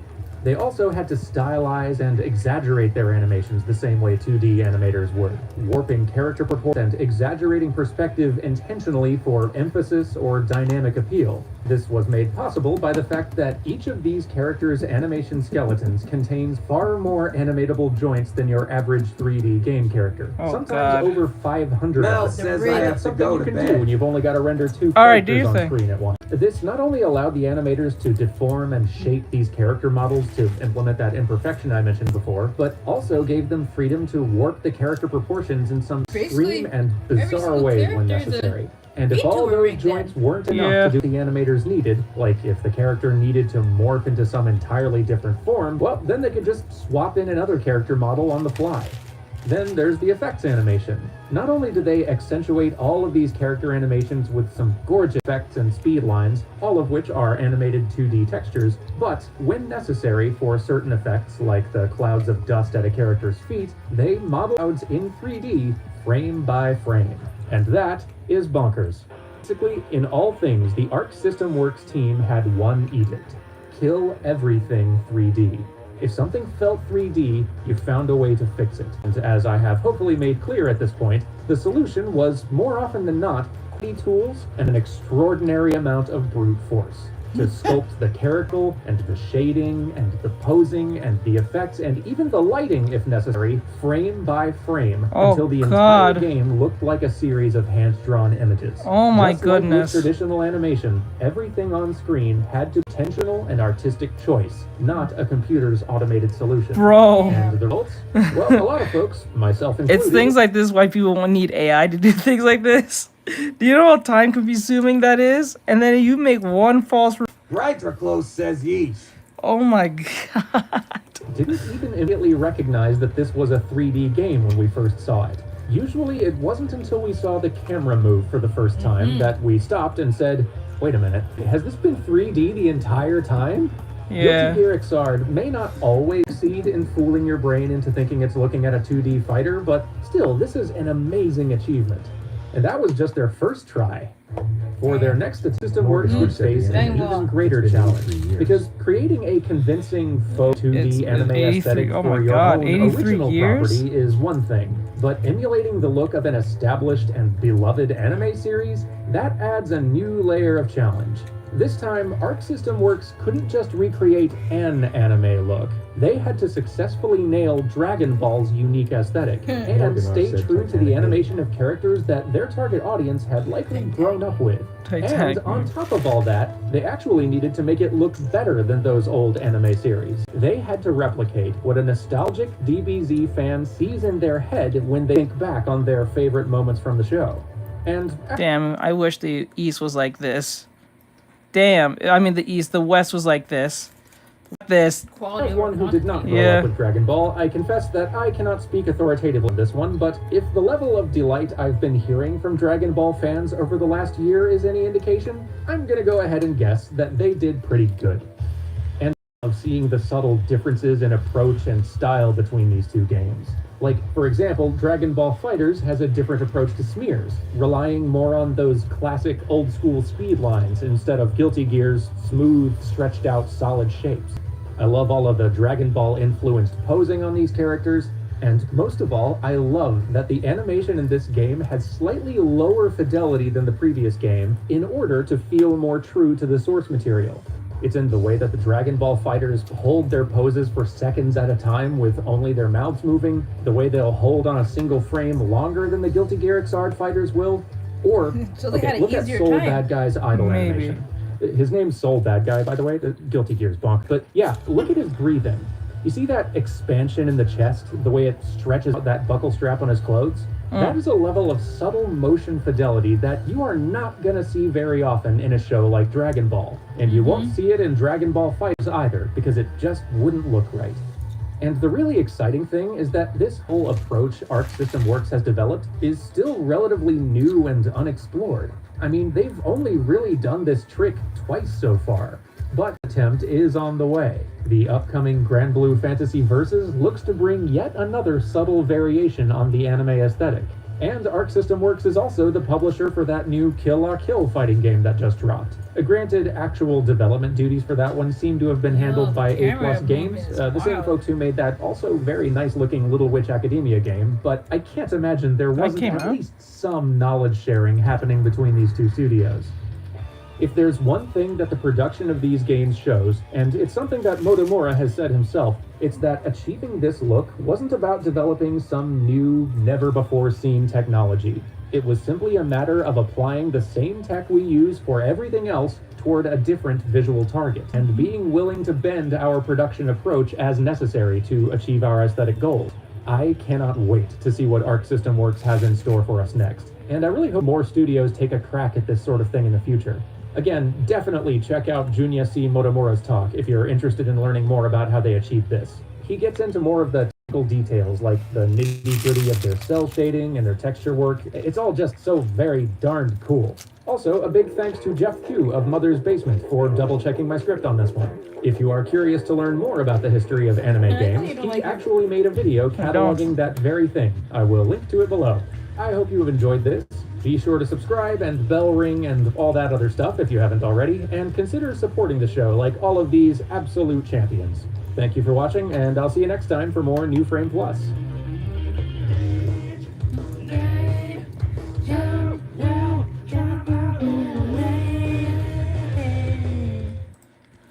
Okay, that's pretty much done.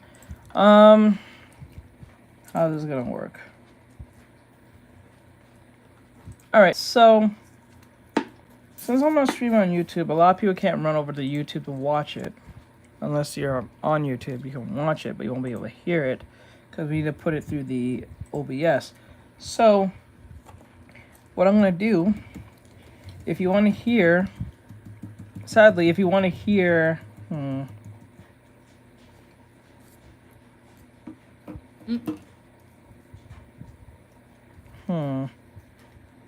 don't know. What? Dressing there. It's like that trash man that has a giant lettuce. Let me see.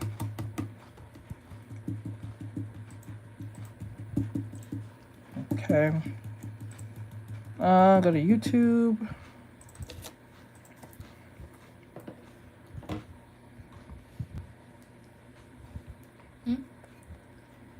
Wait a minute, is it possible I can do them both?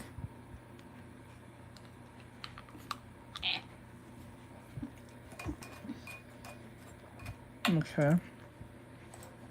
That one.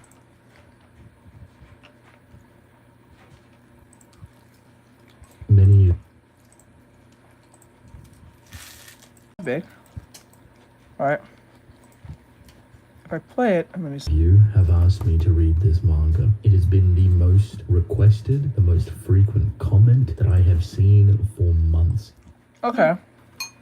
So. Here, last bite. Wait. There's two ways we can do this?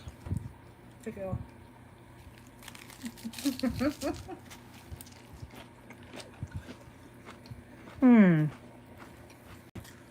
Let me see. Like a rabbit. I put myself on mute.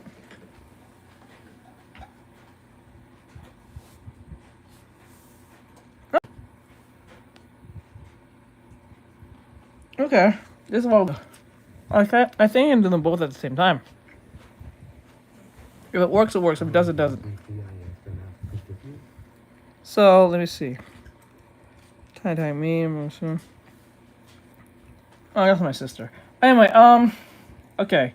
So I'm going to play this. So this is from Sufferance. Let me put this on. Oh, I just put it like this. I should actually.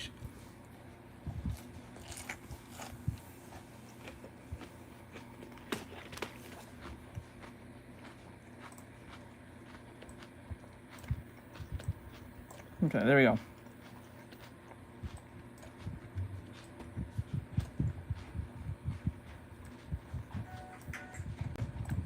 So, this video is from Sufferance. It says, the best new dark fantasy manga I've ever read.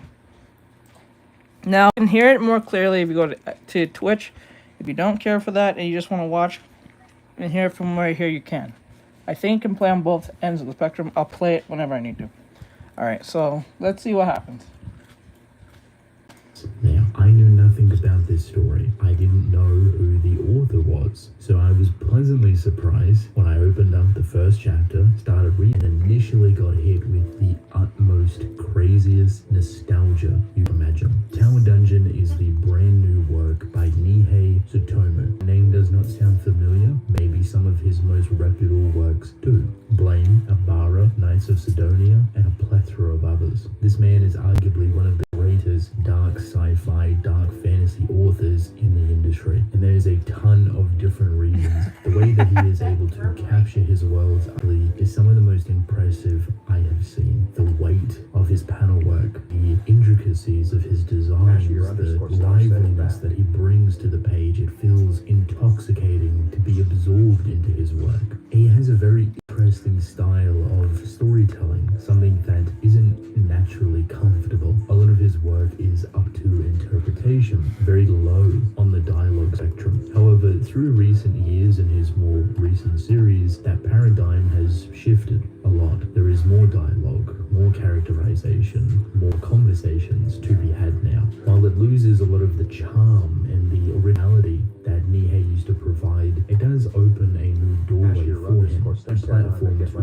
his stories and different aspects that maybe is refreshing for him. Tower Dungeon is a beautiful blend of both. Something still captures the essence of his worlds, his artistic flair, the weight and power behind his artistic choices, mixed with a very quirky, eccentric, beautiful writing style. I was pleasantly surprised going into Tower Dungeon because it felt so familiar.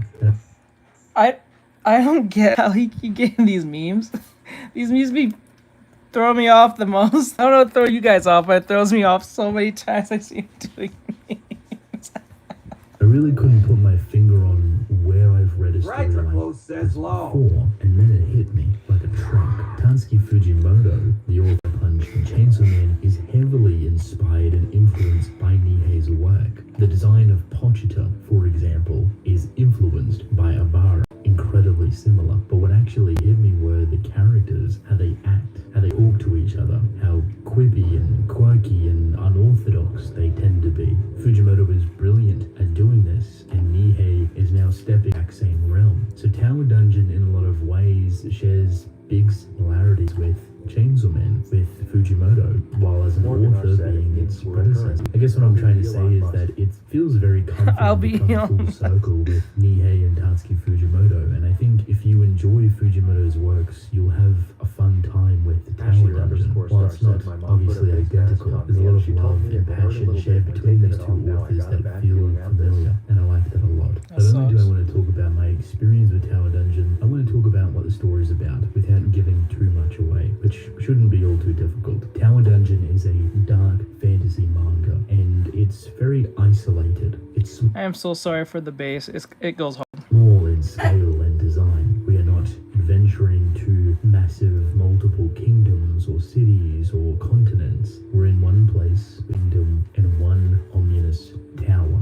Now this tower is very, very big. A lot of flaws, and a lot of weirdness is kept within it. Creatures and abominations and dragons and all of these weird, deathly, hollow individuals. Nothing ever leaves this tower, but it offers up an opportunity for soldiers, for adventurers, for bandits, whoever to come in and explore this tower to find whatever goods could be kept within it. For the story, unfortunately, someone that is very prominent and very powerful related to the king is kidnapped, and they are kept at the top of that tower. So the full power of this nation, even a reward is offered that whoever makes it up the top and retrieves this VIP will potentially become the next king. They will have everything they would ever want. So it sets forth this massive enclave of people of all different shapes and sizes, from all different locations, from all different walks of life, to try and save this person. A lot of people die. A lot of people do not make it far. And our story follows a young farmland boy known as Yuva. But you see, Yuva is a little bit different. This is a world of fantasy and magic and dragon people that are very powerful, but they're rare. They're exclusive. Yuva has no experience being a fighter. He has no experience exploring, just humble, simple country person. But to protect and serve his family and to help out his town, he takes up this task. Yuva joins a couple of other people, and this would be his little band. He's not treated all too well. Someone to carry the equipment, but you'll quickly come to notice that he is different. His physicality is through the roof. He is incredibly strong, able to lift up boulders or jump really high. Or Why is he doing this? By accident, but he doesn't realize this. See, Yuva is really. Why? I can't. Why? Why? Why? Just. Why? I can't. It's just. Ashier_star said, Baha, what did I just see? Bro, it's just like the memes are too much. He sounds dead serious when he also has these memes. Morganar said, Oh my god, bro. I can't, I'm trying to be dead serious listening to what he's saying, but it's like every time. Oh my god. So even if he gets into combat, even if he gets into action, he does not know how to wield a sword. But if his actions start to slowly take over him, he gets caught within the moment, and the he's fighting is getting thrown through 4 brick walls and outside the tower. Say that Yuva is different. Yuva is strong, and there's a really good reveal and explanation for it. This tower is kind of like its own ecosystem. Each floor represents kind of its own little deathly trap. Sometimes it can be simple, sometimes it can be barren, other times it's filled to the brim with booby traps, creatures, abominations. Sometimes it's got a big dragon in there, abomination creature that turns people into stone. You don't know what you're going to get. You don't know who you're going to fight. You don't know what creatures are technically good or bad. Even trying to navigate the tower is not a simple task. It reminds me heavily of Dark Souls, not only aesthetically and symbolically, but thematically. Creatures, the designs, the architecture, the navigation, the difficulty of this Just tower keep going. itself is Just keep all going. aspects I don't of know, I those never very played it. Dark Souls. And I don't mean to confuse Dark Souls with general dark fantasy, because they are obviously of the same nature. You know what I'm saying? Like, that's what I'm saying. Gothic fantasy, but there's That's a what I'm style saying. to Dark Souls that separates it in terms of its layout, its world design, the difficulty of navigation itself. This feels present in this tower. It's meant to be complicated. It's meant to trick people. It's meant to lure them into the depths and despair away from the easy access all the way to the top. The higher you get, the more difficult it becomes. The creatures are, the less prepared you are, and the less friendly other companions could be. The biggest disappointment about Tower Dungeon is its length. It's very, and I was very disappointed when I got to the end. Just Why? as I was getting into the meat of the narrative and really hooking Oh, no. myself into this world and just feeling everything so nicely, it ends. It stops. I'm caught up. And this is one of the biggest Oh, he's caught up. painstaking waits that you can have. Of course, better having to when you wait binge. than to rush something out, or at the risk of the author's health, of course. But the amount of monthly stories I read are far and few between, and the best of the best for me when it comes to dancing monthly white guy. manga Oh my stick God. around. Tower Dungeon, I believe, is a story that I will keep up with because I am hooked. I like how am that dance is excited now to more of a see meme this than story ever. for its narrative, for its characters, for its reveal and surprises. And while it doesn't seem grand in its approach, the amount of detail going into it already feels long running. This story could be finished in under 3 years, but it could be something that lasts longer. And for monthly stories, length isn't in their favor. 100 chapters could be the equivalent of 10 years. Oh, when for God. something that is commonly weekly is only 2. This is all to say that I like what Tower Dungeon is doing, and I want to see it grow, and I want to see more people engage with it. This is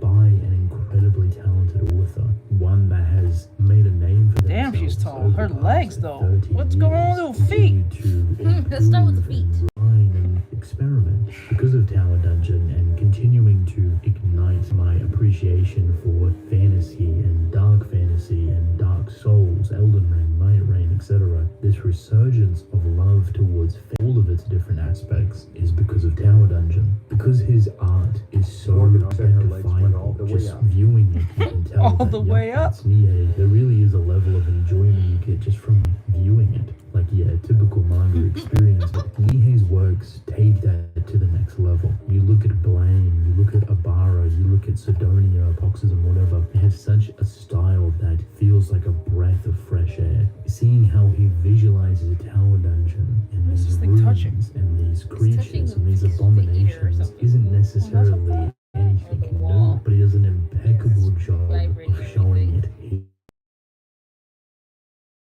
Everything is 50% legs. filled with volume. No space is left empty unless on purpose. Every inch and every line is purposefully and meticulously crafted to a much bigger picture. Okay, that was what's it called? Tower Dungeon. Reviewed and mentioned by Sufferance himself. I have done a bunch of videos of Sufferance in the past. I hope you guys enjoyed this. Like, subscribe, share, follow, comment. We're about to jump off. I hope you guys enjoyed that. The memes always catch me off guard. I can never take them. It's hard to take the whole thing serious when you just put like funny memes and this dude's just acting weird and silly with his like He has such a monotone, yeah, serious monotone, voice. serious He'd be voice. I'm like, weird bro, being a meme lord. like, might as well say, well, let's say 80%, right? Alright, guys, have a great night. I'll talk to you guys tomorrow. We're gonna do a little drawing tomorrow and then play video games. I don't know what we're gonna play, but we'll figure it out. But with that said, have a great night. I'll see you guys tomorrow and that great stuff. Thank you for coming in, and this video will be on the reaction channel. So follow that channel if you want the reaction channel. We only do anime reactions and the gaming channel. So look out for that and all great stuff. So I'm out. Later, guys. Brighter clothes says G and everyone. All right. Night. Good night. Later. I should have gotten this mask instead.